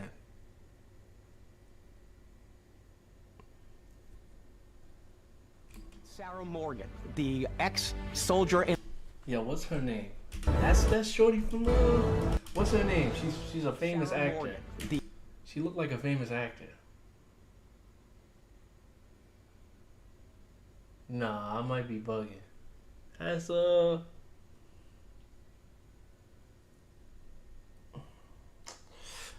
ex-soldier and adventurer.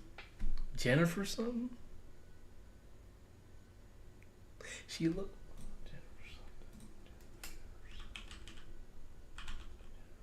No, not Lopez. Jennifer Lawrence. She looked like her.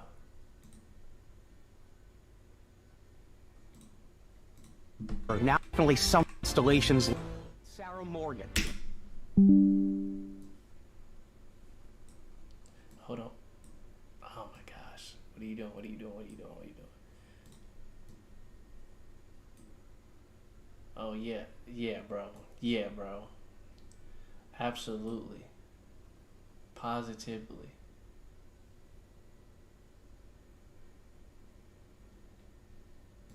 Yeah, she looks like her. Yeah. Yep. Anyway. The ex-soldier and adventurer, now Constellation's leader. Mateo, the theologian. Jennifer Lawrence don't look that bad either. Hey. Yeah. Yeah. Hey. You know. Who believes that there's definitely something else out there. Noel, the gifted scientist and Sarah Morgan's protege. And Walter, a very successful businessman in the settled systems and Constellation's financier. Anything goes as long as you have the money. There's also Vlad, the ex-pirate, Sam Coe, the former space cowboy, and Barrett. You know what I hate about these pirates? Completely resistant to my otherwise irresistible charm. The journey you take with Constellation is just the first of many you'll embark on. The Settled Systems is home to all kinds of different stories, people, and adventures for you to uncover.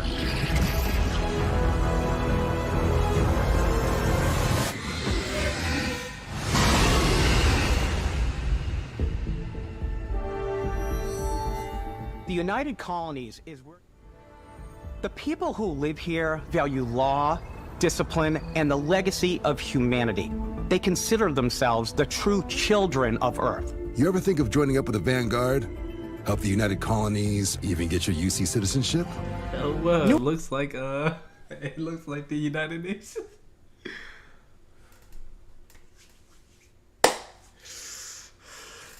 Facts. Atlantis isn't the... Don't that look like Dubai?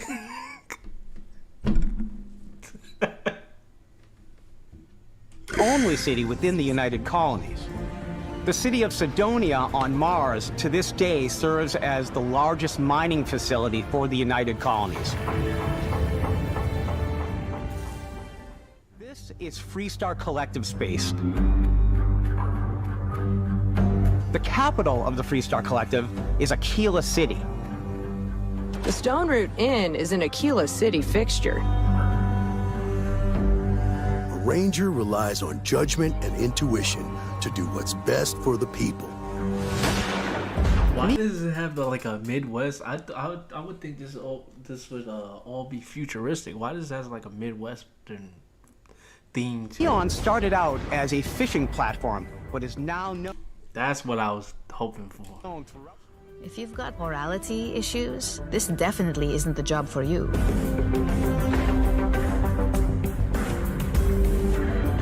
Oh, nah. Yeah, man, bro. I just hope it don't have glitches like Cyberpunk, bro. And I hope it actually looks this good, man. Cause that part right there looked like actual gameplay when he was walking through the city. I just hope it looks that good. Like, hold on. I just hope it looks this good, man. What is now known. Like that's beautiful. If you've got morality issues, this definitely isn't the job for you. Ryujin is hiring the best and brightest of today for our future tomorrow. Everyone has been chewed up and ground up by Neon. Try not to get yourself killed, all right? Serpent hungers. All heathens shall be made dust in time. A new face. Is this the face of a brave runner here to challenge the Red Mile? They think the galaxy is theirs. They are wrong. It belongs to the Crimson Fleet. It always has. In Starfield, we're pushing our cities and settlements further than we ever have before. It's all there, waiting for you. A slice of humanity's future.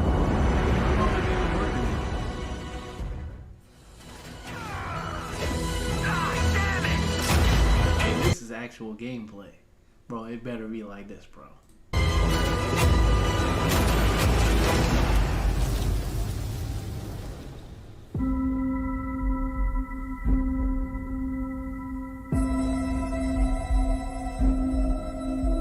Exploration is a key aspect of all our games. Every spaceport has a ship technician where you can purchase, sell, and modify ships. Anything I can help you with? Maybe you start off with a speedy fighter that's perfect for bounty hunting. Then you might round out your ship roster with a hulking space freighter to run cargo missions, or even do a little smuggling. For now, though, we're going to take our starting ship, the Frontier, and make some changes.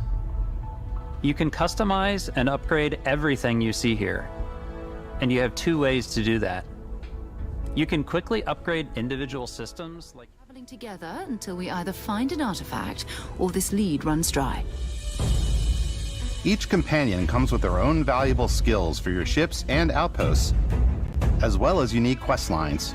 Eventually, some friendships might blossom into romance. I don't know that I've ever really loved anyone except you. And if you're looking... See, that's what the Europeans were doing right there. You see that? I don't know that I've ever really loved... That's exactly what they...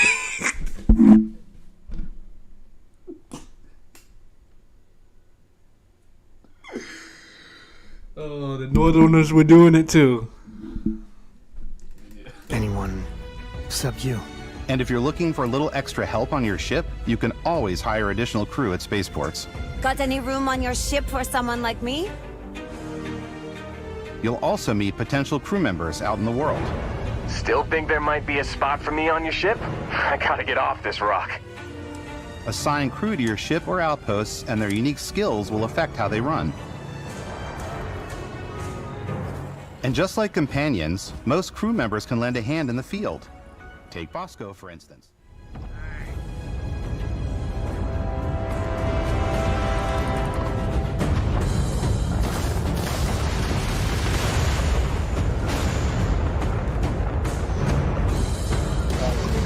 Unlocking the targeting control system skill will allow you to zero in on specific subsystems of the ship you target.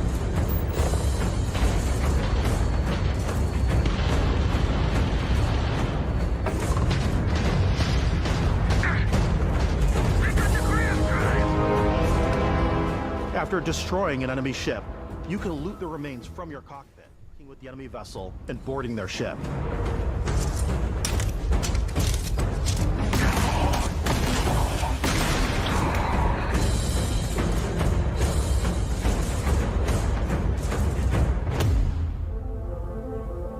Once you've taken control of an enemy ship, it's yours. Add it to your fleet and retrieve it at any Nice space talking port. to you, man. Like these massive star yards. Walk the halls, talk to the crew, maybe get talked into buying a whole new ship. A civilian in my star yard. Let's see about getting you a proper ship, one worthy of you. Maybe you'll dock with a gigantic battleship, like the UC Vigilance.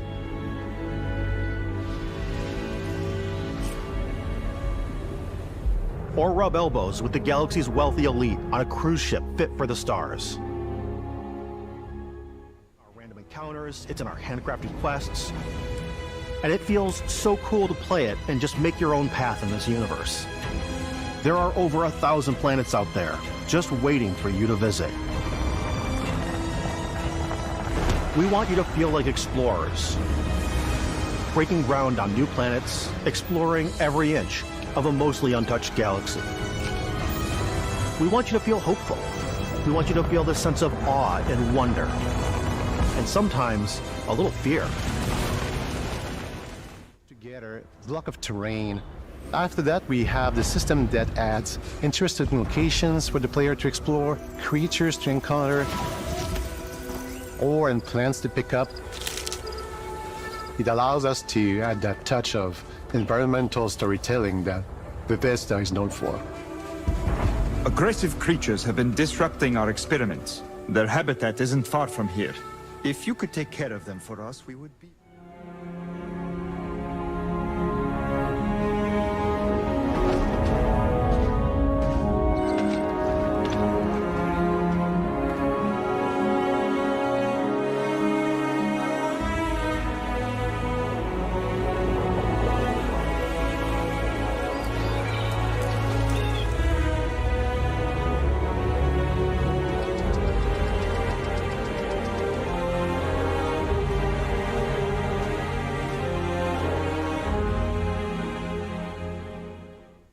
structures and what the overall feel of your outpost is. And then when you're on your feet, you can really decorate and fine-tune things much easier. I'm trying to have a crib like that. Yeah. Yeah.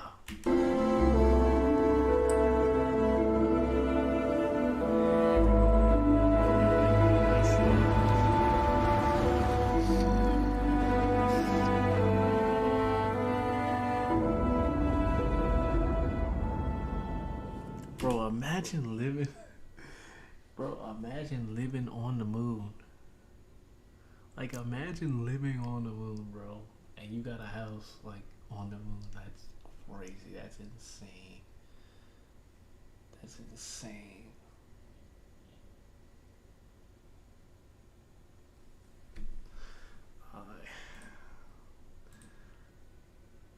I'll be back soon. Peace.